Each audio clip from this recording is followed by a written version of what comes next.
How you guys doing? How you guys doing on this holiday, on this Super Bowl Sunday? I don't even know. Has the Bad Bunny halftime show aired yet? I have no idea. I don't keep up with this stuff. But without further ado, we're gonna react to some of these right-wing media figures and their reaction to, or how they covered the Epstein files. Here, let me turn my camera on. There's a person. There you go. Look, I got a haircut. What do you guys think? Not too bad, right? Alright. Anyways. Let's start with this Tom Bilyeu guy. This guy, if you're not familiar, he kind of bills himself as a centrist, but or as a moderate, I guess, in his mind. But I really don't think he is. If you watch his stuff, he's one of those people. I mean, it's so common these days, right? When you have someone that calls themselves a moderate, or they're apolitical, or they're a centrist, they're usually like a closeted Republican. But let's see what he had to say. Okay, so the first video, what to expect from the Epstein files release. I think this was like 3 or 4 days ago. What you're going to find through the release of these documents what are we going to find? That everybody who's gotten off, or like, oh, that investigation didn't go anywhere, or they threw that evidence out, you're going to see all of the connections. This is all made up. I'm just giving you directional stuff. The fact... Interesting. I'm curious because I'm assuming, based on the title, this is before they released the second batch. Let me just double check. Is there a way to look on here? What you're going to find. When was this released? Or the details for this video? Is this all it gives me, really? Oh, February. Hold on. Whoa! Welcome to another episode. What you're going to find. So we got February 3rd. Okay, this is a little while ago. Let's see how he was talking back then. And through the release of these documents is that everybody who's gotten off, or like, oh, that investigation didn't go anywhere, or they threw that evidence out, you're going to see all of the connections. This is all made up. I'm just giving you directional stuff. The fact that the judge was like the official at the wedding of the person who was accused of this thing, like happened to be sitting on the case, you're like, wait a second, why didn't they recuse themselves? I'm saying that because I've read a bunch of documents pointing some of these things out. And I was like, what the optics are so horrible, it's possible that it's just corrupt all the way down. Do we actually get some form of accountability from this? You'll have to. This is insanely important. You'll have to. Famous last words. I know they're not his last words or anything, but we have to get some accountability. Let's see. Okay, that's February 3rd.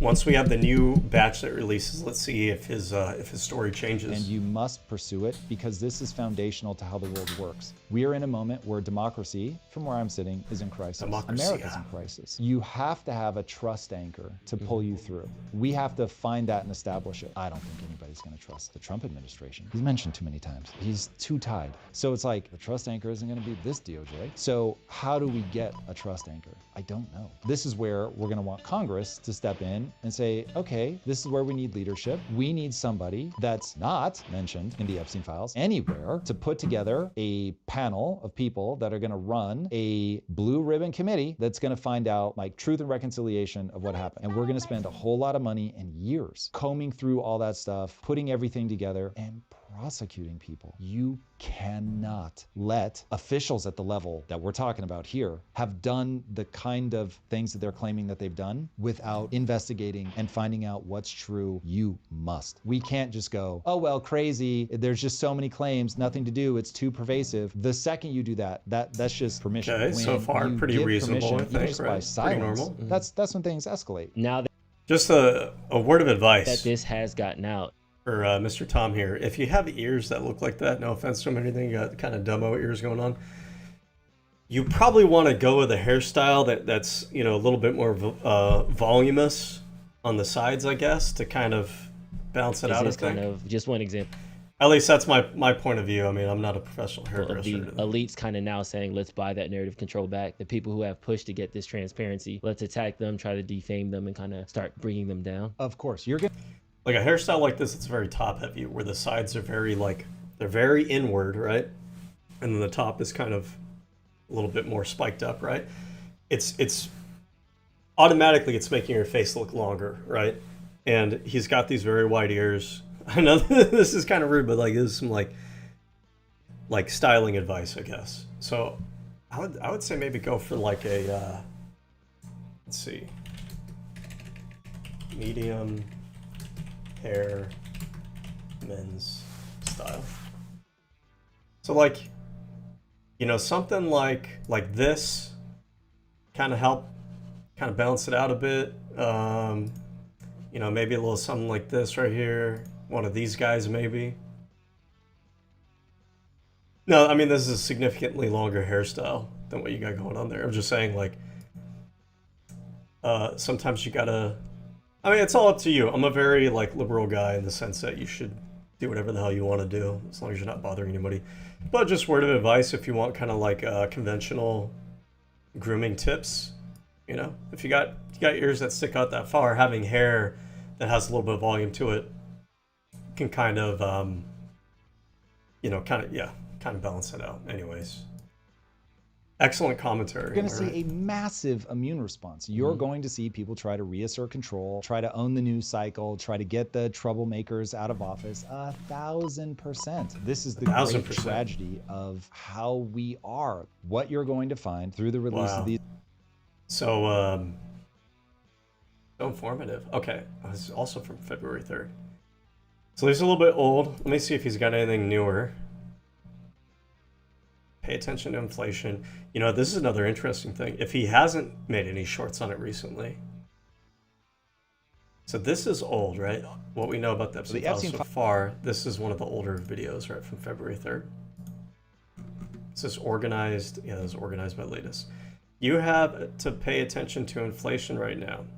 Candace Owens' new form of entertainment, how to get rich in this economy. Did Trump even want to give this speech? Trump signed an executive order for weed. If you're scared of AI, try this.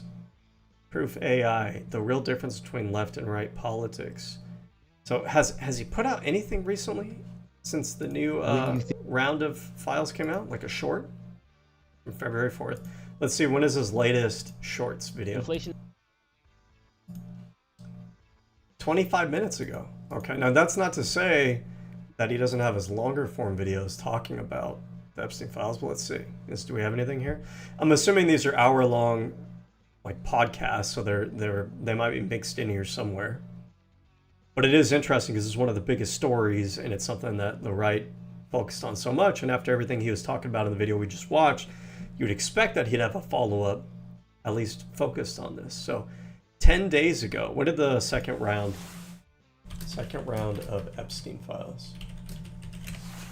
This might technically be the third round.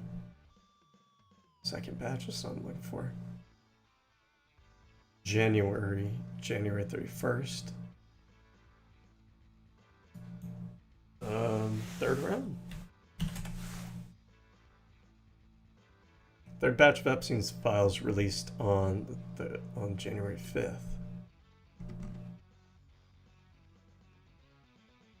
Massive release, December 4th round? What are we looking for here? Fourth batch released early February 8th. Has it been that long ago? I thought the most recent one was sooner than that. Fifth and final batch of documents released. Millions of Epstein files released. Oh, what am I talking about? February 3rd is just a few days ago. Why am I thinking that it's later? Okay. Department of Justice publishes 3.5 million. Okay, that was the first one. Millions 6 days ago, which would have been the second. Okay, so those shorts that he had are probably, yeah, they're with respect to that newest batch that came out. So let's see what he says. So he says, what? We got the Epstein files right. Is this a newer one? We did get. Excuse me.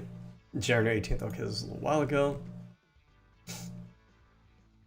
What to expect? We just watched that one, right? All we know from the Epstein files so far. This is the other one. The Epstein files, right?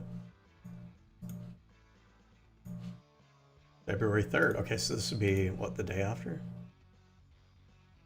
Okay, and let's see what he says here. Files Volume 1 dropped, and they Volume are 1. far more horrifying than I would have imagined. Let us be very clear. All of this is alleged. Oftentimes, it's just an email or it is a witness who has come forward that has not gone through the court of law. Many of the... Now, he could be saying this to kind of run interference, like, oh, now the files are out. They have all these names in there, but guys, that's just allegedly. We don't really know for sure. You can't really say for sure these people did anything bad, right? These are just unverified, unconfirmed testimonies and emails, and they could be talking about anything, right? He could be going in at that from that angle. But to be charitable, to be fair, right? He could also be coming at it from like a very neutral, realistic, dispassionate, nonpartisan angle of, hey, guys, just to let you know, a lot of what has been released, a lot of it is just emails, a lot of it, unsubstantiated claims. Like, that is a true statement.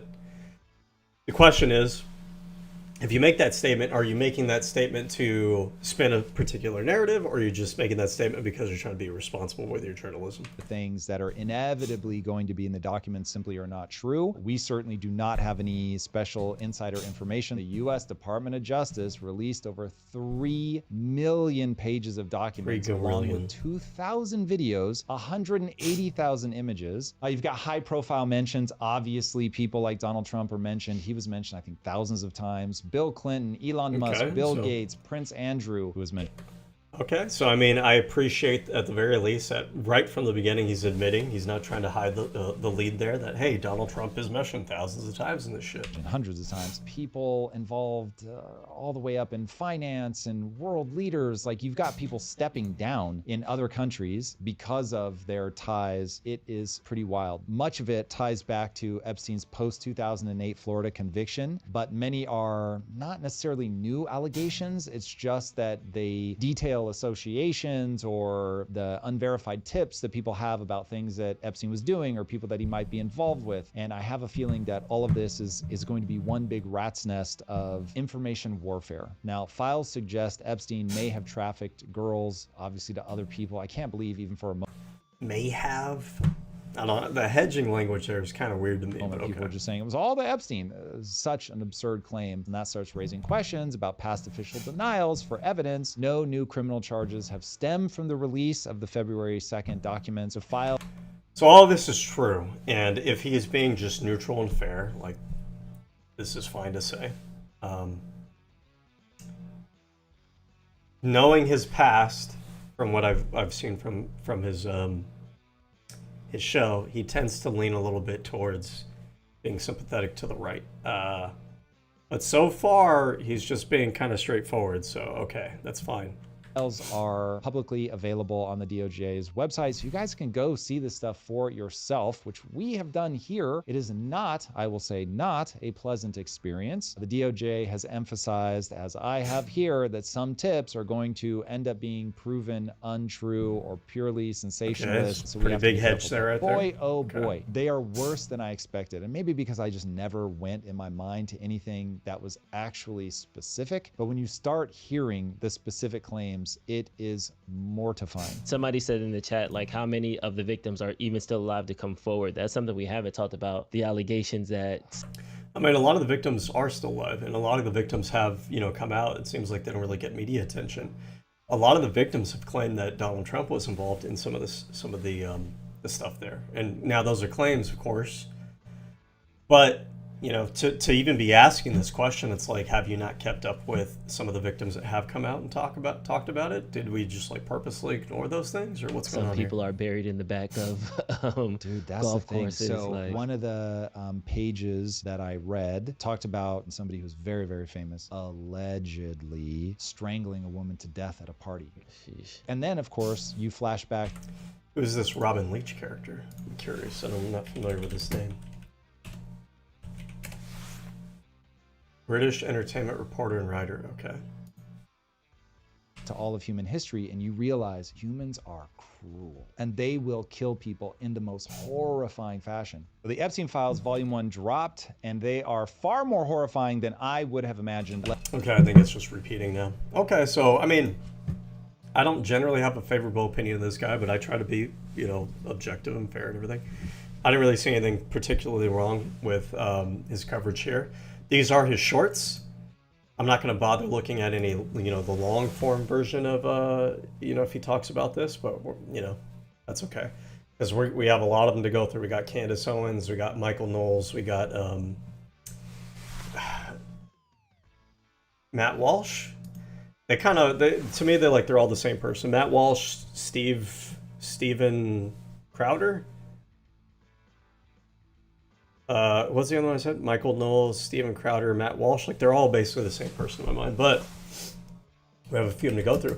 The other day, I tried to look up to see if Shapiro had put anything out yet. So I'm curious if he has anything now. Shapiro. I tried to spell it right a couple times, and it just did not work out. Okay, hold on. Does he? I didn't realize that he's always actually wearing the little hat. It's pretty funny. Okay, whatever. That's not like an anti-Semitic thing, by the way. I actually just do not give a shit about religion in general. So it's not specific to Judaism. I just think it's funny that all these people kind of cuck themselves out to the stupid shit that they follow. Like, you gotta wear your little hat because you're in a fucking religion, or you gotta wear your burqa, or you wear the cross around your freaking thing, or you put the little ashes on your head, or whatever the fuck maybe. I don't buy any of this stuff, so, if you're a religious person and, you don't cause any trouble with anyone, that's fine. I can be a little bit too rude, a little bit too harsh sometimes, but, yeah, I think overall religion's probably not a great force in the world. That's just my perspective.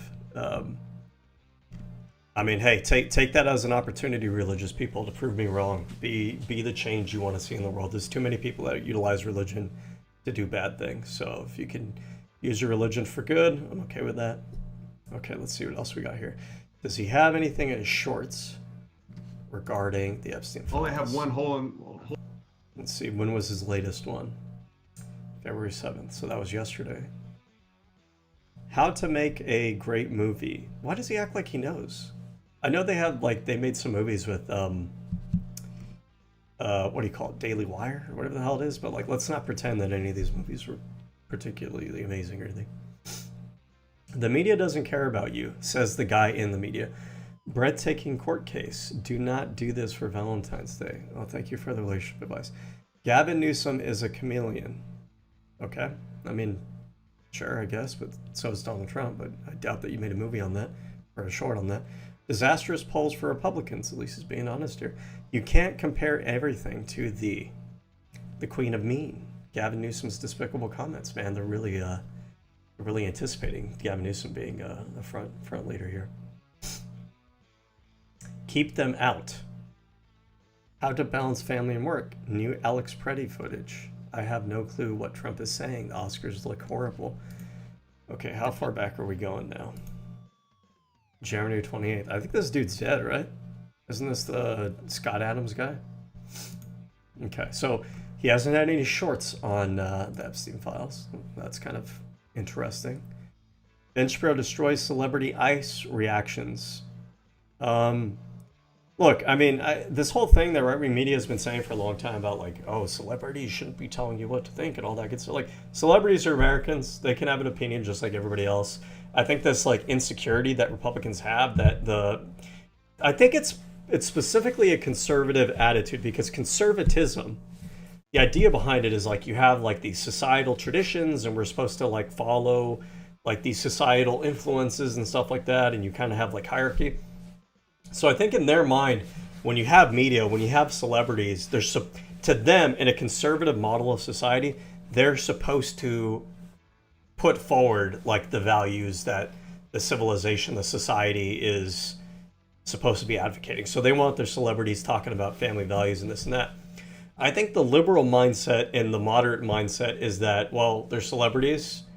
I don't really give that much of a shit what they say. If I agree with them, I agree with them. If I don't, I don't. We don't view entertainment, pop culture, we don't view those as part of our political project or needing them to be role models for the society, right? I don't think we believe in that mentality of having to have somebody tell you how to drink, how to dress, how to think, how to act, what it means to be a man, what it means to be a woman. We don't have that mentality. We have the mentality of we're a free country. People can kind of live their life how they want to live it and think what they want to think. But like the celebrities come out and they just like ICE. Who fucking cares? You know what I mean? Like, stop being so insecure about it. Okay. What else we got here? We got anything on the Epstein files? Transing of children in America is dead. It was never alive. The insane Bitcoin kidnapping grant. So I think I looked at this the other day, and I don't think anything's changed here. The Grammys versus ICE. Why am I doing this? Why are you doing this? No, Michelle Obama, you are not a victim. These people are like so desperate to make sure that nobody in society can complain about anything, right? Tom Homan humiliates Tim Walz. Okay. Don Lemon is arrested. Marco Rubio destroys Democrats. This is 10 days ago. So I don't see anything here about the Epstein files. I find that interesting. Is he purposely trying not to draw attention to it because of the implications it has for his political party? I don't know. All right. So now let's listen to, let's see, who do we want to do first? Candace Owens has an hour here. Matt Walsh is an hour. And Michael Knowles is an hour. I wonder how much of this, I'm assuming not all of this is about Epstein. No, it is actually. Detransitioner wins 2 million. Okay, so not all of this is about Epstein. What is Epstein interview? Oh, okay, it's talking about interview here. Matt Walsh, the disturbing facts about Epstein. Billie Eilish makes anti-ICE. Okay, so this one's only about 30 minutes realistically. And then Candace Owens, the destruction of middle America, I'm assuming. Lingering questions about Charlie Kirk. So she's about 30 minutes as well. Okay, that's not too bad. Here's what I want to do real fast. I want to look up in this game, what are the unlocks real fast before I dedicate myself to a certain game mode while I'm reacting to these things. Oh, it's so bright. Oh, my eyes. I have a little bit of a headache today. I don't know what it is. I was out. I shouldn't have one because I was outside, you know, enjoying the fresh air and everything. Had a really good day today, by the way. Apropos of nothing, but just remember, guys, go outside, touch grass, be social. Make liberalism social again. Be the dominant social political ideology. Don't let conservatives try to steal that from us. Anyways, okay, so we have the energy lighter, which might be kind of cool. How do I unlock it? Oh, I have to enter a code. I should be able to unlock this right away. Legacy characters. Do I want any of these characters? Not particularly. Beat mission mode and the side of the Empire and the Republic. Versus and saga characters. Beat mission mode with both sides. Unlock extra Zoid characters. Chaotic Century and Guardian. Beat Zoid's battle mode with Vaughn and Fiona 2, Irvine or Moonbay. I think I did this already. New Century, 0 characters. Beat Zoids with Blitz Team, Bit, Lena. Okay, I think I did that already too. Unlock New Century, 0 Zoids. Okay, but these are like very specific versions of each one of these Zoids. I don't know if I really need this. Lena's Tauros, Liger 0, Jaeger, Panzer, and Snyder. I thought I have this unlocked, no? Oh yeah, I have these unlocked. Okay. Unlocking these characters. Beat battle mode with the characters from Zoids Chaotic Century. So I should have these guys too, I think. These are the ones that I don't necessarily have all of these Zoids yet. Beat Empire mission mode for the Ultrasaurus. Beat battle mode with a mission mode character. Beat battle mode with a mission mode character for Raven Raptor, Proto Saber. Beat both mission modes. Mulga Rakuru, Mad Thunder, beat Republic. So a lot of these are going to be mission mode. And I don't think I'm able to beat battle mode with the mission character until I beat battle mode to unlock the mission characters. Beat both mission modes. Okay, yeah, so let's do the mission modes. We've held off on these. I thought that was the next thing for me to do. All right. So, without further ado, who are we going to start with? Let's start with Candace Owens. Okay. Good evening, my fellow Goyim. Hello. How's that? I've decided that when you guys... A little bit try hard. I mean, everything in life comes down to the Jewish conspiracy, according to you. I think it's a little bit fucking lame. And I think it's low IQ. It has nothing to do with the race. I know some people, you know, I'm not going there. I'm just saying the conspiratorial mind where everything comes down to Jews and everything comes down to racism. It's like, guys, I have an amazing idea. What if racism? That's like, bro, we tried that ideology for like the past couple hundred years. And it was always led by stupid people, and it always collapsed in on itself and led to human suffering. How about we try to use our brains more intelligently instead of just going back to the same medieval bullshit that people have been running with for thousands of years? Well, I don't know. Crazy idea. Actually move to elect me the dictator of the United States, or maybe the dictator of the world. That's how I will greet you guys every night and bring you the news. I don't know how your weekend went, but I was That's so cool. That'd be so impressive if you introduce yourself every night, citing the Jewish conspiracy because you have nothing fucking else to talk about. Okay, let's go. Yay, the artist formerly known as Kanye West. We were marked safe. Boy, oh boy, were we right? We were so right. This podcast, can I just say that it's actually aging like fine wine? Because this was me on like Thursday of last week. Take a listen. This is the synagogue of Satan. I do not go halfway with defending pedophiles. Goodbye. Are you out of your mind? I hate all of you. I think you guys are all a part of the same demonic entity. Your God is Satan. You guys are Baal worshippers.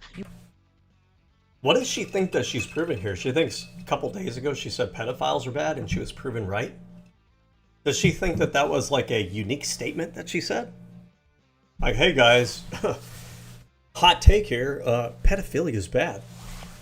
You guys, I was proven right because the Epstein files came out. It turns out that pedophilia is actually bad.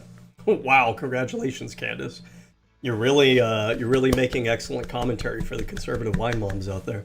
You will continue to kill and sacrifice children until you feel that demon rewards you. And oh my God, Candace, you're intense. Yeah, this is how I feel about these people. Intense. They are satanic. What is that guy doing on her podcast, by the way? It's Bassem Youssef, I think his name is. It's not a good look. Unless he went there to, have a bit of an adversarial conversation. But I hope he doesn't just... Yusuf Bassa? I don't think this is a bad person. Bassam Youssef. Yeah, Bassam Youssef. Supposed to be kind of like the Jon Stewart of... what country is he from again?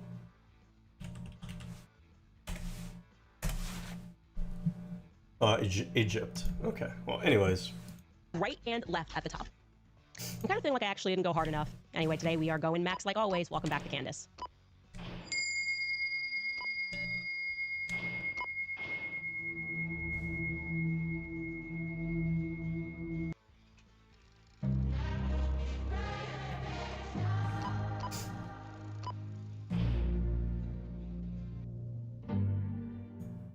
Start with the obligatory question. Are we still talking about the Epstein files? Are we still talking about those Epstein files? Yes, actually, we are, Trump. We are, man.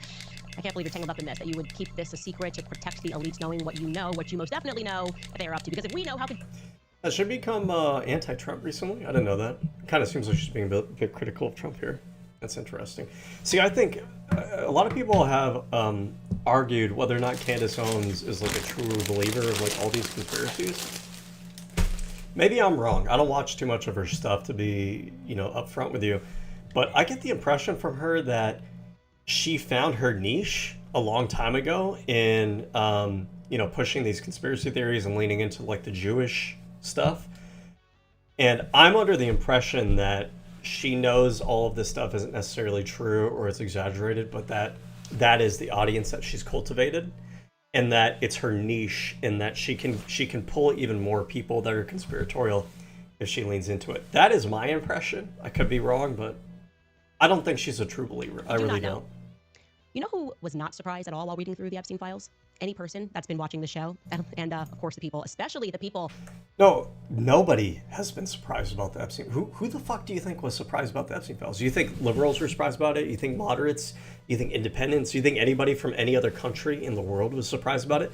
When everybody knew about the Epstein files, that they existed, everybody knew that they contained people, and that the people that they were probably contained in them were probably going to be rich, influential, elite members of society because Epstein was part of that circle. This isn't a surprise to anybody, right? You guys aren't special. You didn't come across some like unique sage knowledge that only you guys had the foresight to see before everybody else. No, all of this is super fucking obvious. The thing is though that all these right-wingers who are out there saying, oh, look at the conspiracists were proven right by everything. We're right about everything. We were just a little bit too soon, right? No, you guys are wrong about fucking everything. Everybody knew that sex trafficking exists in the world. No fucking shit. Everybody knows that there are rich elite members of society who are involved in sex trafficking or sexual assault, sexual harassment, rape of people, right? What do you think the Me Too movement was, by the way? This is a point that nobody brings up. When the right wing talks about like, oh, we knew about all like the sex trafficking and like we knew the elites were up to no good and everything. Motherfucker, a couple of years ago, you were pushing back hardcore against the whole Me Too movement because you didn't like that women were like, speaking out against sexual harassment and misogyny and everything. But the reality is that the Me Too movement was exactly that. It was a story about how people in positions of influence and power, not all of them, but certainly a select few of them who are in those positions are able to use that power in order to sexually harass, sexually assault women, rape women, things of that nature, right? Like, no fucking shit, motherfucker. That are in my book club. Shout out to the people that are in the book club, because the book that we are currently reading is so on time right now. Quite literally, we're completing this book on Friday, Sigmund Freud and the Jewish mystical tradition. After how fucking stupid! I didn't even know about this. I'm so curious. What was Freud talking about with mystical tradition? I would say that me looking this up will put me on a FBI list, but at this point, the FBI probably reads this shit themselves, the kind of people that are running the Trump administration. In his pioneering work, David Barkham challenges the popular view of Freud as, is Sigmund Freud Jewish? Is that what's going on here? Katie Brown, now what the fuck is this? Was he Jewish? He was Austrian. Early life. Ashkenazi Jew. Okay, so this is a whole thing about, like, if you are up to date on academia, you know that Sigmund Freud is not considered, like, his theories are not considered legitimate psychology anymore. The reason that he's an important figure for psychology and he's considered like the grandfather is because he was part of like the early day efforts to, scientifically categorize psychology and apply science to it. But his theories, a lot of them wound up being bunk, right? But that is the scientific process, is you put forth hypotheses, you test them. Most of, like 99% of them probably aren't going to work out, but it's through that process that you're going to find that 1% that does. Sigmund Freud was one of the early leaders, right? That's it. But like, to even waste your time as a conspiracy theorist trying to debunk Sigmund Freud, motherfucker, you're like 30 years behind. He's already been debunked. It's probably further back than that. I don't know when his time period is, like 50 years, 70 years, whatever it may be. Nobody considers Sigmund Freud to be some like intellectual thought leader of modern psychology today, right? But like for them, the only reason that they care about it, honestly, is because it's another like way for them to go about like the Jewish angle, right? Otherwise, it's irrelevant to most people. Nobody gives a fuck. Nobody gives a fucking shit.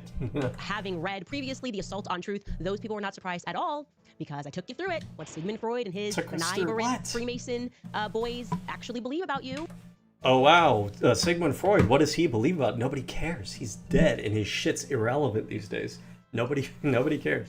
What they believe, how they have accomplished things is false dialectic. Their means to...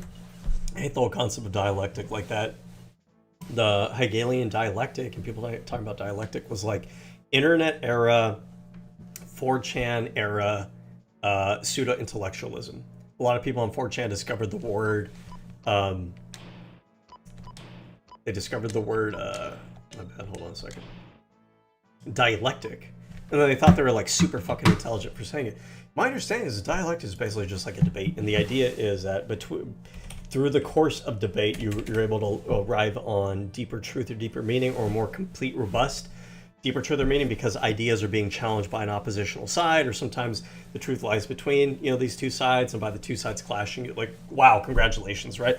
But you calling it a dialectic doesn't make it more intelligent. It just kind of makes you sound like you're saying something more sophisticated than you actually are. You're just talking about the idea that through public discourse, through debate, through having a back and forth, we're able to arrive at, a more complete understanding of the topic.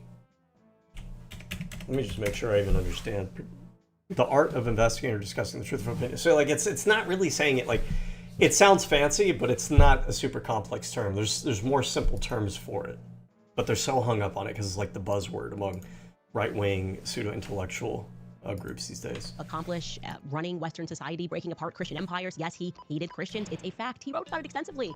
He hated Catholics. Wow. And Nobody yes, cares though, bro. they perform He's rituals. irrelevant. That's imagination. It's not a conspiracy. Wow. The only conspiracy are those that are colluding to hide those facts. And now we can really stick our noses down them. Who's hiding it? Who cares? Nobody cares about this.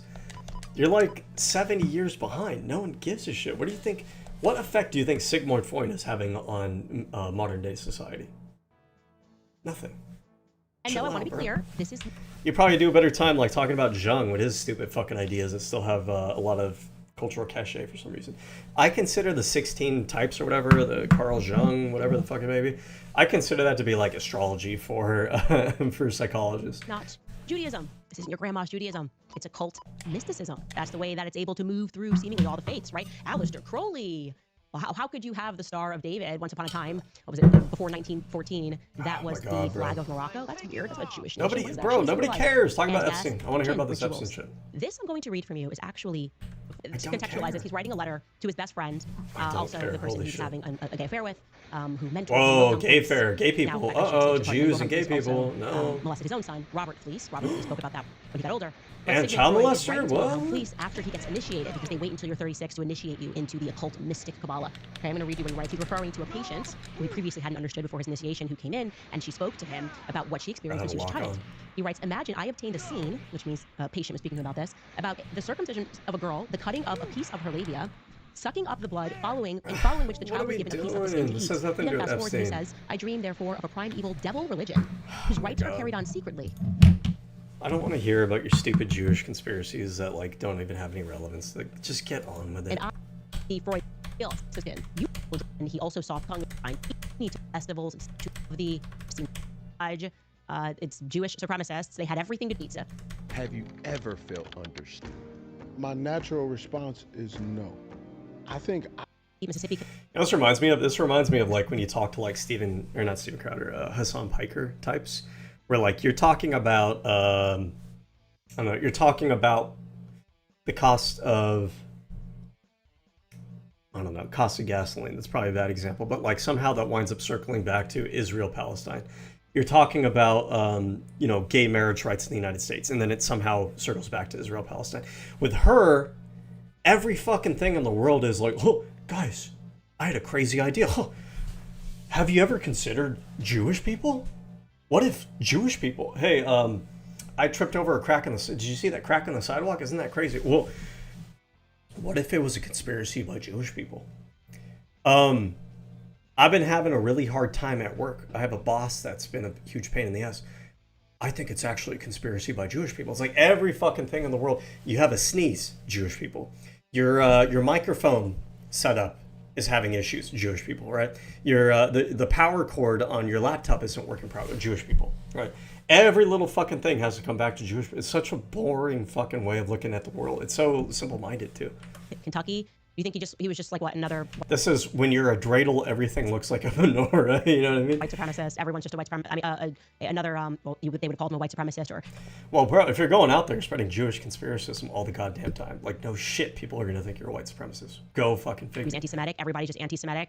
No, it's had everything to do with what... Well, yeah, I mean, what do all you talk about is Jewish people all the goddamn time. What do you call that? It's called anti-Semitism. That's what it's called. They were cooking up at these lodges, B'nai B'rith, Mary, it's happened. What's going on with her font down here, by the way? Is this because I'm not in HD? I'm in 1080p. Candace, you have, I'm assuming your show is like a multi-million-dollar show or whatever. Like, what is going on with your font right here, my girl? What the fuck? This is all pixelated. This is pixelated as shit. I know you have professionals that work on your stuff. What are you doing? So many times. See, the problem is that she doesn't have Jewish people that are helping her do her production. And we all know that Jewish people run Hollywood, right? That is the myth, the stereotype. By the way, just keep this in mind whenever people bring up like, oh, Jewish people control baking, they control Hollywood. Have you ever actually looked into it? Or do you just take it for granted? Because I did this exercise one time with somebody I was some neo-Nazis I was arguing with on 4chan. And they'd love to post these memes where they'd get like different banks and they'd just show like different employees at the banks and they'd all have Jewish stars on them, implying like, oh, look at guys, what the media doesn't want you to know, the banking system is totally made up of Jews. And I was like, okay, hey, let's do this exercise. I'm gonna walk you through it. Let's look at this bank and let's go through the board of directors and let's see how many of them are Jewish versus how many of them are like white Christian. And when you actually did that, when you didn't just cherry pick off of memes, what you found is that the majority of them were like white people. Which, by the way, I'm not saying there's like a conspiracy of like white people in banking trying to like, I don't know, destroy society in the same way that they're trying to say that about Jewish people. I'm just pointing out that like when you only look for Jewish people behind everything, then that's what you're going to find. It's like when you're a hammer, everything is a nail. But that only comes about because you're laser focused and you're cherry picking. During the same dates, the same holiday season, all throughout history, that is getting ridiculous. I should have known that any conversation looking up like, oh, how's the right covering this, that Candace Owens, everything was just going to come back to Jewish people, obviously. I don't even know why I'm here. Do not acknowledge that this is true and this is real. And the Epstein files create an opportunity for us to discuss this, to hear the way they speak about us behind closed doors. You know what, the Epstein files, it's a great opportunity to talk about the Jewish question. You guys, the cost of living issue in the United States is a great opportunity to talk about the Jewish question. Whoa, you guys, transgender issues in the United States.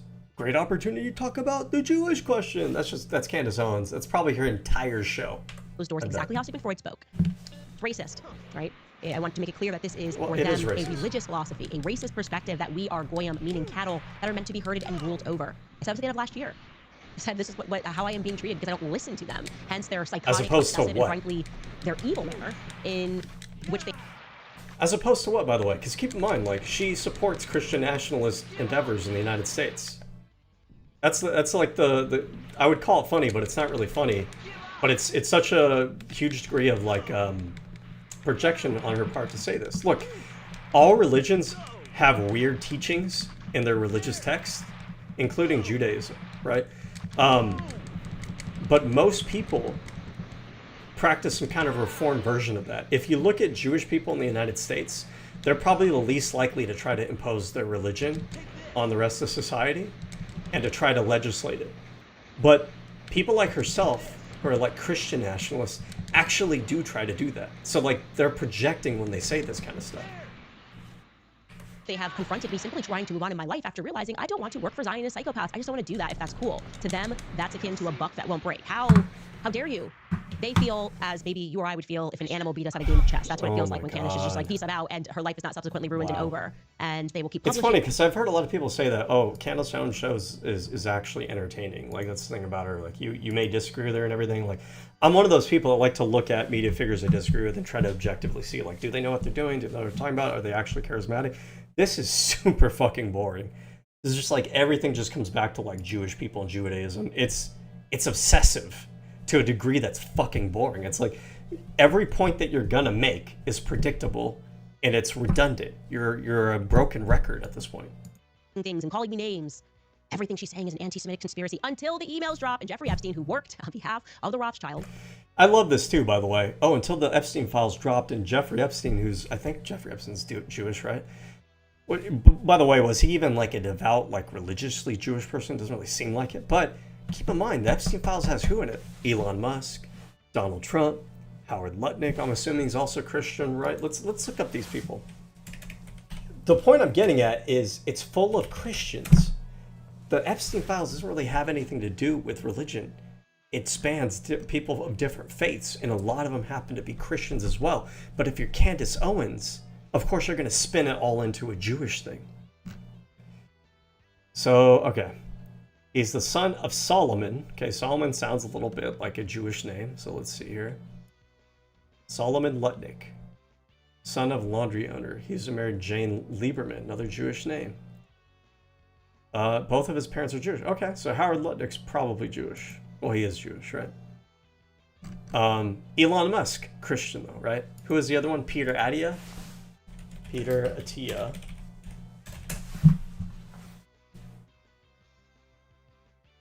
Where's the Wikipedia page? Here we go. Born in Toronto, Canada, he is a child of Egyptian Christian immigrant parents. Okay, another Christian.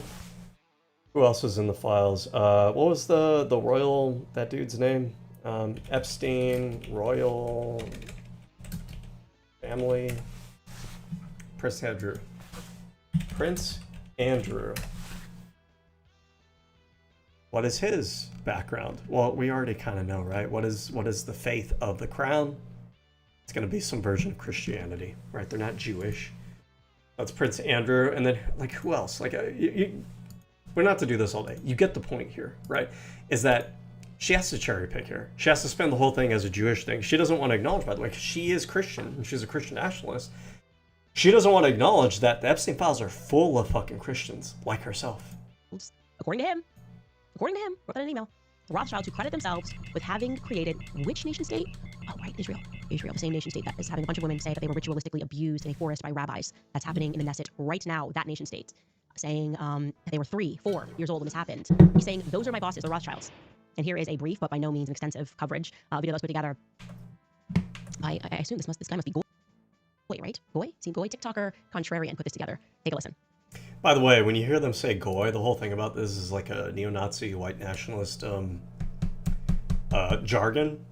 Goy to them is based on this idea that I think, I don't know, some part of some kind of version of Judaism or something, where they talk about, like the Jews would talk about non-Jewish people, Gentiles, as Goyim. And basically the idea is like the Jewish people view the Goyim as like useful idiots or pawns or like a secondary rung of humanity that's like manipulatable and stuff like that.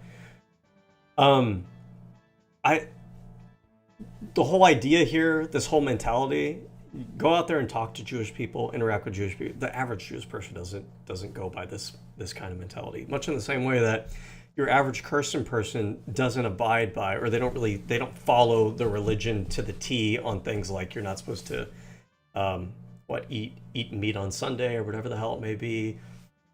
There's parts of the Bible that talk about like slavery being good. Your average Christian today doesn't support slavery, right?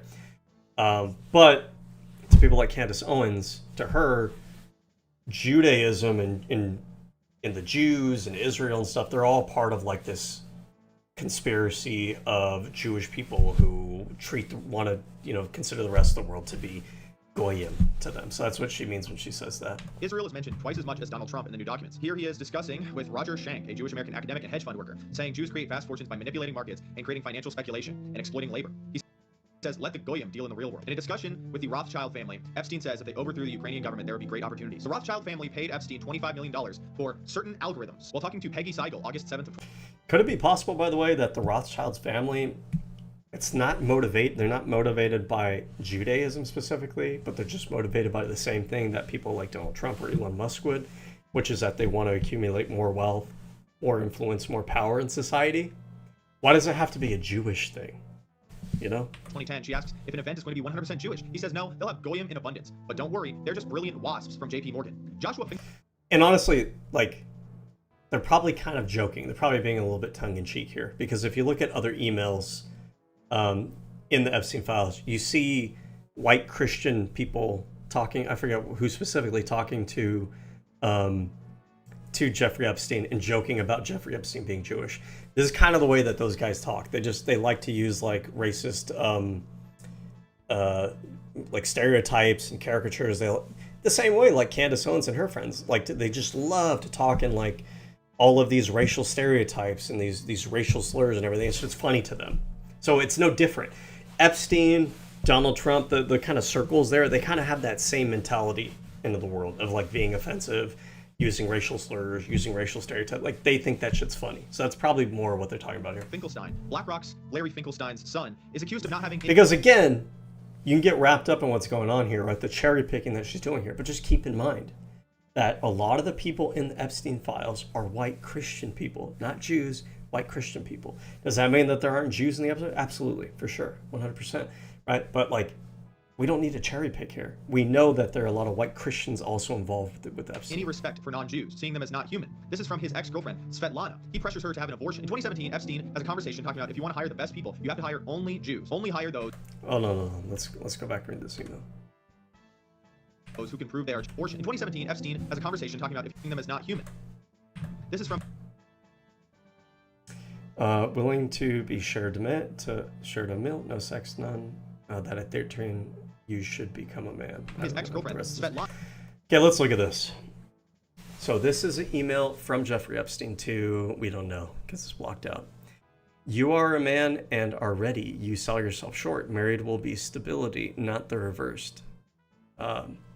Josh Fink, you are my best friend, Lana. Joshua Fink, in the world, Lana. NYC. You too, Slachaka. I am always here for you. You are my soulmate. You are my soulmate. You will come back to me one day. Our love and connection is simply too strong. You are my soulmate too. It is like a tragic love story. We're getting a little dance in this morning.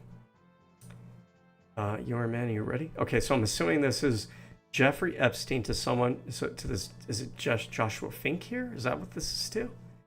And this is maybe Joshua Fink talking about, I don't know, talking to Jeffrey Epstein about advice whether or not he should marry this girl. And Jeffrey Epstein is saying, like, you should get married. It'll bring stability, I guess. Is that what's going on here? So then I'm assuming this Joshua Fink guy is sharing his correspondence with this Lana person that he's intending on marrying to kind of show Epstein, like, hey, what do you think about this? Like, do you think I should go ahead with, okay? Anyways, smiley face, that was so cute. I feel after this night we are even closer. You know, Joshua Fink, good idea. Who else will fart at you? Then have Josh and Lana time and to sleep early. I think we both need a long sleep. Let's go to Omen or Waltz early and then try to download The Dictator and watch it and laugh. You are the ultimate fartici. So I'm assuming these are two Jewish people that are going to get married.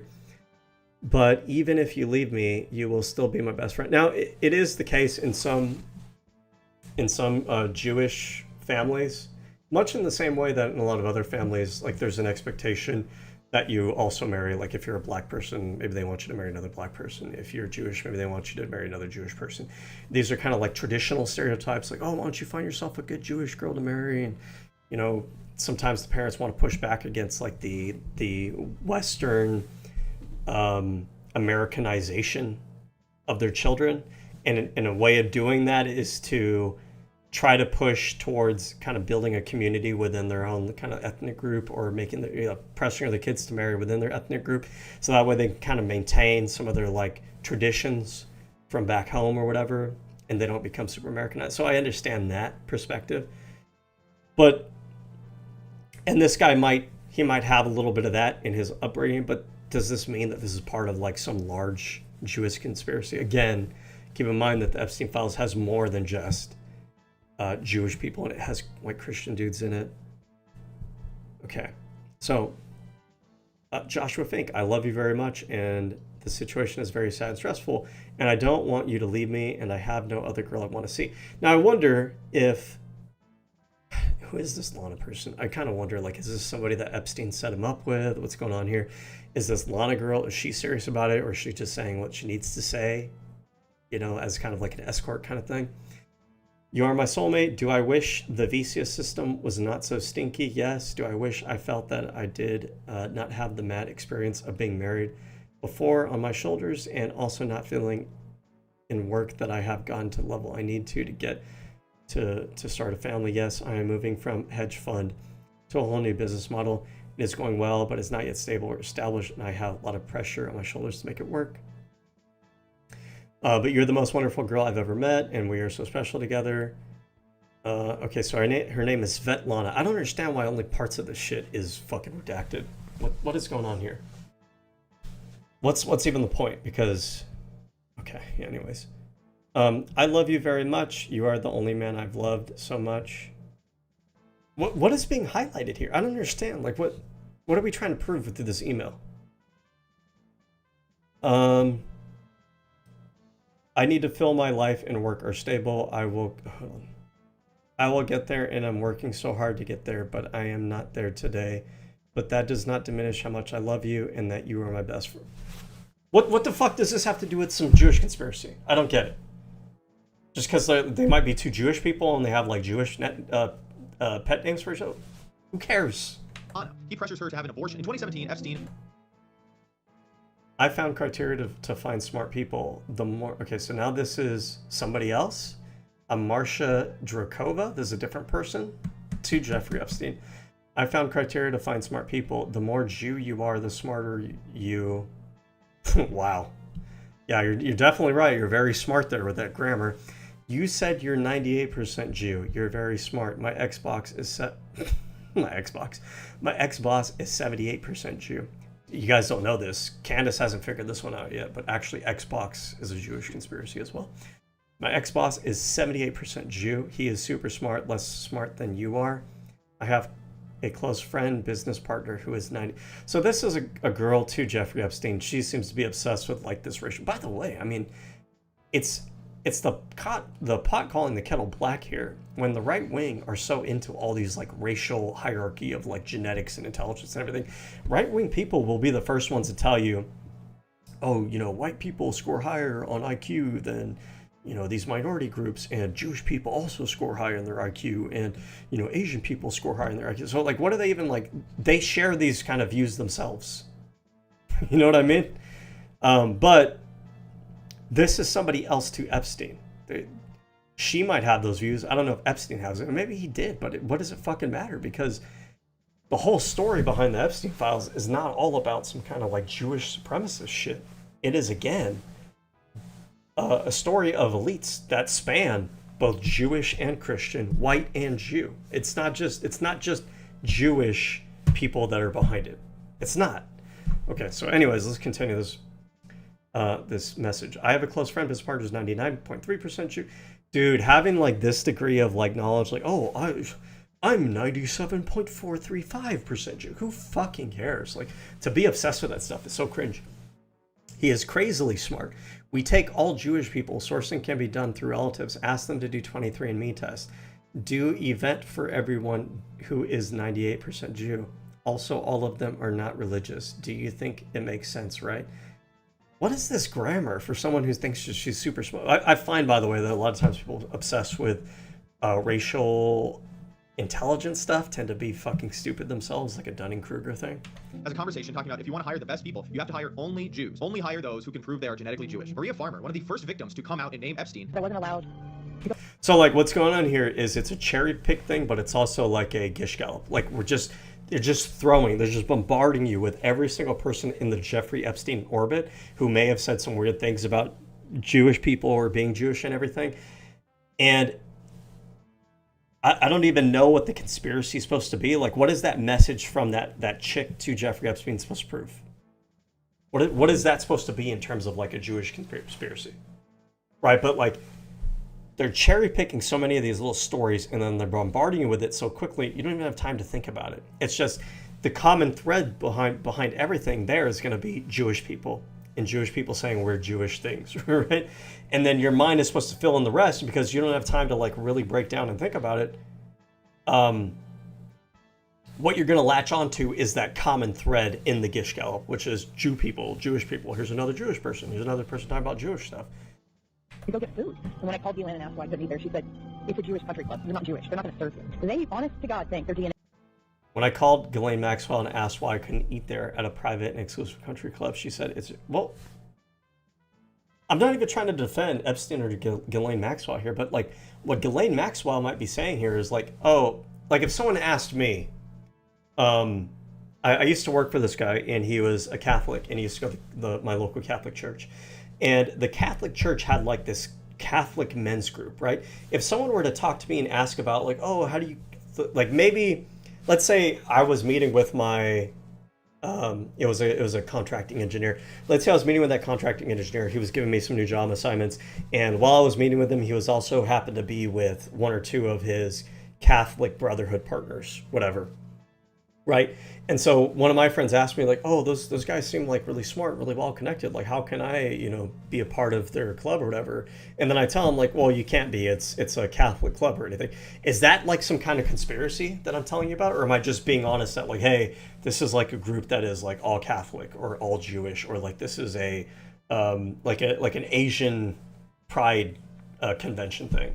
So it would you can't really join it because you're not part of that group. Like, that doesn't, there's no conspiracy there. I'm just pointing out like this is a social group for a particular group of people, which, you know, some of those are weird, some of those are not, but like you get the point. It's not part of some larger weird Jewish cabal conspiracy thing. DNA is better than everybody else. Said that their operation was motivated by Jewish supremacy. What operation? See, that's part of the Gishkel. What operation? The country club? Yes. But the country club is not the same thing as this whole pedophile Operation Rink thing. But they're counting on you not picking up that detail because they're just bombarding you with the information really quickly. And people that watch Candace Owens' show, she pushes so much like anti-Jewish conspiracism that by the time you're watching this and you're watching this little segment, you don't even need to think about how it's connected, how it's supposed to make sense. There's already like a shortcut circuit in your brain that's just connected. Oh, there's another Lego piece for the Jewish conspiracy, and it just slots right in, right? Because your brain is already ready for it. Anybody know that that's not real anymore? Hey, really bad time, Rob McCoy, who wrote a couple letters accusing me of being anti-Semite. Can you give that energy towards Israel, your masters? Because I won't have them be mine. I can't. I recognize it for what it is. It's using money, finances to whip people into shape, so to speak. I know, like I said, the true history of the slave trade, and the amazing ability to write themselves out every time is really special. It's super unique, and like I said, when have they written themselves out? So there's another talking point that I've run into before, that, oh, some of the early slave traders in the United States were Jewish or something along those lines, or some of the merchants who were trading the slaves were Jewish people. So what? So the fuck what? Who denies that? Who says that that's not real? I don't think anyone's denying that. I think the reality is that they hyperfixate on it because they want to spin a narrative about Jewish people. That's why they're fixated on it. It's not that the rest of the world doesn't want you to know about it or they're not willing to talk about it. It's that there are so many different stories in regards to the slave trade in early American history. There's a lot of different angles we could talk about. I think there was Native Americans who were involved in the slave trade as well, right? There's a lot of different stories. We could talk about, oh, who manufactured the ships for the slave trade? I don't know, but like that's another conversation we could have. But just because we don't have that conversation, right? What if I were to bring up, and I made it sound conspiratorial, like liberals talk about the slave trade, and they love to talk about how racist white people are because they say white people used to own the slaves. But ask yourself this question. Have they ever actually told you who made the ships? Who constructed the ships that facilitated the slave trade? That's interesting. Is that, why did they never tell you that? Right? And I'm making it sound like there's a conspiracy there, but the reality is the reason why you don't know who made the slave ships is because there's so many different elements of the slave trade story in history that we don't have time to go over every little detail. And that particular detail isn't like, it doesn't really tell you anything super important that you need to learn, right? But it's not a conspiracy. When it happened to America, you have to start to trace the lineage of the B'nai B'rith lodges. Look at, probably books, obviously, that you would never ever be able to read in high school. You have to start to conduct research independently. Ben Shapiro's family, ancestors, B'nai B'rith, okay? Barry Weiss, B'nai B'rith. That's why when you see these differences and amongst Jewish people, they want you to make the mistake of thinking that this is what all Jews are doing, and it's not true, okay? There's such a fundamental difference between a Dave Smith and a Ben Shapiro. I have a suspicion that I could quit working. Like, if I just texted Dave... Okay, so I wasn't sure about this. This is interesting because I don't believe this, by the way, because I don't believe that Candace Owens is a true believer in all this stuff. I think that she leans into the conspiratorial nature. So there's a reason why she joined the Daily Wire, which was heavily associated with Ben Shapiro. And then she left later on and she really leaned into bashing Ben Shapiro afterwards as like being part of this cabal. Now she's talking about, oh, there are people like Dave Smith, who Dave Smith's like, he's one of the good Jews kind of framing that she's going with. And I think the reason is because she's like a career opportunist. She took advantage of business opportunity that Ben Shapiro gave her to mainstream her brand. And then when she branched off, when she separated herself, now she can throw him under the bus. Now she can rope him into the Jewish conspiracy theory that she spins because she doesn't need him anymore. But Dave Smith might have a new audience of people that she can try to pull in. And so now she's trying to push like, well, you know, Dave Smith's one of the good ones. I'm not talking about like people like Dave Smith, okay? And she'll probably run that narrative for a few years, maybe 1 or 2 years. And I bet you anything, 2 or 3 years, she'll probably backstab him too when it becomes convenient. that I said, I don't want to be friends or ever work together in any capacity ever again. I gotta feel like he would just let me move on in my life. I got this suspicion that he wouldn't. But you can see that there's like something else brewing when it comes to people like Barry Weiss, and they can't let these things go because they view themselves as supposed to be over us. Well, the reason Ben Shapiro can't let it go, and I don't like Ben Shapiro or anything, is because Ben Shapiro recognizes that people like Candace Owens and others in right-wing media who are spreading anti-Jewish, anti-Semitism is not going to be good for Ben Shapiro and other Jews like him. Much in the same way, and Ben Shapiro will gaslight other people on this, other minority groups in society have an issue with a lot of the right-wing politics because a lot of the right-wing politics is pushing like anti-black, anti-brown people rhetoric. But Ben Shapiro is willing to like not recognize, gaslight people on that, but when it comes to anti-Jewish rhetoric, because that affects him personally, such a common thing with conservatives, it only matters when it affects you personally, then Ben Shapiro sees an issue with it and wants to push back on it. But it's a very like simple, easy to understand motivation there. It's not because Ben Shapiro is necessarily part of some like cabal of Jewish people. It's simply because Ben Shapiro recognizes that anti-Semitism isn't good because it affects him. And they also won't criticize people like Jeffrey Epstein. Now, in case you did not pay attention to what was termed Pizzagate back in 2016, the short of it is that the DNC email server got hacked, and off of those emails, they were published publicly by Julian Assange WikiLeaks, and there was a strange amount of references to pizza parties, grown adult men, government employees, men, referring to pizza in ways and within a context that made it seem as though they obviously were not referring to literal pizza, having had parties on ranches and referring to pizza. I'm going to give you an example here. This email went to John Podesta. It was sent to him.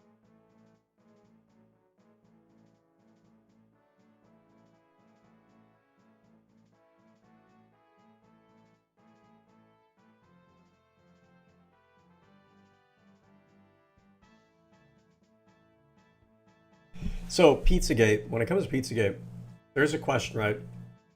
The right ran this narrative that it was about pedophilia cabals in the DNC. No evidence was ever found of that to be the case. And I think we have some emails now from Steve Bannon with Jeffrey Epstein about trying to sow seeds of pedophile rings, pedophile cabals in the media, right? But he was directing it at their political opposition. Meanwhile, Jeffrey Epstein himself was involved in it. So Steve Bannon and people like him might have been spinning this narrative of, look at these emails from the Democrats. This shows that they're actually the real pedophiles, right? It's not us, it's them. Now, these emails, some of them do seem kind of weird, right? Like when they're talking about pizza, is it a code word for something? Yeah, maybe, right? But do we know it's a code word for pedophilia? It could be a code word for anything, right? It could be a code word for, I don't know. Could be a code word for money laundering, for all we know. Could be a code word for, honestly, some lame fucking inside joke. We don't really know, right? But there's a presumption that they make that the code must have been for child sex trafficking stuff. Meanwhile, it was actually the right-wing figures themselves who were involved, Steve Bannon and stuff that were involved in these, with these pedophile rings. And from someone named Catherine Tate, these are very old, obviously, or else we would have hidden her email. She writes, "Hi, John. The realtor found a handkerchief. I think it has a map that seems pizza related. Is it yours? They can send it if you want. I know you're busy, so feel free not to respond. It's not yours or you don't want it. Also, weird specific orders of pizza and hot dogs." That was the beginning of that entire scandal that they tried to downplay and pretend that it was crazy. Well, I should let you know the FBI has already formally acknowledged that pizza is used as a code word amongst pedophiles. So that's not an illusion. That's real. Is it? No Where's that at? needed. Epstein emails, people diving back in there. What are we to make of these 900 plus emails referring to pizza in real ways? You guys can look through Okay. 900 emails over the span of how many years referring to pizza? If you were to go through my emails, you'll probably find a couple dozen that are pizza related. You know why? Because I like pizza and pizza's fucking good. And I order from Domino's sometimes, and I order from Mountain Mike sometimes. And I order from, I don't know where else, what other pizza joints there are. And if you subpoena my text messages, you're going to find me talking about pizza with my friends too, because guess what? When we hang out sometimes, we order fucking pizza. It's not a crazy thing. Now, could this pizza be code word for something? It could be, but I need a little bit more evidence of that. I need to see what the actual context of these messages are. And again, it's interesting that Pizzagate was designed to imply that Democrats were involved in a pedo ring. Meanwhile, if you're following the logic here that, oh, now we have these new Epstein files that talk about pizza a lot and it seems to be code word for something. Well, that's not the DNC. That's not Democrats. That's actually Epstein, Trump, Steve Bannon, that circle of people. These aren't Democrats. Unless you count Bill Clinton, which you can, right? But keep in mind that, again, they're going to be cherry picking here because they always stop short of acknowledging the fact that there's a lot of Republicans, a lot of Christian white men who are involved in this as well. And so if you're saying that pizza is code word for all this stuff, why do you pretend like you were right all along when you claim that the whole pizza pedophile thing was Democrats in the DNC? Meanwhile, now we know that the pedophile ringleader was attached to all these Republicans. Why are you pretending? Well, we know why, because she's a political partisan. These yourself, okay? Of course, there are the Jeffrey Epstein emails, some emails which we're never going to see, and photos that we're never going to see regarding murder, killing people, calls to kill people. I'm sure they're going to explain this away. Everybody's joking all the time. Todd Blanche has already come out and said that. Notice again, the Gish Gallop and like the inability to actually let you sit and contemplate what is the logical connection there. Are there forced abortions? Are there rapes? Are there murders in the Epstein files? Maybe. She didn't establish how that connects to pizza, though. Notice that she didn't do that. But it's relying on pre-existing biases and narratives that they've spun years ago to get you there without you having to actually critically think about it. If you were already predisposed to Pizzagate, or you're part of the right-wing ecosystem, and you know that the right-wing ecosystem used to push this Pizzagate conspiracy, and you trust them for your information, they don't even have to lay out for you now why there's an actual connection there. They just rely on you trusting them in their narratives. They're sparing us the videos. So we should just assume that there are graphic videos that pertain to death based on his statements. And I'm going to pivot here to just one example of a very strange email, which was covered by James Lee. Take a listen. Why is this name redacted? You would think the DOJ would want to investigate someone who sent an email to Jeffrey Epstein saying, quote, But what does this have to do with pizza? Notice that? We shifted on. We never established what the connection is there. And then she's laying on more information about the murder and her, or potential murder, let's say. And what does this mean, by the way? I give you permission to kill him. He lied to you and he lied to me. This could be facetious. This could be an exaggeration. Like, it could be like, man, this might be the way that you talk to your friends sometimes, right? Not to say that they're beyond killing people and everything, but just keep in mind, like, we don't know that these things are actually happening. Oh, that guy, he fucking screwed me over. I'm going to kill him, right? Am I literally going to kill him, or is it just kind of an expression? Well, what does this have to do with pizza? And the rhetorical strategy here is she never established a logical connection between the Pizzagate thing and this murder thing. But now that we moved on to the murder thing, she's now going to try to provide evidence to substantiate the murder angle. And by her giving you information that seems to establish the murder angle, you're supposed to intuit in your mind that the rest of the argument that she was laying out also is evidenced by the evidence she's giving for this murder angle. But this murder angle evidence, if it is evidence, is only evidence of the murder angle aspect. We still have not actually connected that to the pizza part of anything yet. But the average person doesn't pick up on that rhetorical trick right there. I give you permission to kill him. Well, thankfully for all of us, the DOJ sucks at their job, and there's actually another version of that email that is less redacted, or more accurately, poorly redacted. Check this out. I give you permission to kill him. He is apparently with Olga. He lied to you. He lied to me. And you can kind of make out the name here to be one Susan Hamblin. Here's an enhanced image. You can read right there, Susan Hamblin. So who is Susan Hamblin? Well, she's evidently a financial advisor and founder of the What does this have to do with pizza? agency Kids to Families. Looks like the agency no longer exists, but I was able to find this archive in the Wayback Machine. At this point, we still don't know who Olga is, but according to reporting, it says that the only time the name has come up in the Epstein case is when his former lawyer, Alan Dershowitz, recounted getting a massage from a woman of the same name at Epstein's place. And by the way, to reiterate, none of this exists here to rationalize or defend any of the stuff that Epstein was involved in. We're just pointing out, like, the whole reason we're looking at it is to look at the way that right-wing media tries to utilize this information to cherry pick it, to spin it into new narratives, and to like manipulate it and abuse it to, like I said, to spin new narratives. So These Epstein files talk about a lot of right-wingers that are in the files. They talk about a lot of Christians. So far, Candace Owens has made it exclusively about Jewish people, and she's tied it back to Pizzagate, even though she's not really established an actual connection between the conspiracy that was Pizzagate and then currently what's going on now. So when they engage with the Epstein files here, they engage with it in a way, it's almost like they look at, how can I manipulate this to just keep pushing the same narratives that I already have? Not, let me look at these files and take like a broad perspective at everything going on in these files and kind of see where the information leads me. But, oh, I already have all these narratives that I'm trying to spin to my audience. How can I cherry pick information and spin a narrative out of these documents in order to further that narrative? Now, interestingly, a few years ago, Susan Hamlin sued news group Yeah, I newspapers, need a the refill. publisher Hold of on. The Sun. I'm Reported listening. that Susan Hamlin had groomed and procured a 16-year-old woman to be sexually abused by Epstein and told her that Epstein would kill her and her family if she told anyone what Epstein had done. They've since removed those articles and agreed to pay her substantial compensation. But one Sue Hamlin can be seen in this photo with Jeffrey Epstein describing her to be his alleged assistant, as well as this photo of her leaving Jeffrey Epstein's New York City apartment describing her as a long-term confidant. A lot of stuff going on here, but the lesson is that this is all information that the DOJ wants to hide from us, but thank goodness the internet is still undefeated. You, just you, building your app on base 44. Describe it. And it's real.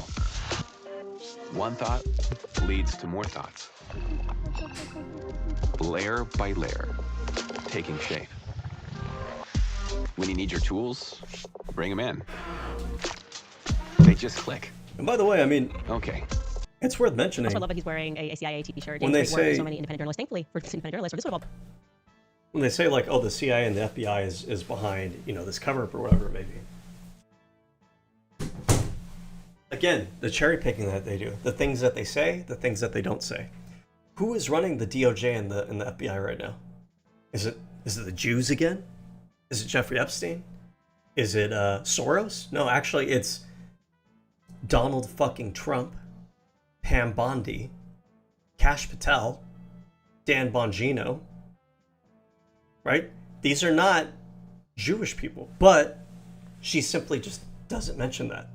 So it's not kept in your focus. And I talk all the time when I talk about rhetoric, when I talk about propaganda and everything. Focus, focus, focus. I always circle back on that, right? Because why does this work the way that it does? It works because she's directing the audience's focus always back to Jewish conspiracies or anti-liberal, anti-democratic conspiracies. She never actually connected or even validated the Pizzagate conspiracy with this murder narrative that she's going on now. But she led her audience to focus on those things and kind of form a vague connection in their mind. She's making her audience focus on that. She's redirecting their focus away from the fact that when they're talking about the DOJ and the FBI or whatever in the CIA, that doesn't really confirm her Jewish conspiracy narrative, does it? Because those agencies are headed by and staffed by primarily white Christian people. But the audience is not focused on that. Focus. It always comes back to the focus. All been buried. I mean, if you just look to what the public was trying to say, they've even been trying to rehabilitate some of these people. Alan Dershowitz, it's unbelievable that this man has gone through so many people like Mark Levin and of course Gary Weiss, always the staunch defenders of Israel. Nothing to see here, nothing to look at. People, this was going viral this weekend, people rightfully going back and examining, and Shapiro once again working diligently as he did with Pizzagate to tell people to dismiss the Epstein emails because he had sources and everything we need to know was already out. Take a listen. She went out there and claimed there were tens of thousands of hours of tape. There are, by the way, but they are child pornography. The reason the FBI is not releasing them is because those tapes do not include underage people with third parties on Epstein Island. That is not what the tapes are. So it looks like Ben Shapiro did have a show where he's talking about. Well, let's go. I don't know which one that is. I'm not going to search for it. Also have sources in the federal government who are covering this stuff and have seen the documents. Okay, those tapes are just child porn. That's all. That's what they are. That's why the FBI is not releasing them. Okay, as far as the Epstein list, what I've been told by my sources is that there is no Epstein list. That basically there's a black book of Jeffrey Epstein contacts. And the vast majority of those contacts are already out there publicly. That's why you know names like Prince Andrew or Alan Dershowitz or some of the names that have been mentioned here. Those contacts, there's no evidence, according to the DOJ and the FBI, and that's public. There's no evidence that any of those third parties were having girls trafficked to them. And that is not evidence that was made clear, certainly, to the DOJ or the FBI. Here is Tucker then asserting that it was actually Mossad. Again, without evidence, not a shock. Of course, this is where Tucker was going. This has become the hot speculation on the internet, is without evidence. You say that Mossad was running Jeffrey Epstein. When I say without evidence, I mean without evidence. Naftali Bennett, the former Israeli prime minister, said, quote, as a former Israeli prime minister, with the Mossad having reported directly to me, I say to you with 100% certainty, the accusation Jeffrey Epstein somehow worked for Israel or the Mossad running a blackmail ring is categorically and totally false. This accusation is a lie, being peddled by prominent online personalities such as Tucker Carlson, pretending they know things they don't. And in fact, I followed up with the former Prime Minister Naftali Bennett, and what he told me is that Mossad has not been active in the United States or against the United States since the Jonathan Pollard scandal of 1987, when a U.S. Army contractor executive working for the Navy revealed classified information to the Israeli government. He was prosecuted by the United States government and ended up in prison. I didn't watch for this whole almost clip. This is 30 years. hilarious. And so Israel since then has not spied on the United States with Mossad. So people keep asking us, where do you film your podcast? We shoot everything inside Riverside. I record our show in 4K, even though we're 1,000 miles apart because we won't move to New York. And your crappy internet doesn't matter because it records locally on both sides. What about editing the pod? Dude, Riverside has this. It's like a little AI video editing outfit right inside our studio. You can just type. I don't know why you would record in 4K. Like most people are not going to be able to clips, stream in show notes, 4K. title Gotta have the suggestions, and internet for it. thumbnails. So we just hang and talk nonsense. It's probably and not it going to does make the a huge hard part. difference on the screens that they watch it on. Unless you're trying to punch in. And by punch in, what you mean is like you take the video in a higher resolution. That way, if you want to like trim and crop the image, you're not losing quality. Because like think about it this way, right? If you record in 1080p, if you want to cut the image down, if you want to crop it, you're no longer going to have 1080p as the resolution that you're cropping into. You're reducing the resolution by cutting into it. And if you try to explode it back out now to fill a 1080p resolution size, you're pixelating it because now you're stretching those pixels out. You're not really actually stretching the pixels out the way I think I don't know if it'd be called a video encoder, but the way the program would wind up doing is it'll have to invent, like, it'll interpolate new pixels based on the pixels surrounding it, but it's going to wind up being pixelated as a result. The technology is not there unless you're using, like, AI maybe to make it nice and smooth.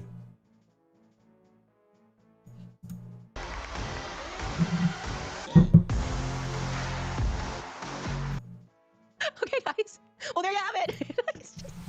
I don't know how he does it with a straight face. I'm just like, well, I mean, guys, there's millions of emails, but don't even like, it's like, Mossad hasn't been doing nothing. I know it seems weird because DB's like always here or whatever, and we seem to be doing their thing everywhere. But the Mossad just like said in 9 days, they're like, I'm a chill. And they haven't done a single thing. What does she think she's proven here? I don't even know. I don't think her viewers are like smart enough to really logically understand like they are actually. What was actually said, what was not said. But it ain't got nothing to do with the Mossad. So I just wanted to bring you that stunning report from Ben Shapiro. Thank you for clarifying, Benjamin. Nicki Minaj also went off in a series of tweets after it was revealed that Jay-Z was mentioned in one of the emails. Now I'm going to wait for a little more information regarding this email because I don't want to be first to publish, because they are now saying that some of these emails came in later where people were allowed to then just flood the FBI with reports. That might not be right either. So just give me some more time to look into it. But the point is Jay-Z was mentioned here, and it was in the context of being with Harvey Weinstein, watching somebody be assaulted. I'll definitely have more for you guys. And basically a bunch of people rightfully unfollowed Jay-Z. I have not been a Jay-Z fan for a very long time. It is very obvious. He sold us out to the feds. He's clearly working for the feds. No, I have always believed that. I haven't really been either, but it's not because and like I honest think about what he's was like happening a with Diddy pedophile or and Cass, anything. and Maybe he about is. how the feds do deal with I don't robbers. know. They give them tons of money But and then I they just drugs never in. thought his That music just was all felt that like great. the correct thing, like my assumption when it came to Jay-Z. I didn't really get the hype. Involved in, and so There's like a handful of songs that I really like. because she feels Outside of in that, I many didn't ways really care about for him. speaking about how the hip hop industry works, that you have to get involved with a lot of this stuff, and if you don't, they will essentially blackball you. And you know what? Ye has spoken about how you get blackballed in the industry. He was obviously too sleepy, never got to those tweets that he was going to author because he was very tired and he did that, but he was about to let loose on a bunch of people who were doing the blackballing, and I do very much believe that Jay-Z is a part of that. That, like I said, feels to me like common sense, and I think more will come out and people are unfollowing him. Anyways, here's what Nicki Minaj had to say. She wrote, "Your favorite artist has been practicing rituals in a satanic cult where they take babies from other countries and mutilate and kill them as a form of blood sacrifice to their god. You see, when your master is Satan, you must constantly shed blood. However, the I like jinn is Nicki saying that because and, yeah, she's, it's like you go through her catalog of music and everything, and it's like now she's trying to pretend that she's all puritanical. They just came out and were like, oh, we were just she hasn't been. That was just like fun. That's what scientists do. They dress up in the middle of the night and pretend to stab women before a statue of Shiva. That's kind of what they told us about CERN. I just don't know how much could be in our face anymore before we wake up and realize these people are ruling over us, and they win when we're fighting with each other. That's just reality. I really don't see how you can have a ton of success in Hollywood and not be in the club, because Hollywood is founded upon this. Hollywood Babylon, we spoke to you about this. In our book club, they quite literally imported people from Vienna, where Sigmund Freud was, where his boys were. They imported them, and they made them directors, and made them actors, and made them actresses, and they were tasked with destroying Christianity, just as they were doing upon the European continent. I don't have time to tell you guys about World War II. Just assume that everything that they told you is incorrect and upside down. They're lying about what happened yesterday. They sure as hell are not telling the truth about what happened during World War II. And I just don't really care what you call me. It's time for everyone to wake up. And we're not getting all these files. Obviously, they are protecting a ton of people. The fact that you can't Who's find protecting them? databases Is it the in here is Jews? completely ridiculous. Or is it People that are Donald still in Trump, power, the that Christian they're white active agents man in America that you, today like, are all being supported protected, him? which is why it was super interesting to see them sort of throw Peter Thiel under the bus. That was interesting. Like I said, you can trace this stuff through politics, through Hollywood, Jewish occultists, the Jewish occultists, mystics that established these industries. But Peter Thiel is Peter up there, Thiel's and it ain't good for Jewish? JD Vance. I'll tell you that right away. I think this is plausibly the biggest scandal to come out of the. I guess I should say. You see what I mean, right? Look at what we gloss over. We gloss over JD Vance. We gloss over Donald Trump. We gloss over Peter Thiel. These are not Jewish people. These are Christians, right? Here, let me just double check. I'm pretty sure. I don't think Peter Thiel. I'm pretty sure he's just a Christian dude. Isn't he like a Christian nationalist actually?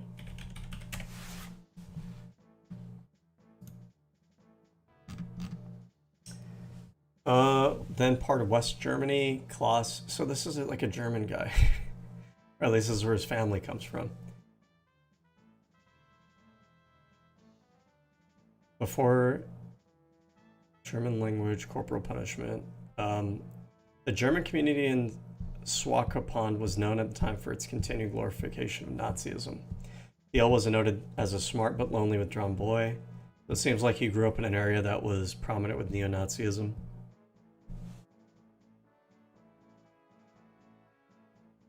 The replacement of Western culture with culture, ideas, and values. He's against multiculturalism. German president of Clarium Capital, Palantir.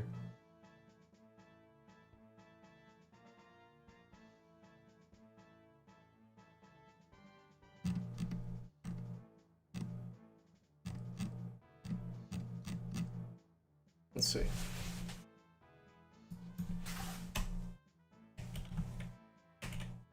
Is Peter Thiel, is he Christian?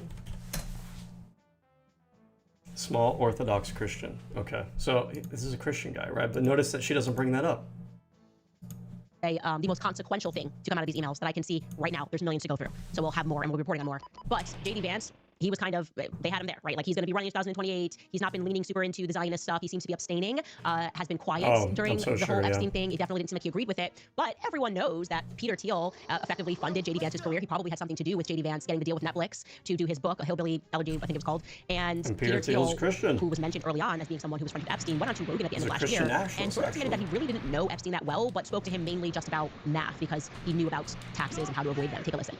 I met Epstein a few times as well, and I think I was getting introduced.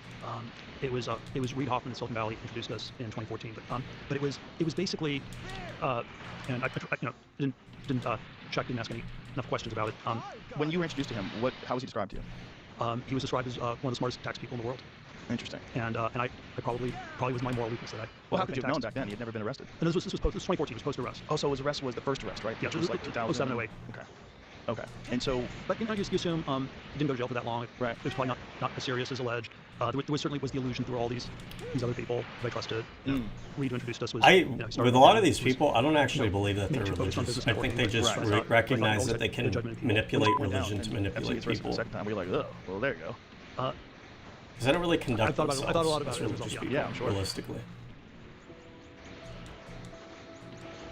Say hello to Sunbridge. This is a whole new region in the making. It is neither urban nor suburban.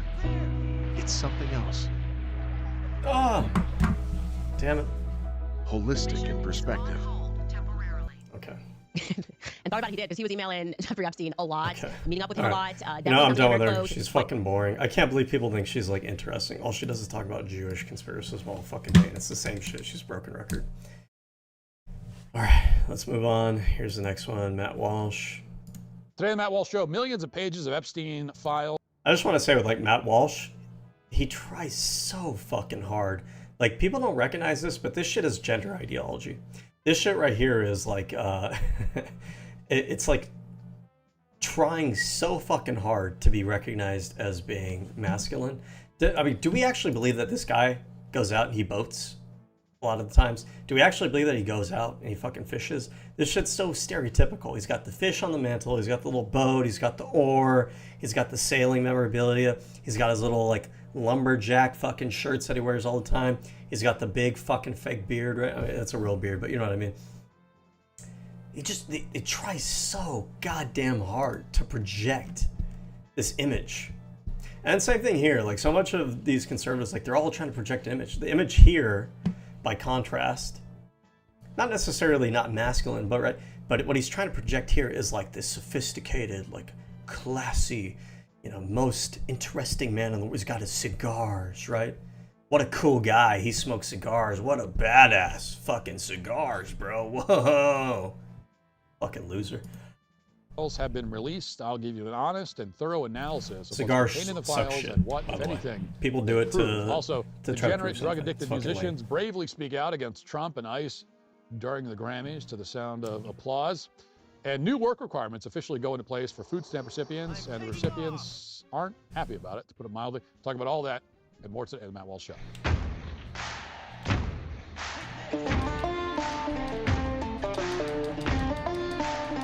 Even the music here. We got like this country classic rock shit. Do we believe that Matt Walsh is listening to this kind of music on his days off? I don't think so. I think this is it's a virtue signal to his audience. In a decade that's already been marked by frequent major vindications for the alleged conspiracy theorists among us. Again, with this narrative, Friday's no. You guys are not Epstein vindicated. files You voted document for the by people DOJ who were running the relatively conspiracy. unsurprising at first. Here we were told was yet more evidence that a handful of rich and powerful elites are conspiring behind closed doors, hosting degenerate parties and abusing victims. And of course, following the Which document elites? dump, there Mention were which the elites? usual political cheap shots, which were Elon, mostly Peter divorced from Attia, any Donald semblance of Trump. Which reality. elites? On Saturday Just Night like some Live, random. responded to abandon the pretense Was it of Katy being a Perry? comedy Was show it that was it awkward and Taylor Swift? Or was it painfully on the Donald nose Trump, joke Elon by Musk, Peter Davidson Attia? implying that the Trump administration had released Howard the latest Lutnick. Epstein files to distract everybody from the ICE shootings in Minneapolis, even though the ICE deployments in Minneapolis, as the SNL sketch helpfully pointed out, were supposedly intended to distract from the Epstein files in the first place.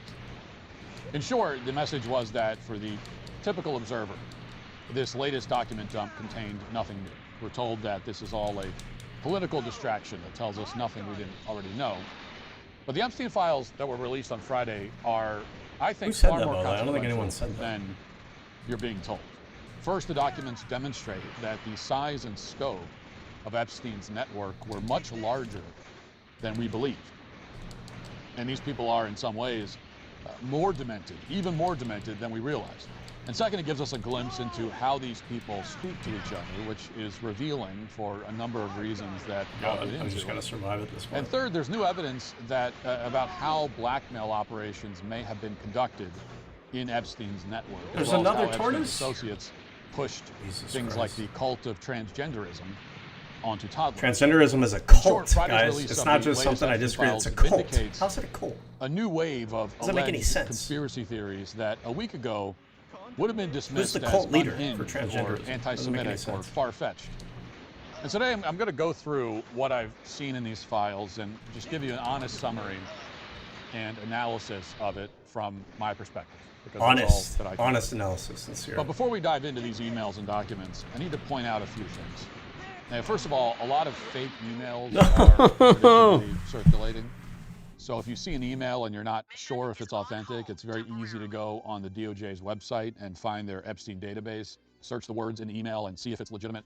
Secondly, many emails that are actually contained in the database are being wildly misrepresented. And that's because the database contains every random accusation from every schizophrenic or otherwise mentally unwell individual. You see that narrative that they're all spinning now.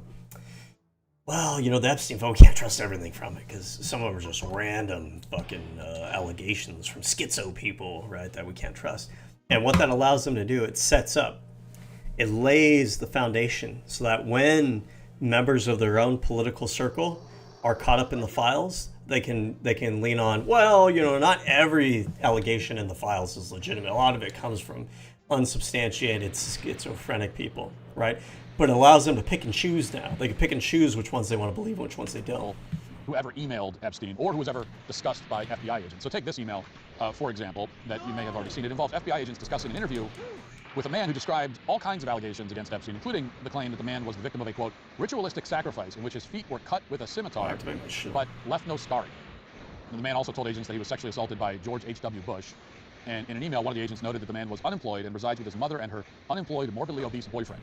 And he'd also ingested hallucinogenic mushrooms and seemed emotionally unbalanced and offered no supporting evidence whatsoever.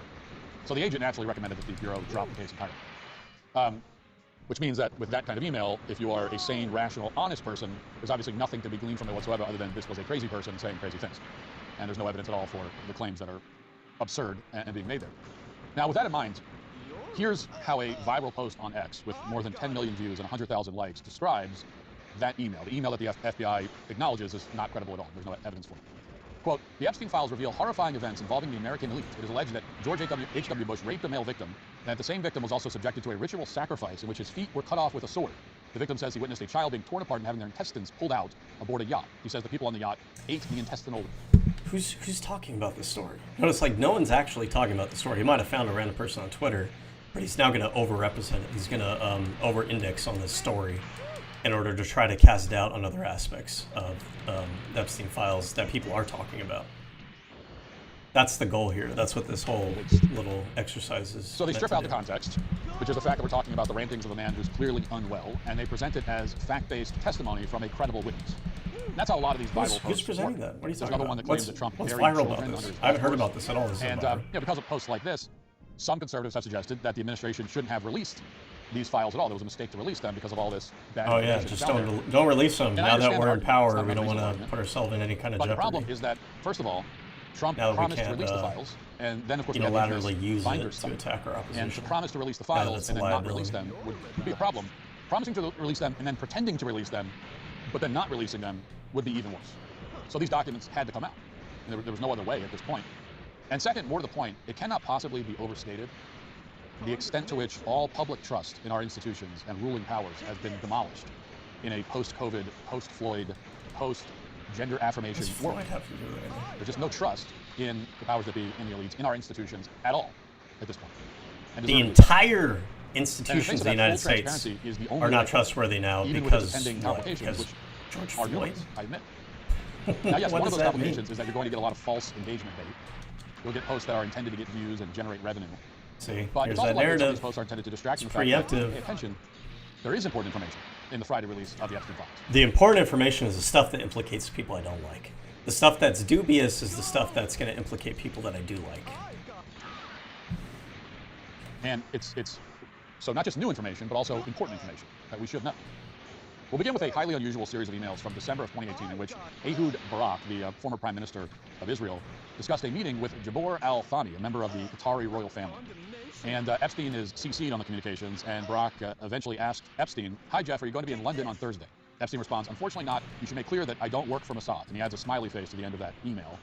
And then Ehud Barak writes back, "You or I?" And then Epstein confirms he's talking about himself, adding a smiley face, not an emoji, but the old school smiley face, the colon and close parentheses. And then Barak gives the thumbs up. Now, for context, because context is important in all these things, Jeffrey Epstein at that point was a convicted sex offender who pleaded guilty several years earlier in very public circumstances to procuring a child prostitution. And despite that history, the former prime minister of Israel, who was planning a political comeback at the time, while also running an Israeli emergency management startup called Carbine, was going out of his way to invite Epstein to this highly sensitive meeting with an important foreign official. This is a meeting that had personal ramifications for Barak's business, which Epstein was an investor in, as well as the state of Israel at large. And in the meantime, they were chatting with each other about how to reassure Jabor al-Thani that Epstein definitely 100% absolutely wasn't working for Israel's intelligence agency in any way, shape, or form. Now, you could say, well, Epstein was just joking around. That's what the smiley faces are. So I didn't know that Matt Walsh also engages in this like anti-Jewish conspiracism either, but it seems like he does too, right? He's going to try to tie the whole story to... Like, there are definitely elements here about different figures of influence and prominence all over the world in different countries. But this is true in the United States. This is true in England, Britain, stuff like that. But when you find that somebody focuses only on the seeming connection between Epstein and the Mossad, it's usually because they're cherry picking to spin a narrative about, again, like anti-Semitism, Jewish conspiracism kind of stuff. Well, those smiley faces in the context of a conversation between a 60-year-old man and a 70-something-year-old man look a lot like plausible deniability. We already know from previous reporting by the Wall Street Journal that according to Epstein's private calendar, Epstein met with one of Barack Obama's top lawyers at the White House, Catherine Rumler, dozens of times. Rumler was very close to Epstein. She was a backup executor on his will. And she also sent the following email to him in January of 2015. It says, quote, "John Brennan gave me the CIA Agency Medal, the CIA's highest award, this morning. How cool is that?" So here we have a top Obama official who was in private practice at the time, running to Jeffrey Epstein for validation, fishing for compliments about winning the highest award offered by the CIA. She sent this email within hours of winning the award, as Mike Benz has reported. And that suggests very strongly that Epstein had something to do with her receiving that award. Maybe. Epstein also met with William Burns, who later became CIA director. He was a high-ranking official at the State Department when he met with Epstein. So Burns met with a convicted sex offender and pedophile in Manhattan, then received a promotion to CIA director. And furthermore, as Benz reported, Epstein, using a law firm so that he remained anonymous, sent an FOIA request to the CIA in 1999 to obtain all of their records that might, quote, reflect an open or otherwise acknowledged agency affiliation between himself and the CIA. In 2011, more than a decade later, Epstein sent a similar request to the CIA. And we don't have any real information as to the exact CIA records that Epstein requested about himself in 1999, nor what dates he included in the Freedom of Information Act request. The CIA has refused to release this information more than 25 years later. And for Benz, that's an indication that Epstein had some ties to the CIA going back a very long time, possibly as far back as the early 1980s, when Epstein was known to have a fake Saudi passport. And then, of course, there was the reporting from the Daily Beast that Alex Acosta, the U.S. attorney who gave Epstein his lenient plea deal, told Trump administration officials that Epstein, quote, belonged to intelligence. And then... So he brings up Alex Acosta gave him like the sweetheart deal. That sweetheart deal occurred... didn't it occur under the Bush administration? Alex Acosta Epstein. So this is like the part that he doesn't mention, right? This implicates the Republican Party. We're negotiating 2008 non-prosecution agreement. 2008 would have been the tail end, the last year of the Bush administration. And then Alex Acosta is hired by Donald Trump. Keep in mind, by the way, Alex Acosta gave Jeffrey Epstein a sweetheart deal, was hired by Donald Trump in the first Trump administration as labor secretary. Alan Dershowitz, the lawyer for Jeffrey Epstein, was hired by Donald Trump as his lawyer to represent him in a variety of different cases when he was both president and then after he was president. Elon Musk, now a campaigner, fundraiser for the Republican Party, someone who owns a social media platform that he took over in order to spread right-wing propaganda and who works in the Trump administration, in Trump 2.0, also found in the files to be associated with Jeffrey Epstein. Howard Lutnick, Donald Trump's, what is it, his Commerce Secretary? Lutnick. Secretary of Commerce. Also in the Epstein files. I think we mentioned earlier, was it Peter Thiel? Also, another partner of the Trump administration, owner of Palantir, the surveillance platform that the Trump administration is contracting out. Let me just make sure this is true. Is he also in the files? Epstein files reveal Peter Thiel's elaborate dietary business ties with. Okay, so he's ties with Peter Thiel. We have Peter Adia, another kind of Republican right-wing figure, right? Let me just make sure that's true too. I know he's been on Rogan.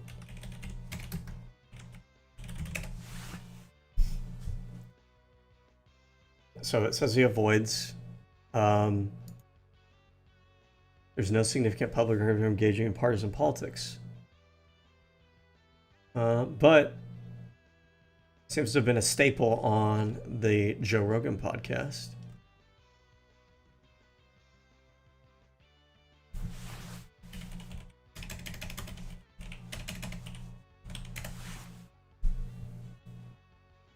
Based on reports, a longevity expert is facing significant. Okay.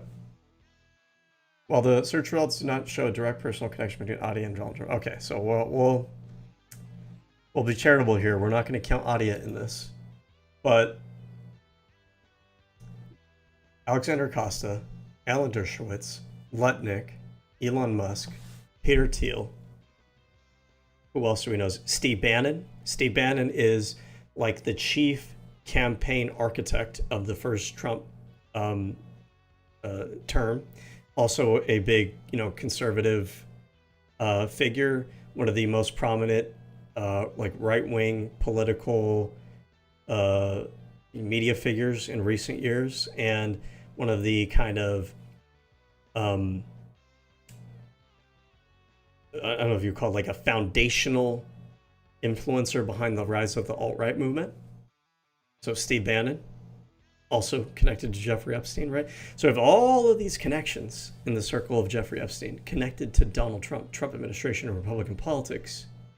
But notice that when they cover this, they choose to focus on either like these vague connections to, oh, the government, the CIA, the FBI, right, without specifying, was it Republican, was it Democrat? Or they're going to focus on Epstein's connections with things like the Mossad, things like Israel, without focusing on, okay, he had connections with a variety of different countries. So it's always cherry picked to spin a narrative. The narrative is either focused at liberals or Democrats, or it's focused to spread more conspiracism about distrust of government. But the distrust of government is not distrust of Republican government.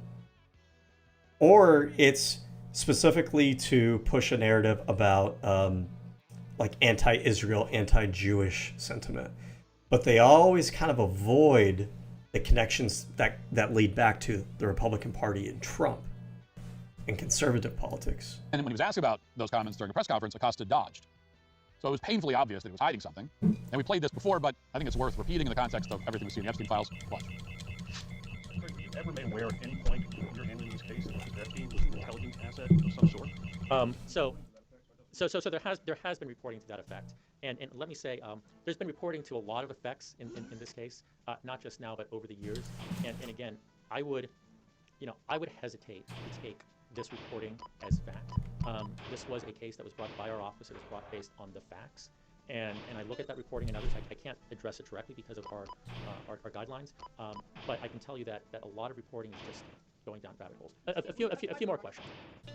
So suffice it to say, Epstein's quote-unquote jokes with Ehud Barak about working for Mossad, which is obviously aligned with the CIA, don't actually seem like jokes at all. And many more emails in this latest document, Dom, raise additional questions on this front. There's a question of why, in September of 2015, Sultan bin Sulayman of Dubai sent an email to Jeffrey Epstein confirming a meeting with former Russian President Dmitry Medvedev, who was Russian Prime Minister at the time. Quote, just got this from Trutnev office. Dear Mr. Sultan, tomorrow I will receive the photos and meeting with the Prime Minister is confirmed. Best regards, Yuri. More than a decade earlier, in May of 2013, Epstein sent this message to Ehud Barak. Quote, Putin asked that I meet him in St. Petersburg at the same time as his economic conference. I told him no. If he wants to meet, he will need to set aside real time and privacy. Let's see what happens. So to be clear about this, here we have a convicted sex offender playing hard to get with the Russian president. He's demanding that Putin go out of his way to meet with him. And based on his other meetings with high-level officials in Russia, it seems that he got exactly what he wanted. Now, it can't be overstated how extraordinary it is that despite his reputation and his crimes, which he admitted to, Epstein had a connection with pretty much every power player and future power player in American politics. So here's a 2009 email from Epstein's publicist. Okay, I'll give him credit for this. At least here, he's acknowledging that it's not just Israeli. And he's also acknowledging that it's not just Democrat. But there's a thing that some of these types do where they'll say both sides as a way to kind of obfuscate away from Republican, but they won't really focus in on the Republican connections. Is he going to focus on the Republican connections, or is he now going to use this both sides as a tangent to now focus back on Democrats? Epstein, just as another example. Quote, just left Ghislaine's townhouse after party for film. Bill Clinton and Jeff Bezos were there. Director Mira Nair, etc. See what we did there? Now we're going back to Bill Clinton. And then Jeff Bezos has connection with the Republican politics now, but I think right-wing media has tried to spin for a long time that the tech CEOs were on the side of the liberals. So in this case, it's almost like he's using this, oh, well, they had connections with people across the political spectrum as another way to kind of segue back into making it about Democrats again.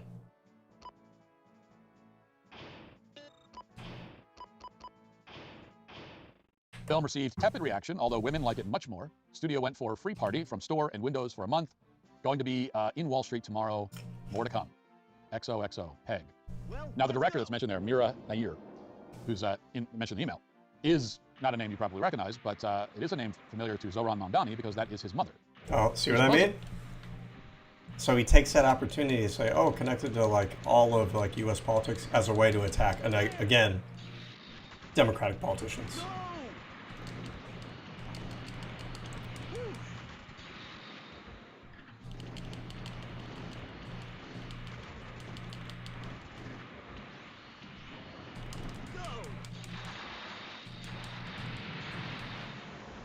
Oh my god.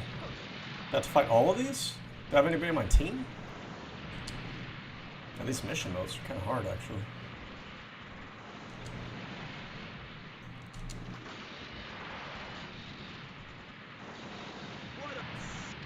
Oh, the commandos are weak as fuck.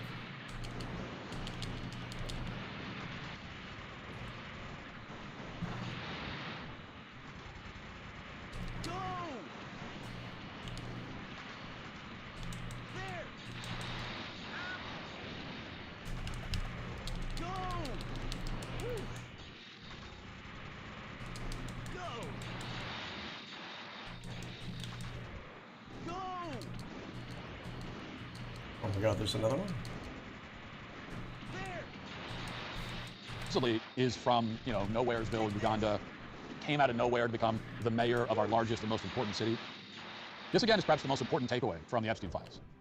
And you may have already known this or thought that you knew it, but it has now been illustrated in very stark colors that there is an incestuous circle of elites, an exclusive club that you're not in, and I'm not in. And this club not only includes, but produces, anoints the powerful people who run our country and the world. That's not a conspiracy. But I'm not going to mention any of the the Republican names. I'm not going to focus on now, those. Epstein also had ones. several email communications with Elon Musk. In September of 2013, Elon and Epstein had this exchange. Okay, talking about Epstein Elon Musk, writes, okay. any plans for NY? The opening of the General Assembly has many interesting people coming to the House. Elon responds, I run and lead product design engineering for 2 complicated companies. Moreover, SpaceX is about to launch what is arguably the most advanced rocket in history. Flying to NY to see UN diplomats do nothing would be an unwise use of time. Then Epstein replies, do you think I am retarded? Comma, period, question mark. Just kidding, there is no one over 25 and all very cute. So it appears that Elon rejected Epstein's attempts to involve him in his operation, which is a tremendous credit to Elon. It should also be noted that Elon obviously knew that he had these email exchanges with Epstein. What? Okay. I'm curious here if Matt Walsh was going to mention that Elon was trying to go to the Epstein Island, because right here it's almost like he's trying to make it sound like Elon rejected Epstein. Okay, let's knew see. that they would be used to smear him, which is what's happening. And yet he forcefully called for the release of the files anyway, which is even more credit to him, even if nobody on the left will give him credit for it. What? But the fact remains that Epstein had connections and contacts everywhere. How is he going to gloss over that? He's going to mention Elon Musk, but he's only going to mention Elon Musk. He's going to cherry pick the information the times that Elon Musk rejected Epstein, not the time that Elon Musk was reaching out to Epstein to try to go party on his island. Do you see what I mean here? Like, some of this stuff might be subtle if you're not, like, cued in to politics. You may not realize what's going on here. But there's an attempt here, it seems like to me, to downplay the connections to the right wing, obfuscate it, label it as just both sides, but then focus on narrativizing that, and focusing on and emphasizing the connections that he has maybe to the right or to the left wing, or to groups that are ordinarily associated with left wing and right wing media. So like tech CEOs, even though tech CEOs right now are associated with the right wing, right? So like when he says not Peter Thiel, but Jeff Bezos. Jeff Bezos is not really, a big friend of left wing politics, but right wing media has framed it that way for the last decade, that all the tech CEOs are on the left wing side. And if you're not cued into politics, you may not understand that hasn't really been the case for a while now, that Bezos has actually been working within right wing politics now, at least since the rise of Donald Trump 2.0. With like every powerful person.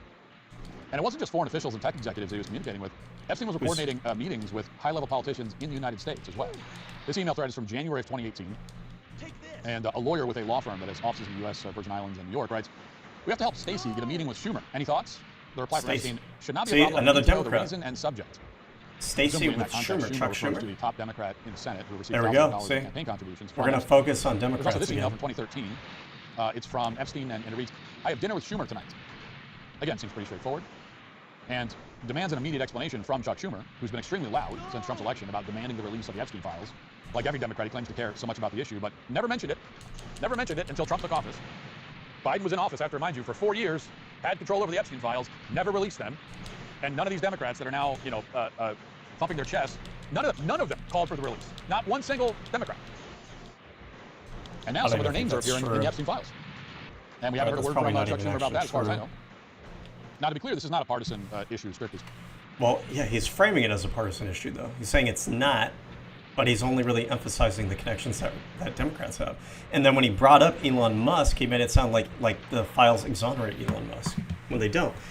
And when he says Schumer here, Schumer, if I understand what he was reading here, Schumer was not the one in contact with Epstein. Somebody else was trying to contact Epstein to try to connect somebody else to Schumer, right? And how does that work? How do they have those connections? We don't know, right? But he's making it sound like Schumer just being mentioned in the documents means that Schumer was connected to Epstein. That's not what's going on here. That's not what he described. Speaking, the Epstein files reveal that Trump Commerce Secretary Howard Lutnick was interacting with Epstein and planning to visit his island as recently as December of 2012. Well, he brings this up, okay. Lutnick wrote, quote, "Hi, Jeff, we're landing in St. Thomas early Saturday afternoon, planning to head over to St. Bart's on Monday at some point. Where are you located? What is exact location for my captain?" Lutnick follows up to confirm lunch plans with Epstein. And, that's an issue because Lutnick had previously said that he took one look at Epstein in 2005 and walked out the door, vowing never to interact with him again. Watch. Opens the door, and there's a massage table in the middle of the room, and candles on that and stuff. So I ask very insightful, cutting questions. I say to him, "Massage table in the middle of your house? How often do you have a massage?" And he says, "Every day." And then he gets weirdly close to me, and he says, "And the right kind of massage." Now my wife is standing here, so she looks at me, and I look at her, and we say, "I'm sorry." And we left. And in the 6 or 8 steps it takes to get from his house to my house, my wife and I decided that I will never be in the room with that disgusting person ever again. So I was never in the room with him socially, for business, or even for land. In fact, I was there, I wasn't going, because he's gross. And so I look back as a gift. Yes. He gave me a gift. Yes. Of a void. Yeah. So, yeah, that's my story. A one and absolutely done. Now, there are other recognizable names in conservative circles who have popped up as well. In conversations with Steve Bannon when he was in the Trump White House, for example, Epstein said that he needed passport details for Bannon's entourage, and for his part, Bannon appeared to enjoy showing off for Epstein. He wrote in one text, getting briefed by House Intel now on IG and Spygate. Epstein also praised Bannon's performance in an interview on ABC, saying that he looked like he was casting a spell on the anchor. And in that context, Epstein writes, "You're an honorary Jew anyway," to which Bannon responds, "Honored, I will drop the Christian and Christian Zionist." But Bannon didn't last long. In the Trump administration, April 2017, he was removed from the National Security Council. Oh, you see what he does there? Entirely.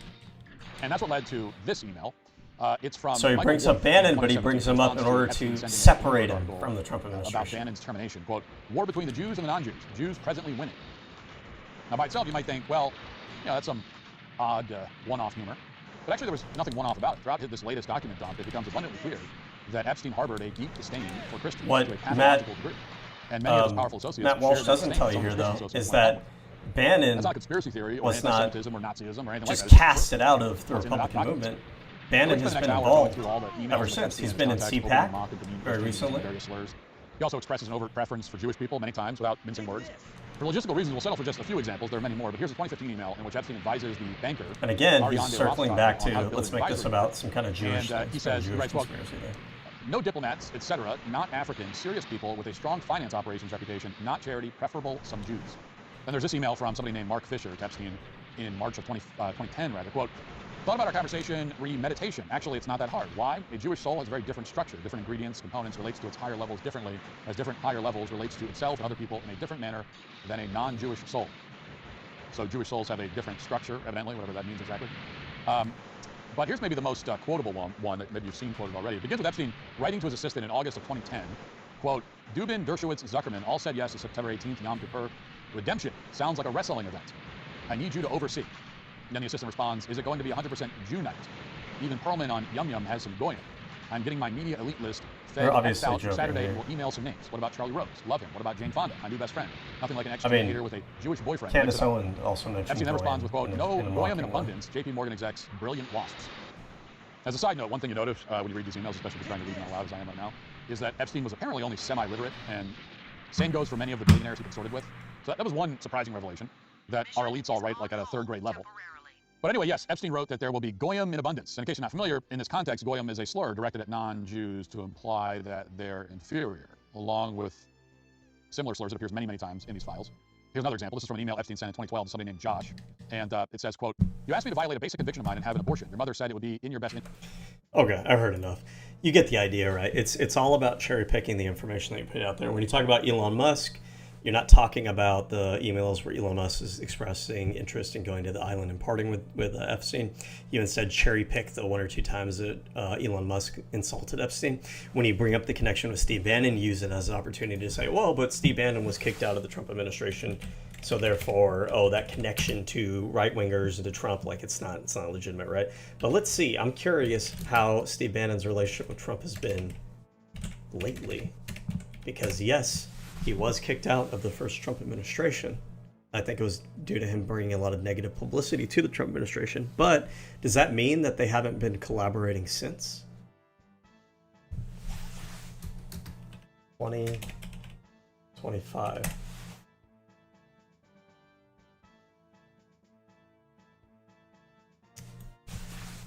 Has Trump worked with Steve Bannon in 2025? Actually, 2024, when he was campaigning. Based on reports, Steve Bannon, despite not holding a formal position, remained a vocal ally and informal advisor to Trump. So there's reports that he's still an advisor to Trump. Okay, now those are just reports. Amplifying his campaigns and strategies. We know that he's still been a vocal supporter of him, and we know that Steve Bannon was at CPAC, which Matt Walsh doesn't mention because Matt Walsh wants to make it seem like Steve Bannon has been separated from Republican politics because Donald Trump kicked him out of his administration the first time around. But no, Steve Bannon gave a Nazi fucking salute that we all pretend didn't happen at CPAC in 2025. I wonder if Matt Walsh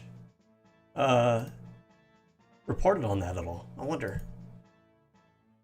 Throughout 2024, Bannon used his War Room podcast to push forward strategies in line with Trump 2024 campaign goals. Bannon served time in prison for defying with subpoena and capital investigation. Wait, didn't Trump pardon? Did Trump pardon Steve Bannon? Steve Bannon. Pardon. Full pardon to Steve Bannon in 2021. Okay, so look, Trump kicks him out of his administration, but he still pardons him when he leaves office. And this indicates that when Matt Walsh presents it as Steve Bannon was kicked out of the Trump administration, whatever, and even saying kicked out might be a little bit too aggressive. It might just be that he resigned out of the administration in order to, well, actually, let's look this up. Steve Bannon leaves Trump admin. So 2017, White House Chief Staff John Kelly, and Steve Bannon have mutually agreed today it would be Steve's last day. So it's a mutual agreement. He wasn't fired. He wasn't kicked out. They said, we were grateful for his service and wish him the best. So even when Matt Walsh presents it as like a separation, that separation was amicable. And it seems like they probably separated the White House from Steve Bannon because Steve Bannon was too controversial of a figure at that time period because of his connection with the alt-right. And because Donald Trump during that time period was suffering a lot of media attention over things like the Unite the Right rally and like these neo-Nazi groups. And so he wanted to separate himself from Bannon. But Bannon was still working as an advisor. He was pardoned by Trump years later. And it looks like they still have a positive relationship, and Steve Bannon is still invited to like conservative news conferences and stuff. So when Matt Walsh brings up Steve Bannon's connection with Jeffrey Epstein, he makes sure to cherry pick that, oh, well, Steve Bannon was kicked out of the Trump administration. Not really kicked out, but he just left the Trump administration. And that factoid, that one discrete fact without the rest of the context makes it seem like to his audience, well, you know, this figure that Jeffrey Epstein was connected to, who's on the right, who was quote unquote on the right, well, you know, he was rejected from the right. Well, no, he wasn't really rejected. He left the administration on good terms, and he was pardoned by Donald Trump later. And it seems like he's been in Republican politics this entire time. But this is my whole point. The way that Matt Walsh and these other figures talk about the Epstein files, it is specifically to emphasize connections that Epstein has with figures that they don't like If it's Israel, if they want to spend like an anti-Semitic angle, they emphasize those connections. They downplay the connections with members of the right wing, either by saying that those members that Epstein was connected to, oh, they're not really part of the right wing movement anymore, or they try to make it seem like in Elon's case, like, oh, Elon actually turned him down. Elon actually, insulted him, ignoring the fact that there's other emails where Elon is asking to party on the island. So it's all about narrative framing. It's all about how you make your audience focus. It's all about cherry picking what they focus on. Okay, so that's Matt Walsh. Now let's look at this other Michael Knowles character. Justice has released 3 million previously unseen documents, pictures, and videos related to Jeffrey Epstein. So loud. I spent the weekend going through more of them than I probably should have. Did you Some really? of the claims in the files are shocking. When you say you went through them, are you gonna fill us in on information everybody else hasn't already been reporting on, or you say that you spent the weekend? You mean you just read the same headlines everybody else is? Names in the files are a who's who of the most influential people in the world, some that I hadn't even seen before, and this is the most important thing. Here's my problem. I'm trying to kill all the Zoids. I just need to focus on him. On my prediction, if I take him out, that's the end of the match. Stuff began. I'm Michael Knowles. This is the Michael Knowles Show.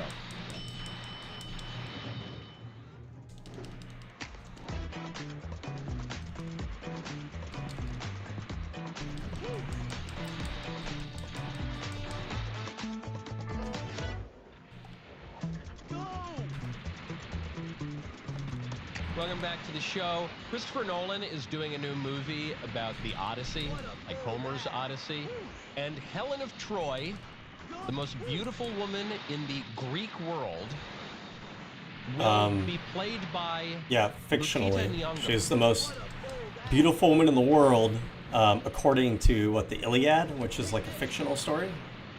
But here's like this culture war stuff. So she's being depicted by like a black woman, right? And so that's like a big issue. And by the way, I think it's kind of cringe. Like, I think we're past that era of Hollywood directors recasting historical figures as people who don't really look like the same ethnicity. I think that's kind of cringe. I think it's a little bit too virtue signaling. But like, who cares? This isn't the biggest fucking deal in the world. Don't go watch the movie. It's not that big of a goddamn deal.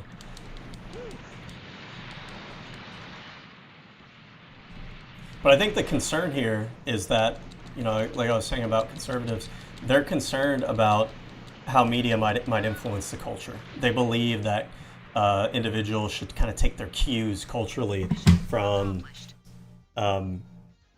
big cultural figures. Like, if conservatives had their way, the state would heavily kind of regulate culture. And they already do that. You see that with the Trump administration. They try to push things like patriotic education. They try to shut down, CRT, DEI education that they don't like. So a lot of it is in the conservative mind, this connection between like the media needs to reflect what our values are. Go. That's why it's a big deal. Some people are surprised by this casting. Seems a little. Let's skip ahead. For more trans. If you saw the news, but Fox News is claiming President Trump is declining in the polls, and President Trump responds. I don't care. Fuck off. Transparency on Epstein, and even when it comes to transparency, I think what people really want is just justice for people who have committed crimes, and what they want even more than that is just know who this guy was. Who was Jeffrey Epstein? What does he represent? I think that's really, when people talk about Epstein, that's what they. That's not what they care about. They want to know who was in the files, who was they want to know about Jeffrey Epstein as a character. They don't want a puff piece on him. Really want. And one way they talk about it is by saying we need justice for the victims, and the more abstracted way they talk about it is we need transparency. We actually don't need transparency over a lot of how our government and Justice Department function. Certain activities of the government, just like activities of business, actually do require. That is true. But when he's using that argument here, it's kind of suspect, right? It's almost like he's preemptively trying to fertilize, trying to lay a foundation of like, well, guys, do we really need to know everything in the Epstein files? Come on now, like some stuff is, there's an important reason why the government might want to hide that from us, right? It's okay if we don't learn everything in the Epstein files because, again, what are they trying to do here? They're trying to cover for their side. They know that a lot of people on their side are connected to Epstein, and now that it's a liability, now you have all these excuses. Now you have narrative structure, or framing, cherry picking, trying to get the audience to focus on this, not focus on that. And then you also have now this laying the foundation of, well, you know, maybe it's a good thing that we don't actually have transparency on everything. And this whole Epstein file, maybe we don't need to know everything about it. Convenient, interesting. Some secrecy, some classification. So it's not that we're saying everything needs to be declassified, everything needs to be transparent. We just want to know, one, we want justice to be done, but two, we want to know who this man is. No, we don't. We don't care. No one cares about that, but you guys, I guess. One of the most revealing places to begin is this series of media training sessions that Steve Bannon, former chief strategist at the White House and of the Trump campaign, Trump won, that he had with Jeffrey Epstein. Apparently Epstein hired Steve Bannon as a media consultant or something like that. And so this gives people, pretty much for the first time, the opportunity to hear Epstein in his own words. And I'm just going to play a brief clip. I mean, there are hours and hours of this footage. But here's a little brief clip of Epstein talking about one of the big problems in children's education. Potentially one of the bad things to teach children is how to write. Writing, reading, and arithmetic was supposed to be, everyone's supposed to be taught. But writing forces you into a very narrow channel of thinking. You have to write in a certain form, in a certain way, in a certain linear pattern. So your thinking becomes somewhat narrow. The reason I brought up writing is one of the recent discoveries of mine with respect to Socrates, Plato, and Aristotle is they never wrote anything. Now, I mean, I think this is kind of stupid, but like, what is the angle here? Why is he bringing this up? Why is this important? This doesn't fucking matter. Who cares? Spoke, and people around who could write wrote. Socrates could think. So that Jesus of Nazareth is the same, right? I thought he was a carpenter. Didn't he need to a carpenter? At least it's written there. One last thing. Thank you for having me. What is the purpose of this? There must be some kind of like weird culture warrior bullshit. The biggest ads of the year are finally here. A huge celebration of creativity on the world's biggest stage. After months. Fuck off. Okay, so I have 3 takeaways from this brief clip. 1, he doesn't know how to respond when Bannon brings up Christ. That was a little freaky. You know, we've talked about occult aspects. That's why he's talking about it, because he didn't talk about Christ. He's Jewish. Yeah, no shit. He doesn't respond to Bannon talking about Christ. He doesn't care. By some of the people who were in the emails, and he reacts in a way. It's not even spooky as much as it is goofy. I thought he was a carpenter. What does he need? Little carpenter's tools? Or what? Very odd. Not odd, actually, if you read the Bible, because you know, the name of Christ does scare demons. You know, it kind of freaks them out. They don't know what to make of it. So this is trying to push like this Christianity versus other religions. It's a very silly voice. You would expect. Who cares? I would expect Jeffrey Epstein. This guy, lots of money.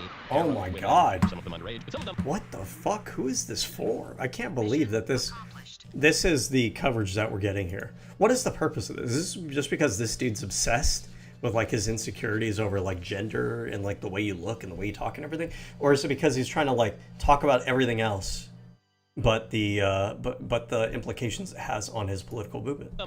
Above age, just like women, money, yachts, booze. Who cares? Am I mistaken to say? Potentially one of the bad things to teach children. Okay, all right, pause it right there. So it's more Woody Allen than Dr. Fauci. Potentially one of the bad things, but it's. So now he's trying to tie it to Fauci. So he's trying to like implicate Fauci as like, oh, Fauci kind of seems similar to him. So therefore, like, that's what we should focus on? Stupid. Still got a little bit of that Dr. Fauci, because if you just lower it a little bit. Potentially one of the bad things to teach children is character from Plato's dialogues. And he had conversations with people in the city. Plato for sure wrote. He wrote a lot. Aristotle wrote. Some of what we have of his is his notes, like his lecture notes. And now he obviously had a certain genius. But he's not the global international super genius you might expect, which seems to lend credibility to something more going on behind the scenes. Now, what do you mean by that, by the way? Because based on this interview, he may not be he might actually be a highly intelligent guy. Epstein might have been. That has nothing to do with whether or not he's a good or bad person, but he might have been highly intelligent. Intelligence isn't just like academic intelligence. There are other kinds of intelligence that people have. You have people like, if you work in the business world, if you've worked with people in professional settings, sometimes people that are like highly intelligent, high functioning, like sometimes they're engineers, sometimes they're doctors, write really shittily, but they do so because it's not an important skill to them. It doesn't really matter to them. As long as you understand what they're trying to communicate, that's all that matters. Outside of that, they don't give a fucking shit, because they're focused on what? They're focused on like trust calculations for like an engineering structure. They might be focused on medication, what do they call them? What is it called? When medications mix with each other, whatever that is, right? But they might focus on that. Otherwise, they don't really care about what doesn't matter to them. It's not important to their job role. So Jeffrey Epstein might be maybe not like an academically minded person, but it could be the case that he was actually good at business. It might be the case. It might be the case that he was good at business. It might be the case that he was good at like business finance. It might be the case that he was really good with like networking and things. And those are kinds of intelligences, right? And by the way, he was maintaining apparently this pedophile operation for decades without people finding out. And even when they did find him, when the Fed did find out, he was able to escape, like strict accountability for it. That says something. Whether you like, it's not about whether a good or bad person. There are people who are highly intelligent throughout history who use it for evil. But to be able to navigate relationships that way, to navigate the legal system that way, to navigate diplomacy that way, to do things nefariously, find the right people to connect to, leverage influence you have over those people in the right way. That is a type of intelligence. That is a type of cunning. Now, it's worth pointing out, Jeffrey Epstein, ostensibly, is a Wall Streeter. And Wall Streeters are not necessarily that smart. Wall Streeters are very good at making money. That is a specific skill set. It does not imply that you know anything about Plato and Aristotle. It does not imply... You knowing a lot about Plato and Aristotle also is not an indication that you're highly smart. But like this gets back to like this conservative mythos that is perpetuated over the past couple years, where it's like they name drop, oh, Marcus Aurelius, Plato, a really smart person. They should read the Republic, right? The Republic, if you read it, a lot of the things that are in the Republic are not really super... They're not super novel today. They might have been concepts that were interesting and novel at the time period that they're written, but they're now concepts that are so ubiquitous in our understanding of the world and everything, because like, and part of that could be owed to the fact that the Republic was written way back then, and then it gets passed down. The ideas get passed down throughout history. But if you read it now, like you going back and you reading the Republic is not going to make you a super intelligent person. It's kind of like a way of you virtue signaling, pseudo-intellectualism. There's not, no offense or anything, but there's not a lot that's in the Republic that's like, oh my God, like this is high level, PhD level political philosophy and, you know, whatever. But conservatism relies so much on like this narrativizing of tradition. And so to them, they want to narrativize about like Western culture, Western tradition. And so we must venerate Plato and Aristotle and Socrates and all that. And so like if you're not familiar with Plato and Aristotle and everything, then you must not be smart and intelligent. That's not really the way it works. Imply that you are a particularly deep thinker. It can. There are intelligent Wall Streeters, but like for example, right? Sometimes these people will also cite things like, you know, I'm a sophisticated guy. I'd like to read things like The Art of War and Plato's Republic. And I listen to The Art of War on audiobook. It's not that interesting. And it's the same thing where The Art of War has a lot of kind of like basic entry level concepts around like tactics and strategy and military philosophy and stuff like that. But it was written so long ago that modern warfare has, in like the study of modern warfare, is like way beyond it. It's built so much more on top of that. And the things that are in The Art of War are things that they're so common in the public's like common knowledge that they're not really like super interesting niche, insights for you to take grasp of. It's an important work because of the influence that it had at the time period that it was released and everything. But it's not important in the sense that if you read it, you're going to be so much smarter than the average person in public.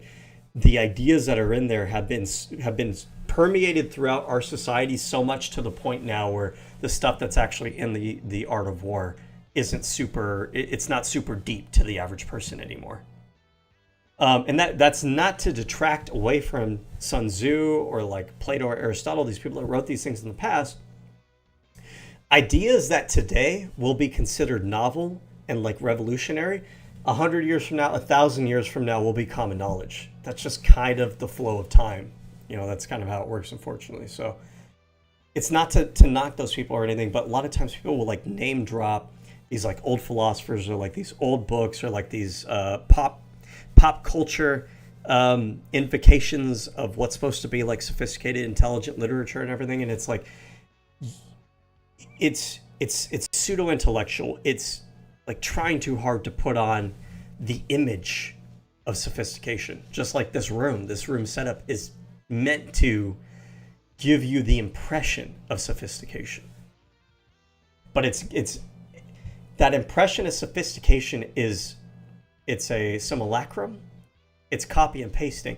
His setup for his room, I think it looks nice, don't get me wrong, but it's so indicative of the conservative mind, because this setup right here is something that you can pull out of a catalog.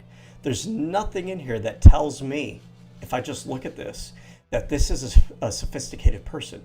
Because if I can look at a scene like this and see that there was something unique to the design, to the architectural style, that spoke to some uniqueness of his character, but it was working cohesively, that would tell me that this is a person who has integrated their influences in life and can use them to then synthesize something new and intelligent. Simply copy and pasting things that are like out of a design catalog for you to copy and paste does not tell me that you yourself are sophisticated. It's not a one-to-one. So it could just be that he's kind of a bruiser Wall Streeter. I mean, some of the guys in sales and trading around the floor of the New York Stock Exchange, they're tough guys. They're the kind of guys if they weren't working there, they'd be working in a butcher shop in the Bronx or something. Okay. So that, and the Musks and Silicon Valley and this and that and this and that. He's just moving with everybody. The Israelis and the Arabs and the Russians and the Americans and just everybody. He's an influence peddler. So this is the question. Who is Jeffrey Epstein? There seem to be 4 buckets of stuff that we learned from the files that we already knew, by the way, about Jeffrey Epstein. There's the finance bucket. There's the politics bucket. There's the weird sex bucket, obviously. And then there's this last thing. There's the science bucket. Jeffrey Epstein founds an institute, Santa Fe Institute. It's in the... I was wondering, what is the whole purpose of this entire summit? Like, no one actually cares who Jeffrey Epstein is. And we all kind of know the important aspects of who Jeffrey Epstein is, but why is he bringing this up? This is the angle that he's trying to go down now. He's going to leverage, again, how is right-wing media covering this? They're utilizing, cherry-picking what they want the audience to focus on to further their narratives. So now the angle that he's going to try to use Epstein to is, look at Epstein's connection to academia. See what I mean about how academia is bad and it's full of all these bad influences and these like elitist professors and academic institutions and the academic elite that are influencing our society, and you peer behind the curtain and it's all these nefarious characters. That's the angle that he's going down. Bannon interviews to pick up a bunch of scientists at the end of the Cold War, because they had nuclear scientists working during the Cold War. They were out of work. He wanted to scoop them up. He's palling around with a lot of people from Harvard and MIT. He's very interested in things like string theory, and it's weird. And so the question for people is, how do these things fit in with one another, and who is he? How is this thing? I will go very quickly through the Epstein files that most stood out to me. That includes links to the Russians, to the Arabs, to the Jews, to the Syrians, to the Americans, to the Brits, to the everybody, to the CIA, to the FBI. I mean, how much time do we have? And what new things have we learned? We will get to all of that. First, though, I want to tell you about Cowboy Colostrum. Go to cowboycolostrum.com/Knowles, K-N-W-L-E-S, if you finally want to fix your gut. /Knowles. Whoa. What's that? I just built a budgeting app with Base 44. Guys, Nina just built an app. Why do you need to build an app with Base 44 when there's already budgeting apps that are out there? Redacted to Jeffrey Epstein. Spoke with Igor. He said last time you were in Palm Beach, you told him you had an appointment with Putin on September 16th, and that he could go ahead and book his ticket to Russia and arrive a few days before you. He also looked into security in Sochi for you. He said, regardless, he will still need to go to Russia tomorrow to sort out his Russian passport, which expires at the end of September, so he will still fly back to New York on the 19th. He'll be happy to go back to Russia with you on September 26th if you don't. Okay. How is Jeffrey Epstein getting appointments with Putin, the, at this time, leader of Russia for over 10 years? Is he, okay, let's just put this in the column of maybe he was working with the KGB. If he's a super spy, maybe he was working with the Russians. Next one. This is an email from a sultan in Dubai, Sultan bin Sulayem, a big business leader in Dubai. Dear Jeffrey, I'm attaching some media clipping regarding the Israeli operation in Dubai. I will call you at 7 p.m. Eastern Time. What happens doesn't help anyone. This is from Wednesday, February 17th, 2010. I don't remember this particular Israeli operation in Dubai. This would seem to imply that Epstein is either working with the Israelis. He's saying, hey, I want to talk to you about this Israeli operation. Okay, maybe he was working with the Israelis. Okay, so I'm assuming that Michael Knowles is also in on this whole like Jewish conspiracy, the Jews control the world kind of thing. So he chooses to segue this entire conversation. Oh, maybe Jeffrey Epstein is like this intelligence asset. He was like a secret spy, a secret political operative, which he kind of was. He was involved in different political, influential people, just because in general it seems like he was connecting to anybody influential he could possibly connect to. And he was using his ability to network to connect other people to other influential and powerful people in order to keep himself relevant. Sure, right? But he's choosing to use this to focus on the Mossad, the Israeli, the Jews control the world angle, right? Working with the Arabs. Why is the Sultan reaching out to Epstein? The Arabs Epstein a go-between and the between Jews. Arabs and the Israelis. These are not whites, these are not Christians. This is We an can't email have them. from Jeffrey Epstein to blank, passed away. It says Robert Maxwell. Can't have them in Mossad. positions of And there power. are all sorts of weird typos and kind of odd formatting errors, maybe just in the way The these emails are Mossad. sorted. But Robert Maxwell was the spy, reportedly a double or possibly triple agent for Israel and Russia and maybe the British, who had a big media empire. He was the father of Ghislaine Maxwell, who was the girlfriend and madam for Jeffrey Epstein. And Robert Maxwell died under very suspicious circumstances and got a funeral in Israel. So Robert Maxwell threatened Mossad. Tell me about that. What do you mean by that? He told them that unless they What gave him 400 million pounds to save the mysterious crumbling empire, he would expose all he had done for them. In that time, he had free access to Margaret Thatcher's Downing Street, Ronald Reagan's White House, to the Kremlin, and to the corridors of power throughout Europe. Maxwell passed on all the secrets he learned to Mossad in Tel Aviv. In turn, they tolerated his excesses, vanities, and insatiable appetite for luxurious lifestyle and women. He told his controllers who they should target, how they should do it. He appointed himself as Israel's unofficial ambassador to the Soviet bloc, okay? So we don't know who this is to. This could insinuate that Epstein had a relationship with Mossad. It could insinuate that he didn't really. Maybe he was not particularly pro-Israel, in as much as he's accusing Israel of murdering Robert Maxwell. Robert Maxwell, who had been working with Israel, and I guess the Russians and the Americans and the British. Was he a quadruple agent? Now we're protected with our all-inclusive free lifetime warranty. It doesn't cost a dime. There's no fine print. It even covers the center stone. Because a friend always has your back. Shane Company, your friend and truly. Told you Best Buy had a great deal. 98-inch Samsung. Big with no blur. Plus. Next one. From Jeffrey Epstein. But again, think about what are we not talking about? We're not talking about his connection to Donald Trump. We're not talking about his connection to, we've glossed over his connection to Elon. We're not talking about his connection to Bannon. I think we've glossed over that as well.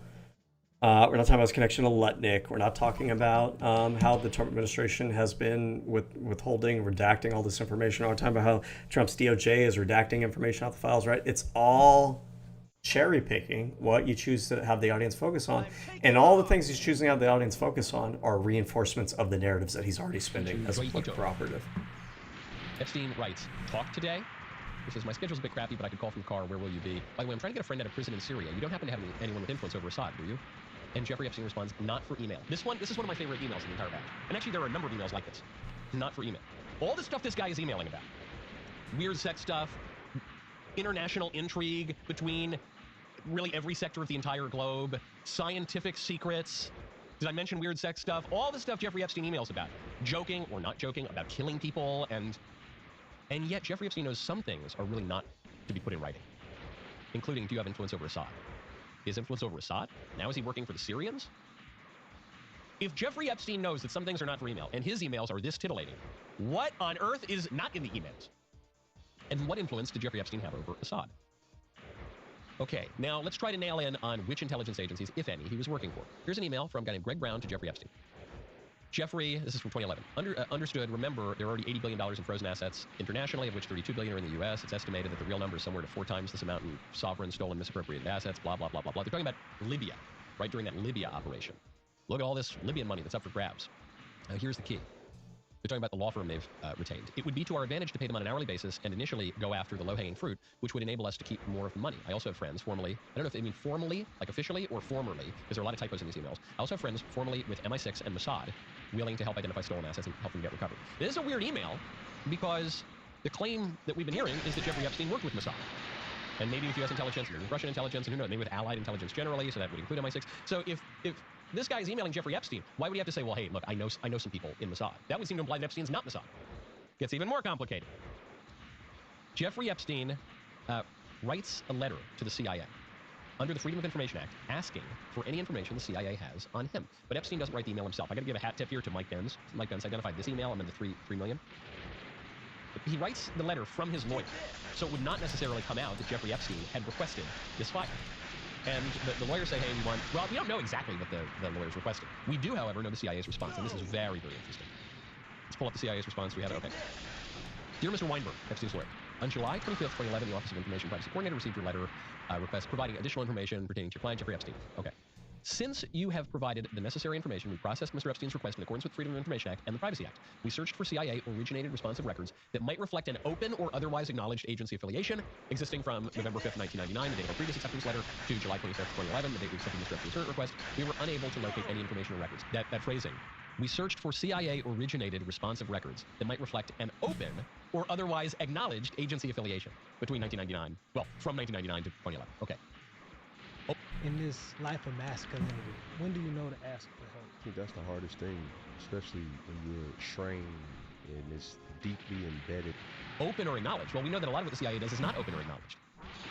Why is Jeffrey Epstein requesting this information from the CIA in the first place?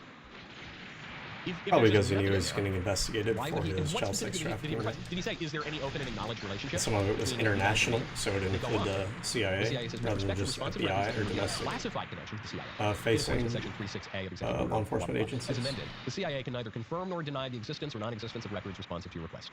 The fact of the existence or non-existence of requested records is currently improperly classified and is intelligence sources and methods information that is protected from disclosure by this section of the CIA Act of 1949. We can neither confirm nor deny, which is the CIA's response to just about everything. What is this about? Mike Benz made this, but Mike Benz has been on the show before. He made a great point. He said, you know, the way Jeffrey Epstein is requesting this information is basically the way that CIA personnel request personnel files. Previously, according to some of the Epstein files, he had bragged about having a relationship with the CIA, working with the CIA. However, after that time, he denied it. Why did he deny it? Was he perhaps assured that there was no public relationship documented between Jeffrey Epstein and the CIA? Was he... Who was this guy working with? All right, one last thing from the Epstein files that are going viral right now is FBI interviews. This has the most salacious suggestions and accusations in it. Get to that momentarily. First, I want to tell you about Done With Debt. Go to donewithdebt.com. You're drowning in credit card and loan debt after the holiday season, and you're not alone. But here's something most people don't know. Now is actually the best time of year to negotiate with your lenders. Credit card companies and lenders desperately need to clear problems past due books before audits begin. This creates a narrow window where they're far more willing to cut deals than any other time of year. Done With Debt has cracked the code on this timing of day. Like how these people always try to pretend like they're anti-establishment. All they do is just like push advertisements for like financing and shit. FBI interviewed one person in particular, one or two people in particular, and here are some of the claims. George H.W. Bush like raped a baby or something like that. George Bush and Bill Clinton raped someone, I think at the same time. Epstein and Clinton raped a guy at the same time. There's another one, it was like Bush was raping someone or eating a baby or something while Trump watched or something like, oh, you say, wow, that's really crazy. And then you get to reports, Redacted, stated all of the above incidents were, quote, recovered repressed memories until he began therapy sometime in 2016 approximately. Redacted offered no supporting or corroborating evidence or witnesses that could be contacted. Redacted appeared to be emotionally unbalanced and not intoxicated. At this time, it's not recommended that any additional investigative resources be expended concerning Redacted's fight from it. There's a fair bit of this kind of stuff in there. It's like, person who does not appear to have any credibility makes crazy claims, like long after the Epstein scandal breaks. And the FBI is even joking about it in some cases. They say, oh, wow, Bush raped him with Clinton and Trump, and oh, wow, that's amazing. You know, and some people who I think are a little more credulous, and fair enough, they recognize that a lot of our global elites are complete degenerates, but they just take all of this at face value. You can't take anything at face value when it comes to the Epstein case. The one thing we know for sure about Epstein is that he was deceitful, that he's morally not quite Again, right. sowing seeds of doubt. Any information that comes out about some of these elite figures who are connected to right-wing politics, we want to sow a little bit of doubt that it might not be true. I've never been more vindicated in my prediction. What prediction? Because what did I say when the Epstein stuff all kicked off again? I said, guys, you are wasting your time. Maybe I should kick myself. Because Oh, here we go. See ya. I said, now it is. One of two things can There's be nothing to see. Either he's exactly who the mainstream tells us he is. You know, he's just an eccentric rich guy who coincidentally was friends with all the influential people in the world, and that's it. That's all. That's all there is to it. When did the mainstream Nothing. Oh, and then he tell told me himself that? in prison. No one said Oopsie, that. and then the What camera fuck? stopped. But they didn't go out, but then they did go out, and actually, never mind. He's just exactly who he says he is. Either that is true. Nobody said that, dude. Or Jeffrey Epstein was something a little bit more than that. But in the first case, let's say he is exactly who the mainstream tells us he is. In that case, we already know everything we're going to know about Jeffrey Epstein. In the case that Jeffrey Epstein is a little bit more than that, I want you to listen to this very carefully. We already know everything we're ever going to learn about Jeffrey Epstein. Yeah, I know it's a very unpopular observation. Give up, guys. Nothing else to see here. Documents just came out. What significant new That's the end, guys. We found out everything we're going to find out. Let's just let it go. There's Nothing else to see yeah, here. really interesting. Well, did you know he was talking to the Arabs? Actually, yes, I did. Did you know he was talking to the Israelis? Yes, I did. Did you know he was talking to American intelligence? I did. Did you know? We all knew all of it. We all knew all of it. So there are more titillating examples of this. Okay. Wait, have you been listening? You've been taking a single note this entire meeting? I'm actually listening better than I ever have. Damn. Let me share my screen. Do you see this? Okay. Everything we're saying is being Dude, shown. commercials like every 2 minutes. What significant new finding? For the people who come out and say, why That's don't it, huh? we do something about do what? And then they blew past the deadline, and we still don't have all of the information. The idea that Jeffrey Epstein would have been operating from the 80s or earlier through the mid-2000s before he's arrested on the sex stuff, that he would be operating with all these players in the world, and then he'd get arrested, he'd get some sweetheart deal, and then he would get arrested again a decade later, more than a decade later, and then all of the files incriminating him and everyone around him would just continue to exist. That is an absurd notion. I'll tell you the one thing, the real concrete thing that people want to know, the one real concrete thing, they want to see what happened in that prison cell. If we could see, conveniently we can't, if we could see what happened in that prison cell, that would help to clarify a lot. Did he kill himself? Was he killed? Was he smuggled out of prison? I don't know. What happened in that cell? We don't know. A lot of people think he's probably more than he made himself out to be. He mobbed up with intelligence. He seems mobbed up with all the intelligence, not even just U.S. allied intelligence. Okay, I don't know what the purpose of all that was. Yeah, I don't know. The coverage here just seems to be like almost like his conclusion is, oh, it's too messy. We're not going to find out any more information. He seems to be connected to everybody. Therefore, it's just a big clusterfuck, and there's no catharsis to be made from the story.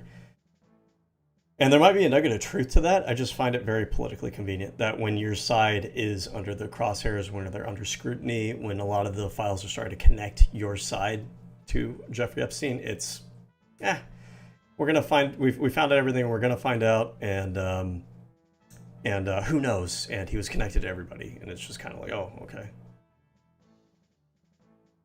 So, let me see if I have anybody else here. I want to watch Epstein files. Who else is a big name player on the right? Who's popular? Brett Cooper.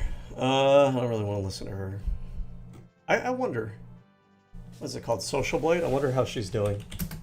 So I feel like I don't really hear much about her anymore.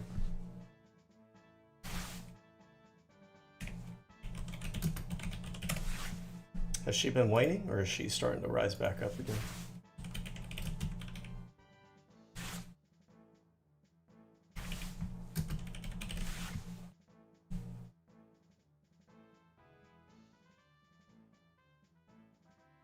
Weekly, I need something that goes back like a year or something.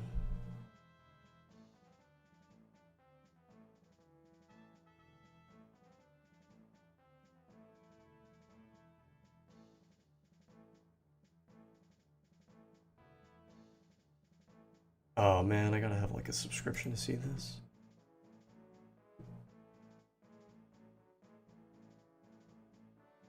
Oh damn. Rejected subscribers for Brett Cooper. Okay, this this can't be a real line. Because this would imply like infinite growth. It's perfectly linear? No. This must be like I need to have like a gold subscription to actually get this information.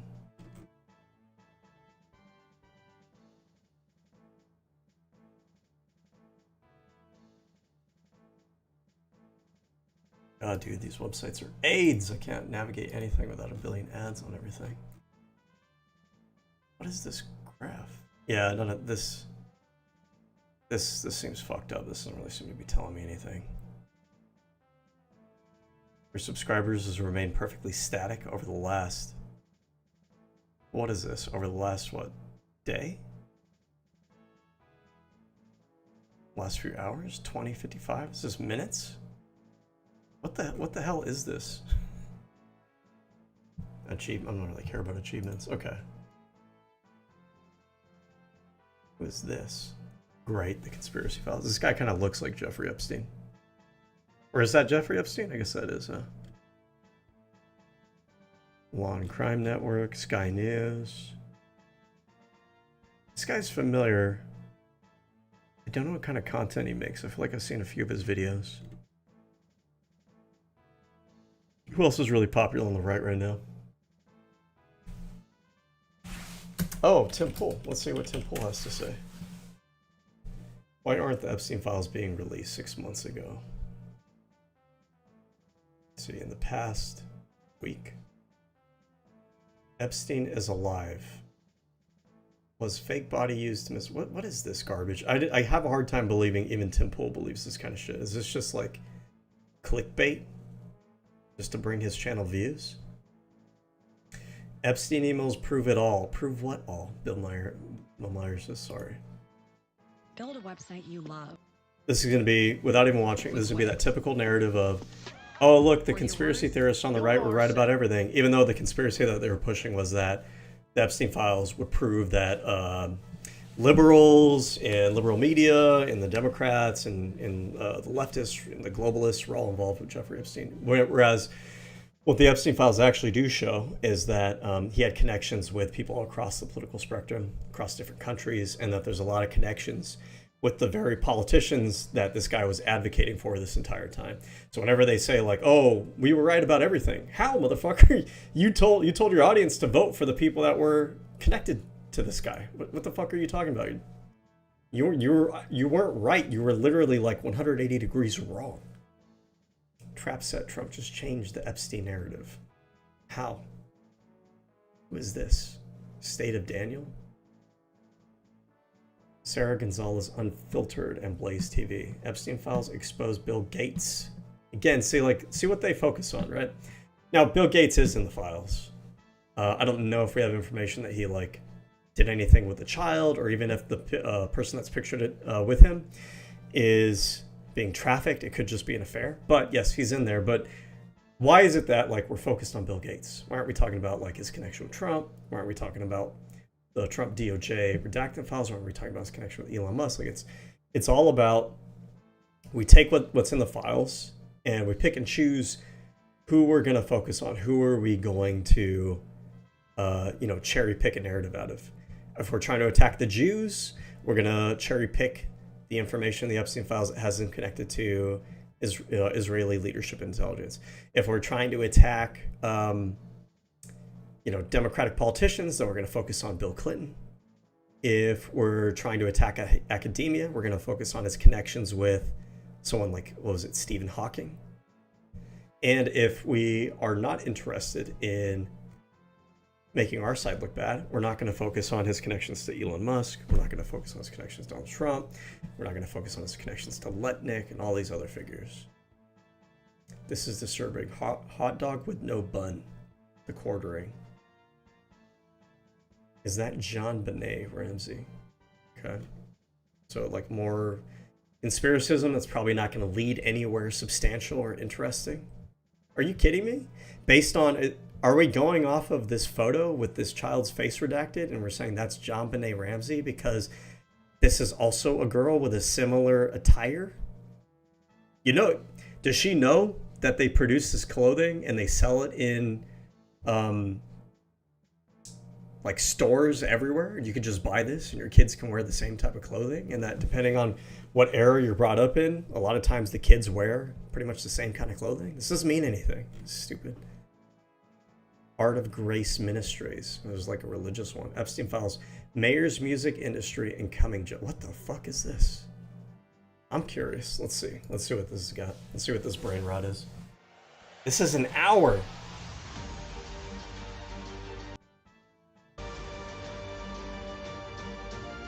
Apparently Groundhog Day, and Puxatawny Phil, apparently it's 6 more weeks of winter. I don't know what they do with this precious little groundhog. When did this come out? This was 6 days ago? Why does your setup look like this in the background? I thought this was like a Christmas decoration. What the fuck is this?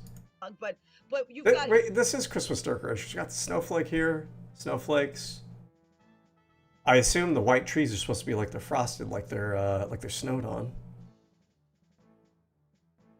I mean, I'm not a big stickler for like you left your Christmas lights up after New Year's, but we're in fucking February now. What are you doing?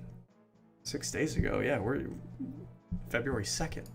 Half the country mad at you right now after the snowstorm that we've just experienced. Hello to everybody jumping in. I want to say hi to a few of you, of course, that are coming in. It is cold here. So I feel your plight, people who are watching. It's very. I mean, I can understand if she lives in an area that's cold or like still snowy. Maybe she lives in like Minnesota area or something. it could still feel like Christmas season, I guess. To see who's coming on from what state, what city, what town. I So I'm gotta get out of scrolling this down. A lot of people base. are talking about praying. That's wonderful. Prayer is always a wonderful thing. The effectual fervent prayers of a righteous man do indeed availeth much. Lake Isabella, California, I see you. Hello, God bless you. Southeast Pennsylvania and Philadelphia, God bless you. I see Indiana and Texas, God bless you. Let's see who else is coming on tonight. Utah, God bless you. Get to the right now, point. and our neighbors in the Adirondack Mountains in Washington as well. And to the Lord, and we'll be off and running tonight. Day. And Father, in the name of Jesus Christ, Lord, 6 minutes he rose in. again, ascended to be seated victoriously at the right hand of the Father, where he rules and reigns forevermore. He is the King of Kings, the Lord of Lords, the name above all names, and our advocate without ceasing before your throne, and we honor that before you this day. Father, in the name of Jesus Christ, we welcome your presence in. The presence of Ruach Elohim, the Spirit of the living God, and the Ruach HaKodesh, the Holy Spirit, into this place. All right. I ask you, fill us in the name of Jesus Christ. Command in the name Oh of Jesus shit. Christ, they be canceled, aborted. I feel like I'm at my uncle's house and I'm just trying to have fucking lunch or dinner and we have to pray every fucking time. Our viewers, and for you even choosing to stop and watch. We're not entitled to have you watch us. So, Okay. we're going to go line by line, precept upon precept. Doer hates the light, and Oh the my Lord shall cause god. jeer. The dross is coming to the top, says the Lord. It's about to boil over. The cauldron of their own making is about to be tipped over, and many captives. Alright, damn. That's a lot of brain rot. Okay. Let's see what Tim Pool's gonna say. Apologize to some of these QAnon people. Because it turns out with the Epstein files that a lot of this stuff was actually true. Now I have a question for all these people in media. They claim, so QAnon, just to be clear, QAnon was this conspiracy theory that the DNC was involved in some kind of like child sex trafficking thing involving this pizza parlor in Washington, D.C. called Comet Ping Pong, which served pizza. And so like some of the Podesta emails that were hacked by Russia and released by Russia through, I think, WikiLeaks or some shit like that, had some strange looking emails, which, yeah, they were. They're kind of weird. And maybe it was like coded language for something, but we never had any information that it was coded language for child sex trafficking. But when he says, and a lot of them say this kind of thing, like, oh, QAnon was right. QAnon was right about what?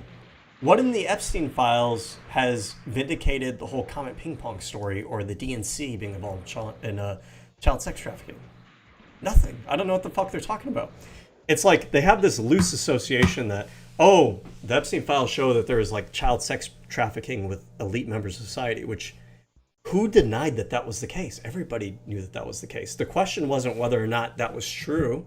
The question was who specifically among these elite members of society were in the Epstein files. And QAnon made it seem like the people who were involved in child sex trafficking were like the liberals, the Democrats, the globalists, the LGBT people, right? But that's not what the Epstein files show. The Epstein files show that it's people like Donald Trump, Elon Musk, Peter Attia, Peter Thiel, who else? Howard Lutnick, right? Bill Clinton, right? I'm gonna be fair. Bill Clinton's in there. Bill Gates is in there, right? But it's not every fucking body that we ever assumed was in the Epstein files is in the Epstein files. QAnon was pretty specific. They weren't saying that it was Donald Trump or Howard Lutnick or Stephen Bannon. In fact, the QAnon people were supportive of Donald Trump and Steve Bannon and like these right-wing figures. So to pretend like QAnon was vindicated, motherfucker, QAnon told people to vote for the people who were connected to Jeffrey Epstein. What the fuck are you talking about? Live and cover this up. I mentioned this before, but James O'Keefe famously got that leaked video of Amy Rohrbach being like, I got Epstein dead too, right? I mean, Clinton was involved. And this shit, we knew that already. What contributes to the Epstein story, its expansion, the intrepid journalism we've seen here, the work of Mike Cernovich and Mark Randazza. And how come all these journalists debunk something that we now know to be true? Well, my friends, on the screen, what you Well, because they debunked the part about the Comet Ping Pong, which was not established in the Epstein files. What do you mean? I don't even know why I'm like getting outraged and everything. The reality is I know how he works, I know how he operates, and I know how his audience works. His audience doesn't realize that what he's saying here doesn't really logically follow. He's using it to spin like, oh, the right wing, we were right about everything, and the liberals and the media was wrong about everything. The media said that the story that QAnon was pushing about Comet Ping Pong was not established, and it wasn't established, and it still isn't established. The Epstein files don't show that. see is an email that I found because I've been digging through the files and the Epstein emails because believe it or No, not, you haven't. None of these people have been digging through the files. They've been doing the same thing all of us have been doing. They've been reading the same headlines. They talk about the same stories everybody else is talking about. I doubt that he's actually sitting there on the weekend actually going through the I Epstein decided to files. take a look through some 3 of million Epstein's different documents. emails, and I found this one, where he literally found lists it. the word pizza. That's it. Take this. Nothing else. I don't think he found it. I think everybody else has actually been citing the same email. I just want to ask this question. Why did you redact the recipient of this email that literally just says pizza? That's a good question, but he's making it seem like they specifically redacted this email related to pizza because it's like tied into Pizzagate or whatever. The reality is, if he was actually being honest and he was actually being critical of this administration, which we know that he's not going to do, they've redacted so much at this point, and there's a lot of questions about why they've redacted so much, about why different emails have names redacted, about why suspects are redacted out of the emails. It's not just this one email about pizza, but of course, this is what he wants to focus on. This is what he wants to direct the audience's attention to and cherry pick about. But like none of this actually pizza by itself doesn't really tell you anything. Number one, pizza by itself doesn't tell you that it's connected to the QAnon conspiracy that was related to the DNC and John Podesta. Maybe it is. Let's see. Hold on. Let's look at the boxes here. We got 1, 2, 3, 4, 5, 6, 7, 8, 9, 10. I'm gonna guess that these are characters. Podesta. No. John Podesta. Does that work? JOHN POD. Hold on. JOHN. No space, by the way. PODESTA. No. Okay, so that doesn't work. So, like, yeah, I don't know. What am I supposed to make of this? That doesn't imply any wrongdoing, does it? Now, what I will say is, No, it the doesn't. argument, and I maintain Could this, be, but I mean, that pizza means boy and pasta means girl is fabricated. It was a fake post on 4chan, and people have been sharing it like crazy because they slapped an FBI brand on this image that they made. Fake it, the image they made, and they're like, aha, see, this proves it. Yep, yes, says it. But we do know that cheese pizza is a reference to graphic child abuse materials. And thus, there is still some correlation between that and the word pizza, which is where the fake claim that pizza meant boy and pasta meant girl comes from, largely. So it is believed that pizza does make some kind of reference in that direction, which is why I'm going to say again, it is just very strange that they redacted the email of somebody. It could be, but again, I don't even know where that claim comes from, that we know that pizza means like some kind of reference to pedophilia. Where do we know that from? Where's he getting that from?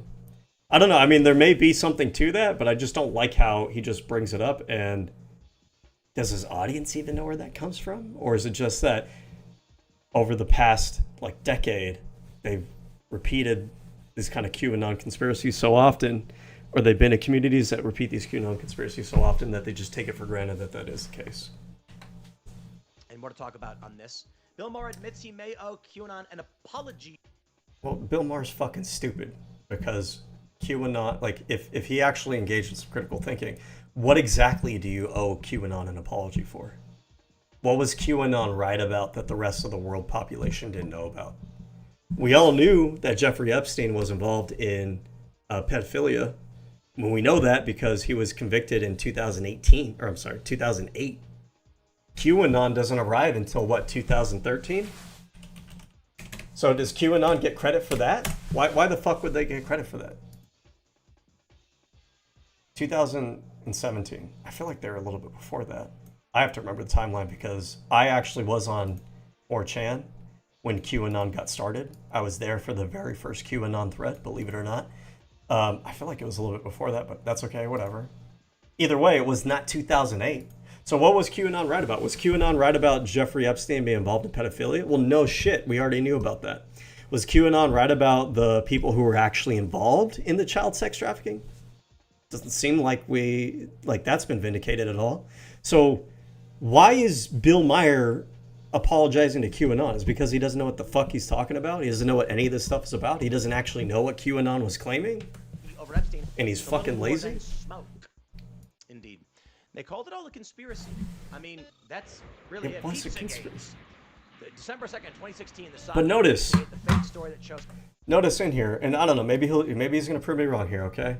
I'll be humble a little bit. Maybe he's gonna prove me wrong. Notice that I don't think in this video, I'm gonna make a bet here. I don't think in this video that he's gonna, in this entire 10-minute span, I don't think he's ever gonna show that the new release of Jeffrey Epstein files actually vindicate the Pizzagate story. I don't think he's ever gonna show that here. Let's find out. Let's see. Spread. I do believe it's fair to say that Pizzagate largely is incorrect. The issue was, all right, look at this. Pizzagate conspiracy thrives. Pizzagate gun Why are you talking about it? But Here's the okay, thing. all right. And I'm telling you this, guys. I'm asserting that I was correct. When these emails come out, really bad stuff is uncovered. We do know about the Epstein stuff. So what do? If you can't get the internet off the subject, you guide them in the wrong direction. So while the story tends to be, we've known this for a while, and now we have more evidence, yeah, powerful global elites are pedos and trafficking underage girls, you get some guy to show up to a... I don't like this framing either, because like this idea, they push it like, oh, global elites are pedophiles. I mean, some of them are, right? This is like saying white people are pedophiles. I mean, some white people are pedophiles. Doesn't mean like, we wouldn't frame it as white people are pedophiles. We wouldn't frame it as working class Americans are pedophiles. Although that's true, right? That there are some working class Americans who engage in pedophilia. We have teachers, both male and female teachers, who wind up grooming children. But we would never say, because those people would be working class Americans, right? We also know that there's probably janitors who do this shit. There's probably truck drivers who do this shit. There's probably people who work office jobs that have engaged in pedophilia. But we wouldn't use those as examples to then say, working class Americans are pedophiles. We told you, I had this conspiracy, I was proven right. I told you guys that working class Americans were pedophiles.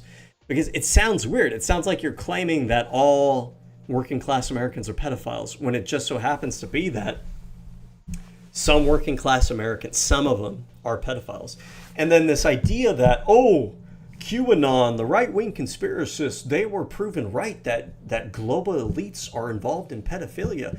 Yeah, because pedophiles are in every income bracket.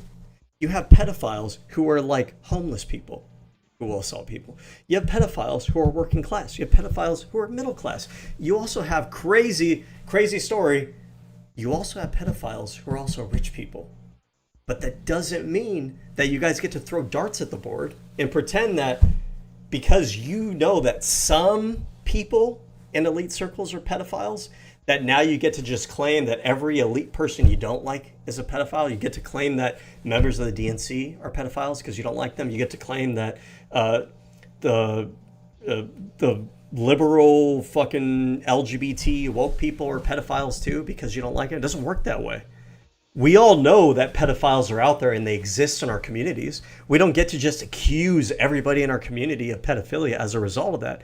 You're not smart, you're not intelligent, you're not ahead of the curve because you throw darts at everybody in the fucking room and one of those people you happen to hit them and it hits the target. That doesn't make you clever, doesn't make you smarter than everybody else. It makes you lazy, it makes you intellectually lazy. Pizza restaurant, shoot the floor, and you look like a bunch of wackaloos. And that was the point, misdirection. I don't even like to say this because like it's such a cliche phrase, but it applies here. I mean, a broken clock is right 2 times a day. When you throw darts at the board randomly, yeah, you might hit one of them and that one might stick, but like your batting average there, your accuracy rating is like 1%. And you want a pat on the back for that? You want the rest of society to go, oh, you know, you're so smart, we should listen to you next time. No, I don't think so. I think if we listen to you most of the time, 99% of the time, we're going to be wrong about everything. And then you guys are going to cherry pick the 1 or 2 times that you guys are vindicated on something. And even in this case, I don't know what the fuck you guys think you're vindicated on. He may owe QAnon an apology. Here's the video. Objective is there. How do you feel about the approach that he's taken in terms of trying to encourage the Republicans to do everything they can to federalize elections? Well, this was my original problem with Donald Trump and has always remained that. I mean, get out of this goddamn base. I was the first guy to use that phrase, slow-moving coup, before he won the first time. And my main issue is and always will be, he does not concede elections. Indeed. I mean, the fact that he's still obsessed about the one he lost. Yeah. Are you guys gonna play the clip? Man, yeah, I feel like Bro. in The Godfather too, this is Michael. He has people working for him, and he can't get this shit You won. You won the White House back. sorted out. What does 2020 matter? But that's kind of an obsession with him, and It's somewhat interesting to hear this conversation, I guess. But yeah, like this isn't the claim. This isn't relevant to what he's talking about right now. of course, this is just elections are not what we. Why would you even leave this in? Why wouldn't you have your editors like cut this part, trim this part out? We always had transference of power. They can't depend on that. This is just more of it. I mean, goes in both This dude gets paid millions of dollars. What the fuck is this? directions, brother. Gabbard doing? What? So I'm going to include either way, because Bill, you recognize that the Epstein stuff was true and the media was lying. Did he? No, Hold media, on. it's actually pulled the right Did the direction. clip actually talk? Gabbard doing in Georgia, looking into the 2020 election. So like he just doesn't even have the right clip, and then he just continues on. What are we doing? What the fuck are we? Oh my god. Maybe Trump is right. You know, at some point, the right count, even though people have done it. I had to like check for a second here and make sure I was still on the same video. They're talking about election stuff, which is a valid topic and everything, but what does this have to do with Epstein? He joined Stephen A. Smith this week on Straight Shooter. Oh man, guys, the Tony.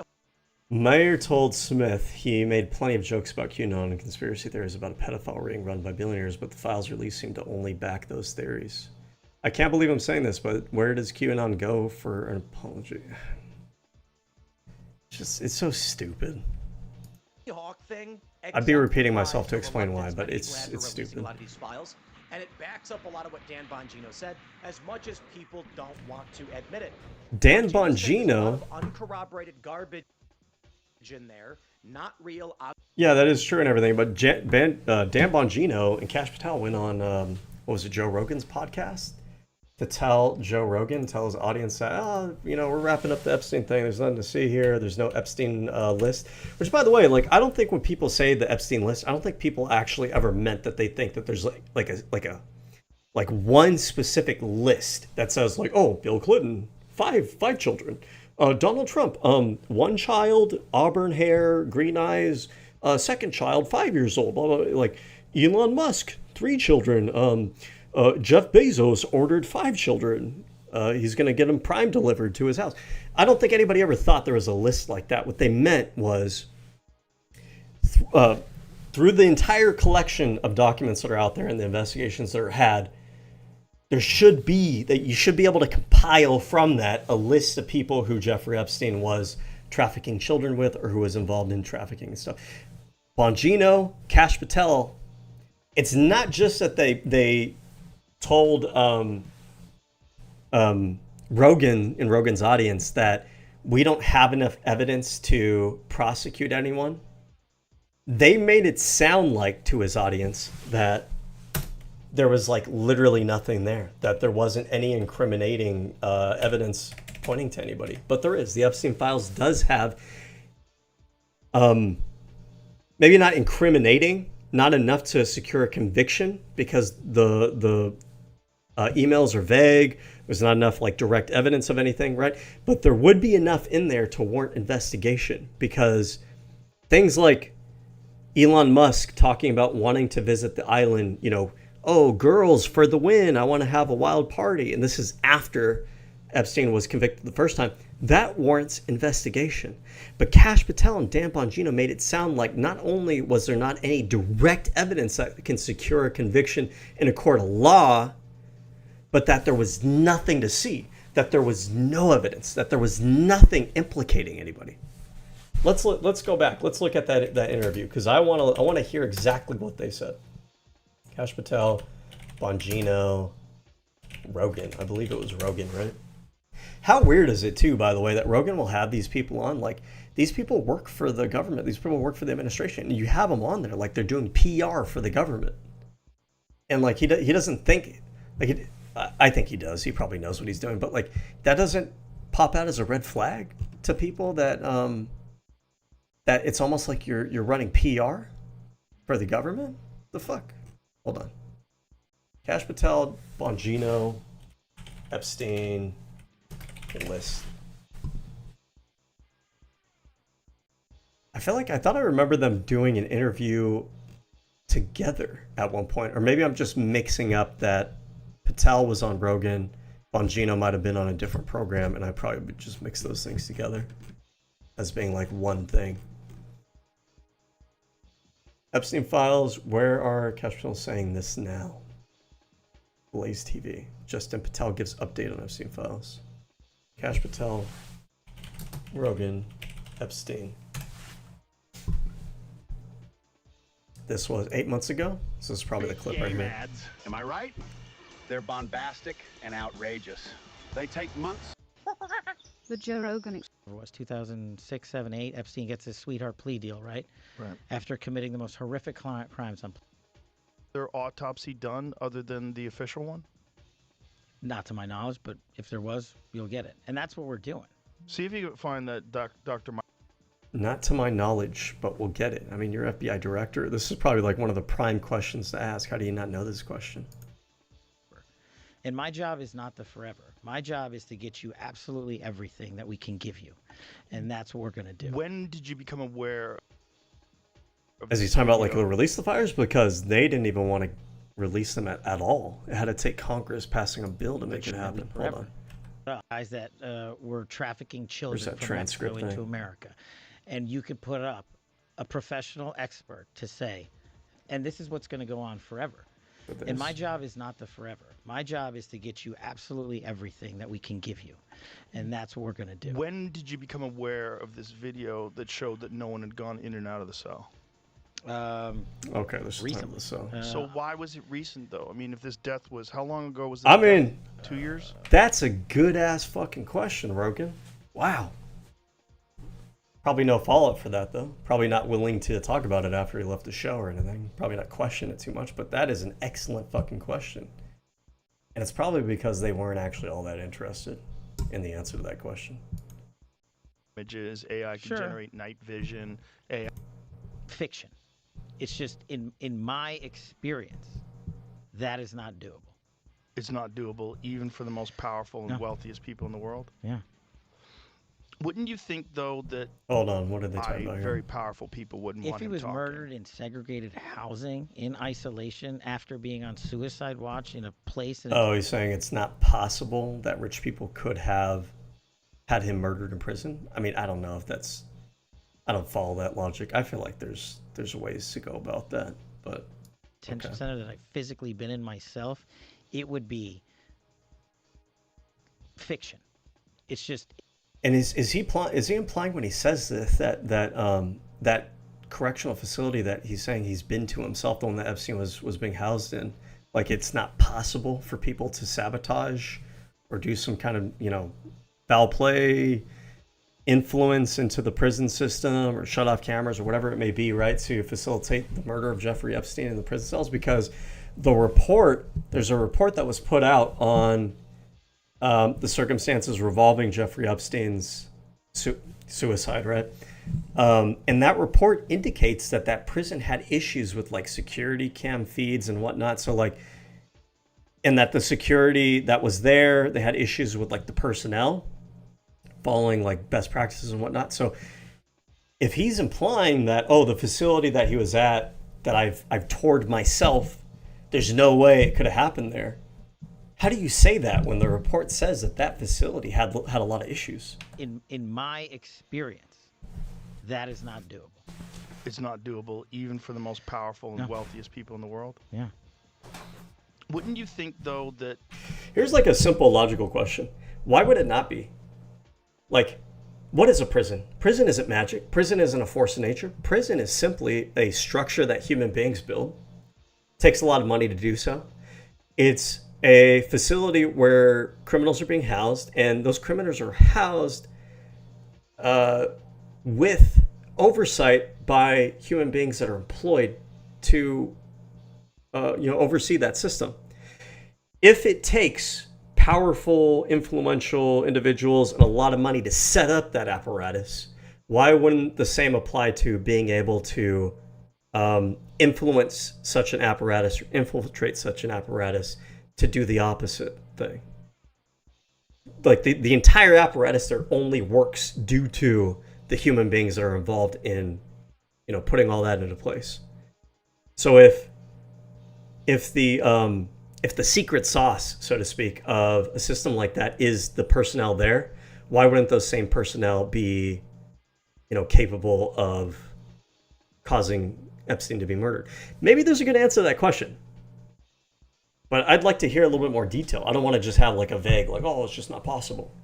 Like if someone was in a position where a guy could release information that could potentially damage the most wealthy people on Earth, you would have a concerted effort that's unprecedented. Sure. You would have the resources. You didn't even need a concerted effort. Here's the thing: like, when did Jeffrey Epstein die, or when did he hang himself, quote unquote? That was under the Trump administration. Who's in thousands of pages of documents in the Epstein files? Donald Trump.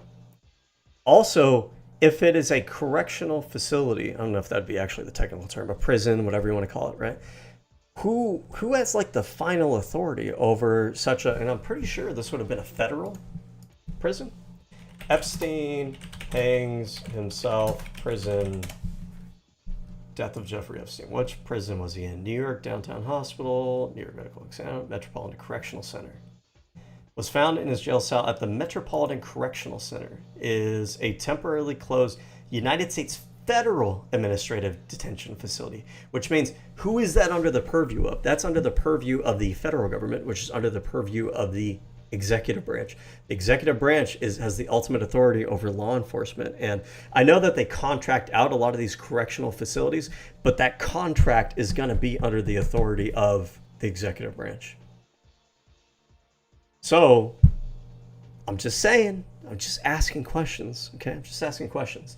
If, let's say, a president were to be potentially implicated by someone like Jeffrey Epstein, and let's say that president was in charge of the overall organizational structure that is in charge of that facility, and let's say the employees that work in that facility are ultimately at the behest of the president by virtue of him being at the head of this pyramid, why wouldn't that person, why wouldn't that theoretical president be able to put the right people in place, make sure that facility is, tampered with in the right kind of ways to arrive at a conclusion where the person who potentially might implicate you winds up miraculously dying?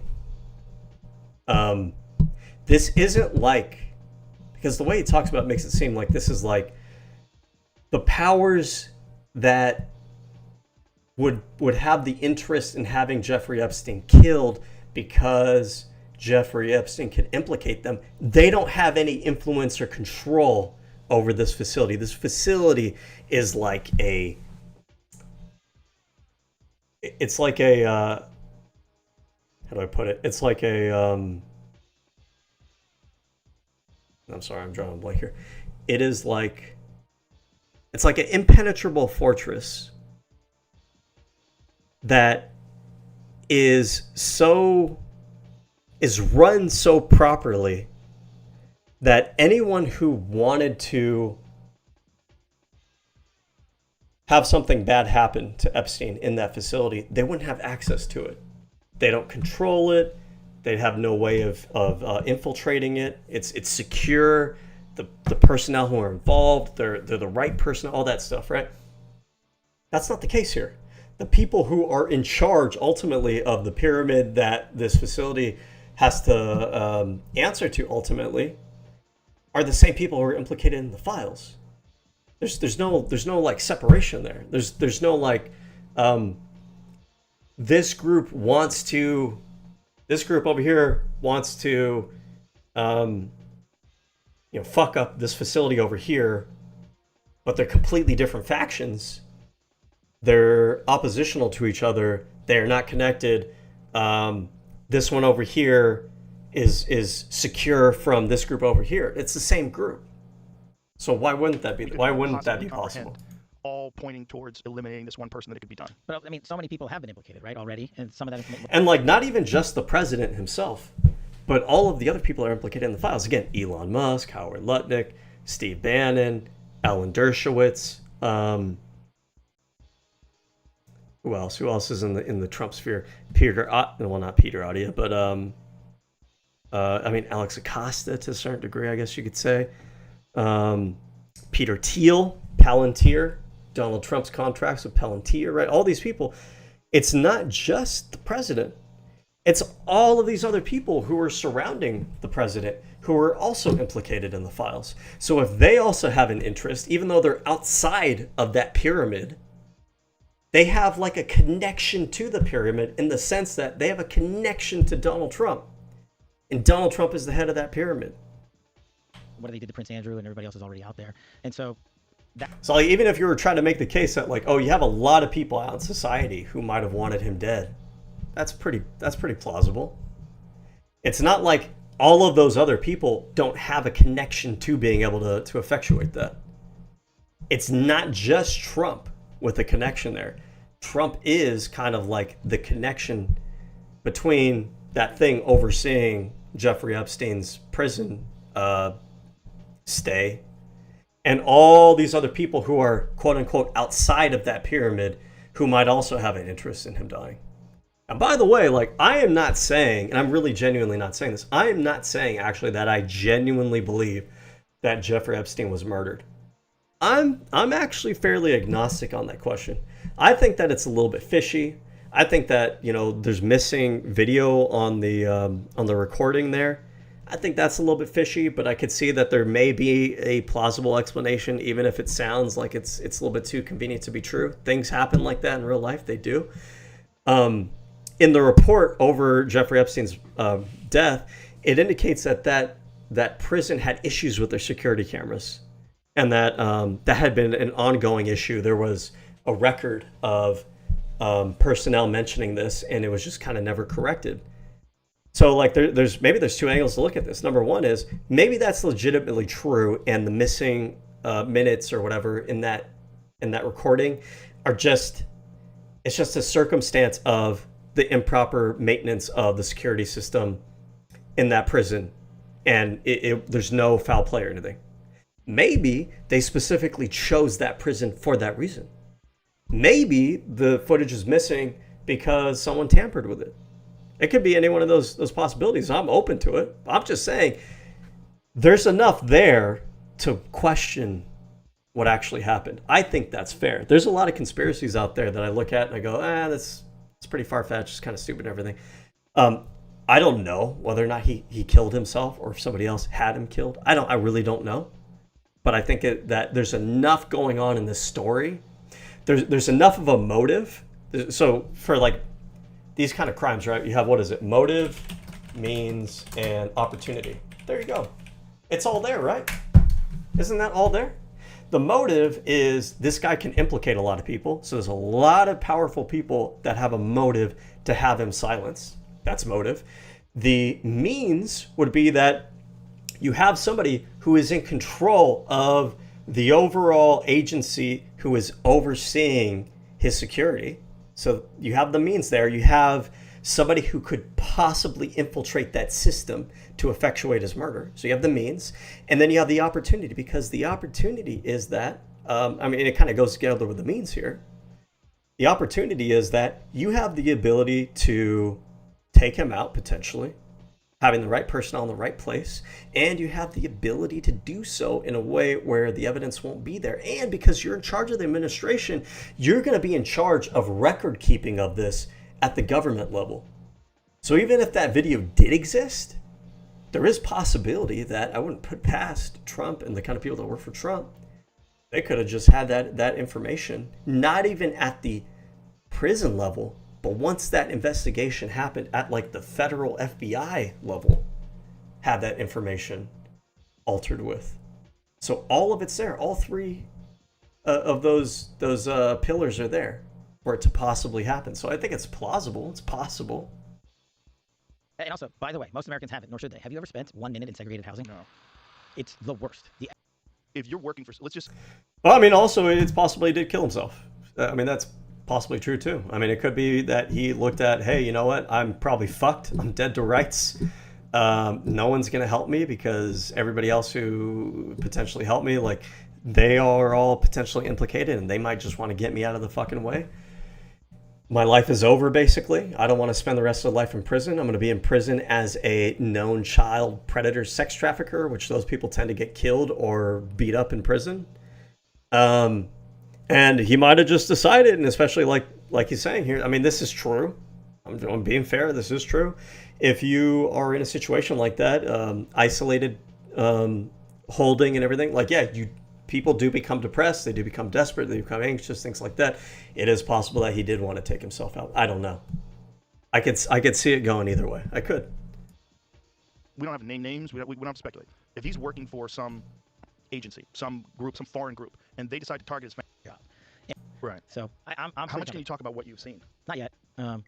Just what I've told you. Can you say you've seen anything? No, that's the point. That there's nothing in there, like in the video. Oh, okay, the time is just the video.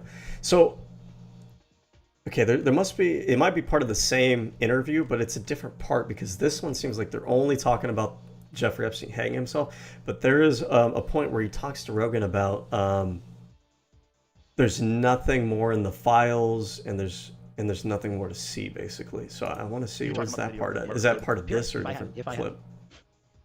I would definitely recommend TurboTax. My tax expert, she was amazing.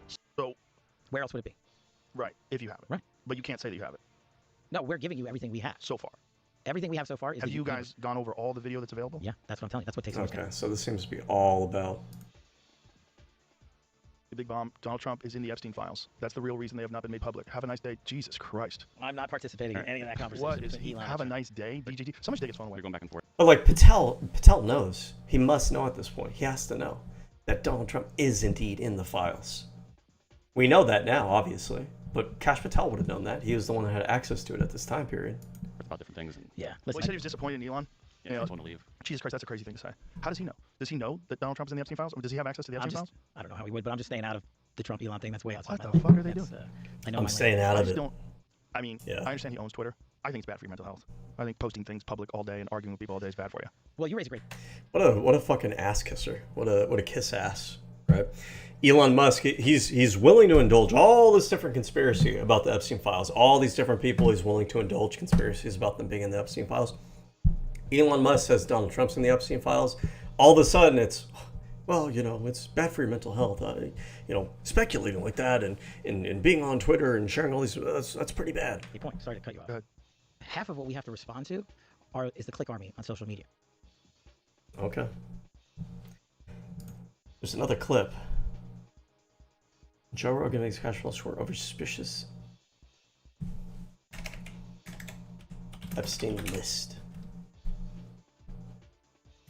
Elon Musk invoked an Epstein killing. Kash Patel drops big bombshell. Musk names... What the fuck is this? Hold on. Let's see what this is. Specifically, you highlighted that the Fisk report that the FBI had conducted 270... How is this live right now? Started streaming 12 hours ago, 13 watching. This has to be from earlier in the day, right? Because this would mean... Because Washington's 3 hours ahead of us. It's 9:40 here. This would be, what, 12:40? No, this isn't live, is it? 78,000. Whether intentional or not, and we have also identified a system in which those going forward who misuse the 702 appeared before the House Judiciary for a second day of intense questioning. Democratic lawmakers press Kash Patel and FBI's handling Epstein files case, past calls to transparency. Patel denied any cover-up, insisting all credible information has been released. He also addressed leadership changes, including Elon Musk involved in Epstein killing ? This seems like clickbait. What the fuck is this shit? At any rate, if there's more to this story, we'll hear about in the morning tomorrow. Elon Musk's Epstein list reveal leaves Joe Rogan cash pile stunned. That's 7 months ago. Joe talks FBI director about Jeffrey Epstein. Is this the same one that I just watched? Oh, this is a long fucking thing. This is the whole interview.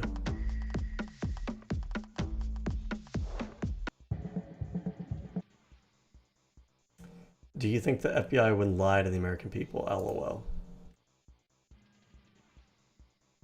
You know, I hate when people say stuff like that because it's like, it's the same people who said stuff like this that put the current people in right now. And then they use that same slogan to be like, oh, the people who are in the FBI right now, they wouldn't lie to us, LOL, like implying that they would lie to us. But it's like, motherfucker, you're the one who kind of put those people in there in the first place. How are you going to use that as a argument, though? On social media, but I've been looking forward to this for a long time. Even when I was on the campaign, I was just... All right, I don't know. I don't have patience for this. Let's see the rest of what you guys say here. There is a viral email going around right now from it's an email in the files dating to a phone tip to the FBI. How do I get out of here? In 2024, where a woman claims she was trafficked at the age of 13 and she was on Epstein's island as a 13-year-old sex slave when Tony Hawk was getting married. Except Tony Hawk did not get married on Little St. James, and as far as I know, has never been there. And this is a fever dream manipulation where someone just says someone's famous name. What happened is, and where this fake story likely comes from, is there's a famous photographer, not famous, but a well-known action sports photographer named Mark Epstein. Same name as Jeffrey Epstein's brother, but no relation. They likely saw photos from Mark Epstein of Tony Hawk from Fiji in 2006 and used it to fabricate the story. Now what happens? An email gets released claiming Tony Hawk was on the island and he was friends with Epstein. And it's absolutely fake. But now people don't know and don't care, and a lot of people believe it. That's the problem. But anyway, you know, you get what you get. Gomar says, I can't believe I'm saying this, but where does QAnon go for the apology, you know? QAnon, which believes in lots of really ridiculous things like Democrats eating babies, but they were kind of harping on the idea that the elites are running this pedophile ring, and I mean... It's just so stupid because, like, everybody knows that there were elites that were running, that were involved in, like, child sex trafficking and child rape and shit. Like, yeah, no shit. Because, again, you're going to find pedophiles in every income bracket. So the rich pedophiles are going to go about it a different way because they have access to different means. Like, am I going to be surprised that rich pedophiles are going to use, like, islands that are out in the middle of nowhere to facilitate? Yeah, of course they're going to do it that way.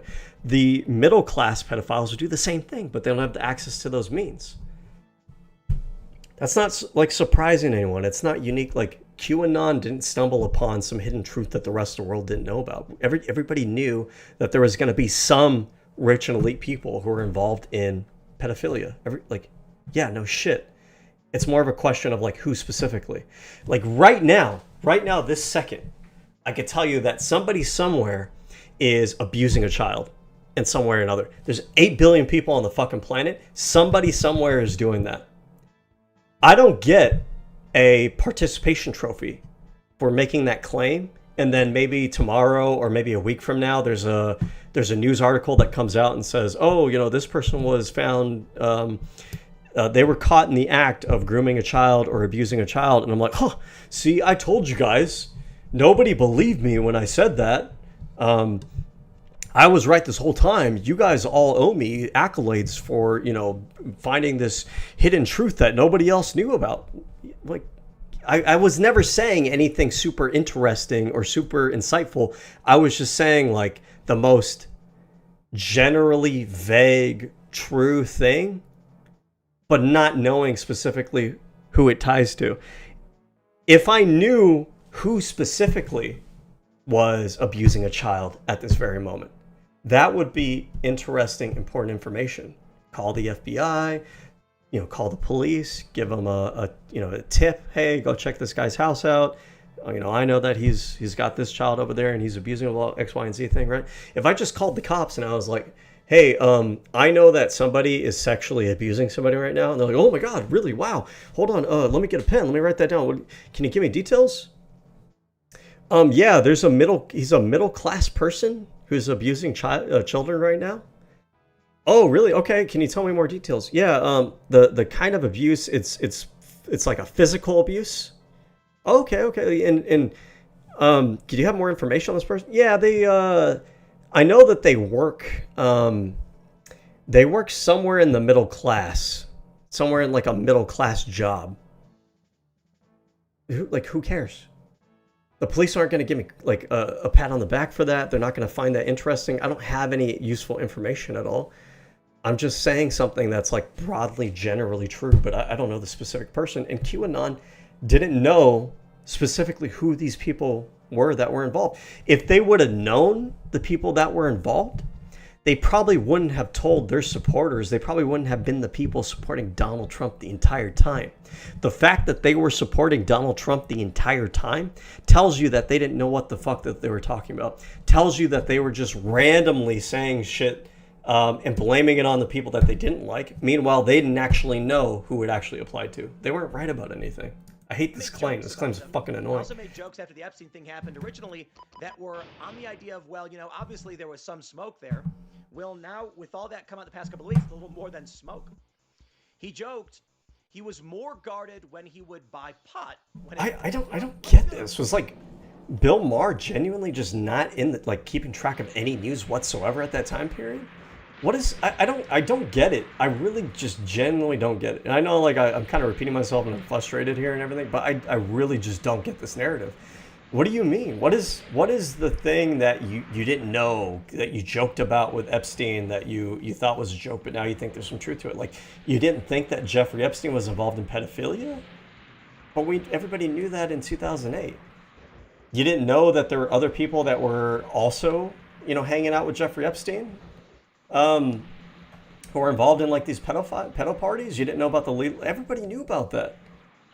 Why are you acting like it was a joke, like it was a funny conspiracy? The conspiracy was never that Jeffrey Epstein was involved in pedophilia and that he, had minors on his island that was allowing him and other people that were involved to exploit these children, without the authorities finding out. Everybody knew that, but it's more of a question of like who specifically. I don't get it. I'm being redundant. I keep repeating myself because I'm trying to like formulate. I'm trying to figure out like. I'm trying to understand like what is it specifically about this new release that is like shocking or surprising to you? It doesn't make sense to me. I don't understand. I don't get it. I don't get it. They're just openly talking How about the fuck do I get out of sort this of, place? sexual perversion that they're doing. A lot of people who didn't think, or I never imagined we're seeing it. I see these names come up. He said, QAnon, a lot of crazy there. But you know what? You weren't totally wrong. Indeed, the craziest thing about this, there were videos of children. They're redacted. But it is weird and freaky stuff. And I think we knew what Epstein was doing, and the media desperately covered up for him. How absolutely What are you talking about? psychotic. I mean, Prince Andrew is there. What do you mean the media was covering up for him? I don't get this stuff. This is all just like a narrative. Like none of this is actually true. It's just something that they keep repeating to their audience. And it's like designed to get their audience to not listen to any media but them specifically. But the media didn't cover this up. The media reported on it. This happened in 2008 that he was convicted the first time. And then the conversation, like Jeffrey Epstein was in prison in like what, 2017 or something? So are you telling me that the media didn't report on that? Are you telling me that the media never talked about the Jeffrey Epstein pedo island? You're going to tell me that the media never reported on Bill Clinton being, potentially on the plane with him? You're going to tell me that the media never mentioned that Donald Trump was in pictures, hanging out with Epstein? Let me just do this. This is so stupid. I can't even believe I have to do this. This is so dumb. Let's just do this. Epstein. And what we're going to do is we're going to go to not advanced search. I don't need that. I just need Custom range. We're going to go before 2025. And we're going to see. What did the media report on? Actually, let's do this. They said that QAnon started in 2017, right? There's got to be a faster way for me to do this, by the way. Let's go before 2017. I want to see if the media reported on anything regarding Epstein before 2017.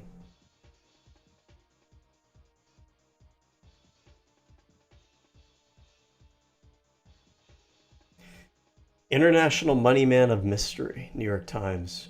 World without exploitation and human trafficking. Let's see, this is 2002, so this is before his conviction, right? Terrific guy, Donald Trump booms from a speakerphone. He's a lot of fun to be with. This is from 2002. Page 6, random item. In a life full of questions, Epstein is said to run $15 billion for wealthy clients, yet aside from limited founder Leslie Wexner, his client list is closely held secret. A former Delton math teacher, bachelor's degree, deceased media titan Robert Maxwell, yet lives the life of a bachelor, logging 600 hours a year in various planes as he scours the world for investment opportunities. He owns Manhattan's largest private house, where runs businesses from a 100-acre private island in St. Thomas. The strum of draying, the success, failures played out. Epstein breaks the mold. Most everyone on Wall Street has heard of him, but no one seems to know what the hell he's up to, which is just the way he likes it. He once told me that 300 people working for him, and also heard that he manages Rockefeller's money. So, like, even like a lot of these people we listen to today are trying to pretend like this whole Rockefeller connection is like something that is a conspiracy and people are trying to hide it. But as far back as 2002, this was being reported on in the media. The media that they apparently was trying to hide this story from you. Says another prominent Wall Streeter. He is mysterious, Gatsby-like figure. The wizard that meets the eye is spare and fit, a long jaw, carefully coiffed hair, silver hair. Okay. He is an enthusiastic member of the Trilateral Commission and the Council on Foreign Relations. So even in 2002, they were also pointing out that he was involved in like international politics stuff. So who is trying to hide this? They act like the mainstream media, like only they will tell you the truth. Only they will report on this stuff. No, I mean, the mainstream media was talking about this way before you motherfuckers even had a career. Epstein likes to tell people that he's a loner, and yet if you talk to Donald Trump, different Epstein emerges. No doubt Jeffrey Epstein enjoys his social life, but beautiful women are only part of it, because here's the thing about Epstein. As some collect butterflies, he collects beautiful minds. Basically, like, we even knew way back in the fucking day that he was connected to a lot of different powerful people. This isn't new information. This isn't something that was confirmed by the Epstein file. This isn't something that QAnon figured out. This has just been known for a long time. Okay. If you're a boxer, downtown gymnast, blah, blah, blah. Jeffrey is highly successful, empowering poor. I especially appreciate his insights and generous during the recent trip to Africa, work democratization, empowering the poor citizens, blah, blah, blah. Before Clinton, Epstein's rare appearances in gossip columns tended to speculate as to the true nation relationship with Ghislaine Maxwell. Well, they are still friends. The English tabloids had postulated that Maxwell, it's a mysterious relationship that they have. In one way, they're soulmates, hardly companions anymore, blah, blah, blah. How long is this thing? Here, let me control F if we have anything about... So, because this is before 2008, I'm going to assume that people didn't really widely know about his child sex trafficking or him being involved in pedophilia stuff. We're not going to get anything on pedo. We're not going to get anything on children. Nothing on sex. Trafficking? No. Women? But beautiful women are only part of it. Epstein is frequently seen around town with a bevy of comely young women, but there has been no bold false name to replace Maxwell. But there's much to know. There's much more to him than that. It's a private equity field leads in, well, so like even back then in 2002, people were trying to figure out, like, you have this guy here, he's well connected, but there doesn't seem to be a lot of information. And though this article at the time, and you can't really blame the reporter here because it's not like we knew about his child sex trafficking at this time period, but it is a interesting column to kind of ask, like, there's this powerful guy, everybody seems to know him, but like we don't really seem to know too much about what he's doing, what he's up to. And from a responsible journalistic standpoint, you're not going to use that necessarily to say like, oh, it must be something nefarious, but also it's like an interesting question, like who is this guy? You know, he's a power broker clearly, but like doesn't seem like we know much about him. Let's try to find out some more about him, right? So like they're asking questions way before QAnon ever got to this shit. By all accounts, he's something Robin Williams, in Dead Poet Society type figure, wowing in high school classes with passionate mathematical riffs. What are you doing teaching math at Delton? You should be working on Wall Street. Why don't you give a friend Ace Greenberg a call? Epstein was in many respects a perfect candidate for Greenberg's consideration group. A senior partner of Bear Stearns at the time, fancy degrees, Bears, blah. They have an acronym, PSD, poor, smart, and deep desire to be rich. It was a description that fit Epstein to a T. He was a broken guy motor for a brain, and he did love teaching. In 1979, he dropped everything to report to work on Bear Stearns. His ascent was rapid. Okay. So it looks like they kind of dig in a bit as much as they could in terms of like how did he rise? Bear Stearns sounds like some kind of investment thing, I'm assuming. Let's see. What's Bear Stearns? American Investment Bank. Okay. All right. So I don't want to dive too much into this one. Like we've kind of milked everything we can get out of this. But let's see what else. What other reporting do we have?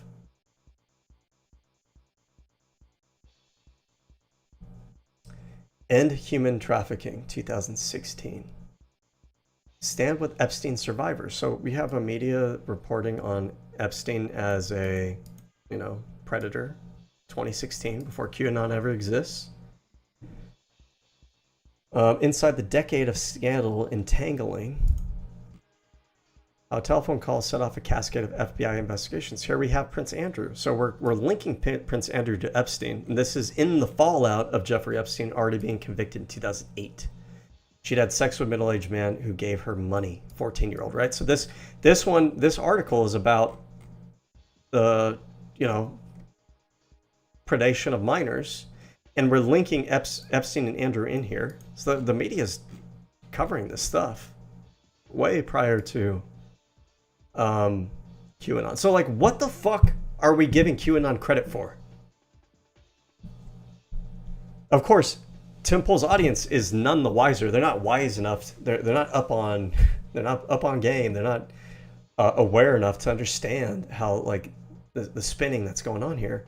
And a lot of people on the right are like the information that's fed to them leads them to believe this narrative of like the mainstream media was hiding the true nature and the true story of Epstein, and you guys were right about it all along. But like, no, you guys weren't any more knowledgeable than everybody else fucking was. And in fact, the reason you guys know about the shit that you did seems to be because you guys probably read it from reporting from mainstream media and then passed it off as if you guys found something on your own.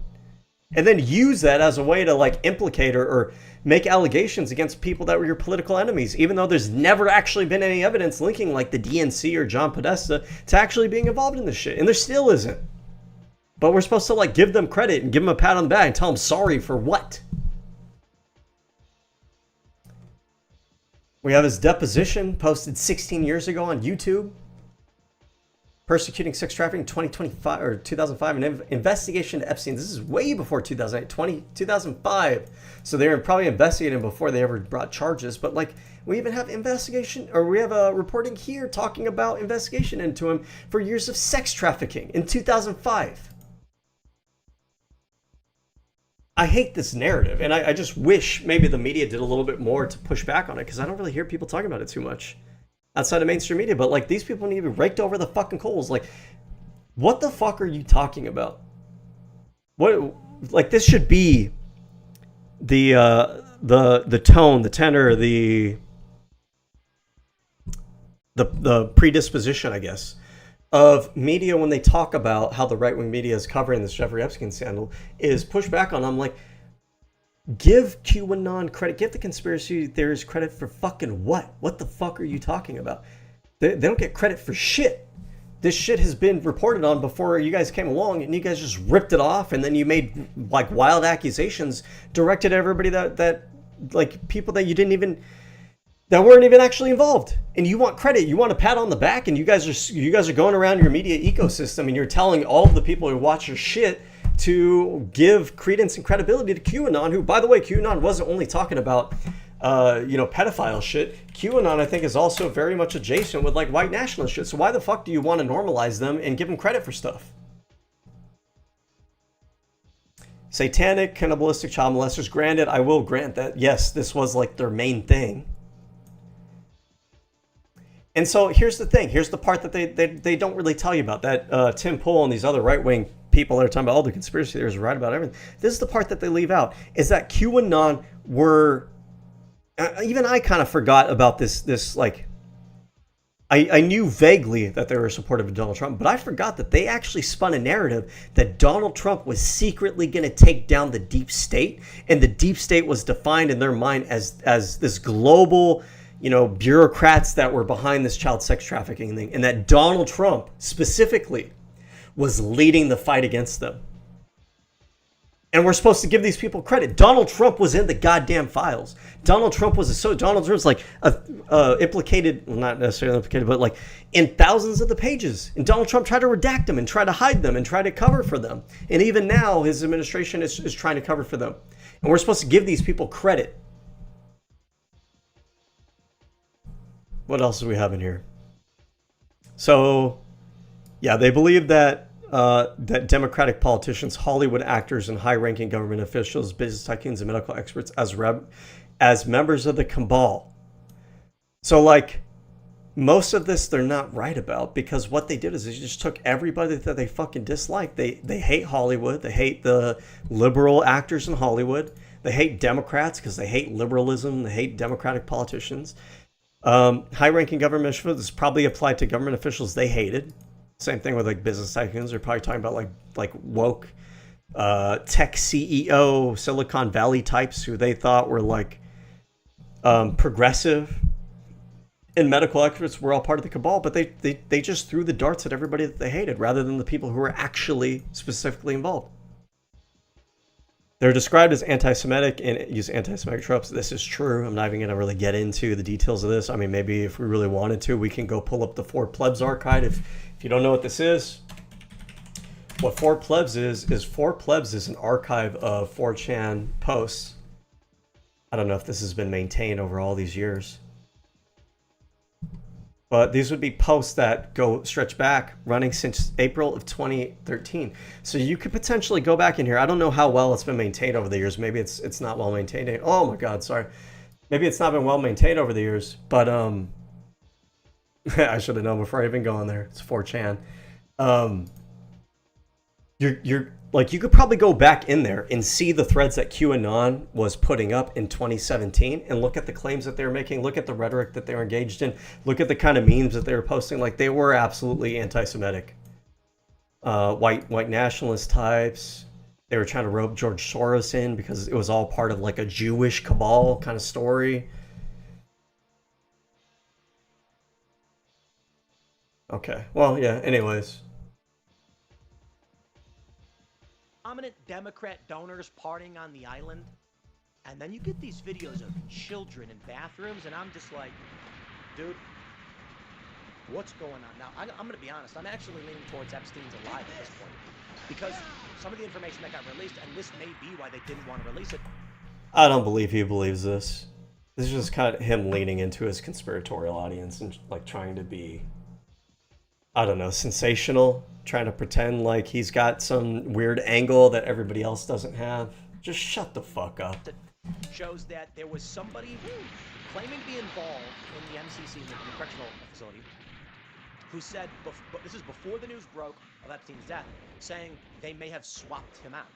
And then people have pointed out that the face of the man in the videos being taken out, which they claim is Epstein, doesn't actually look like Epstein. It actually doesn't. The principal argument made by those who say it is Epstein is that when you die and your face swells and contorts or whatever, maybe But we learned that the FBI went after whoever this poster was, and it looks like they corroborated it to one of the security guards in the facility. So I have questions. And you know what? At this point, I'll just believe anything. The moon landing's fake, the moon's made of cheese, you name it. Because at this point, the conspiracy theorists have been right about way too much. Way too No, much. they haven't. They Forced have not. medications and pandemics and no. It's like the participation trophy. Well, my friend. So they've been right about the pandemic. Like what specifically? What have they been right about in the pandemic? That everybody who took a vaccine is supposed to have a mass death? Like everybody's supposed to die off? They weren't right about that. Were they right about the vaccines being unsafe? No, we haven't really shown that either. Were they right that the people who decided to go unmasked and unvaccinated, they were actually like the true people, would have like the strong natural immunity to everything? No, those people died at a much higher rate than the people who did get vaccinated and who practiced social distancing and masking. Like they weren't right about anything. We just give them like a participation trophy, and we misinterpret things, we spin narratives, we cherry pick information, we twist the actual record in order to give these people like a participation trophy and pretend that they're right about everything, because number one, it's our audience. Our audience is full of conspiratorial retards. So we want to like pat them on the back. And then also we want to like bring that audience in and show that we have solidarity with them, because that's a big part of the Republican base. That's what the purpose of all this is. But otherwise, when you actually interrogate what they actually talked about, none of it, they weren't right about anything.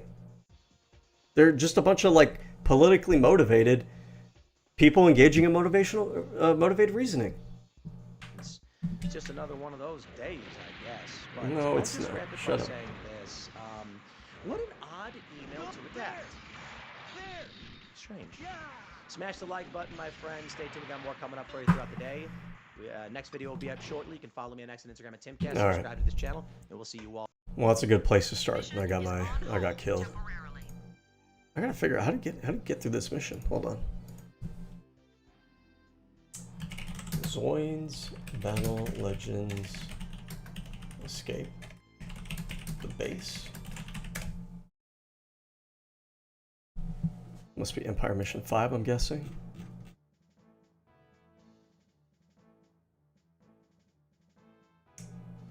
Okay, it's nice to know that there's 16 missions. Get an idea of how long this marathon is. Here. EMP, Control F, EMP5, EMP5.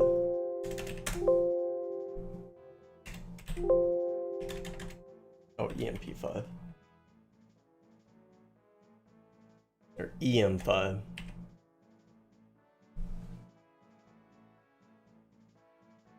Okay, what to do. From the start, turn right and hug the wall until you see some crates stacked up as high as the wall. Climb up the crates and jump over the wall. Oh, okay, there we go. Alright, well, I'm going to call it a night on that.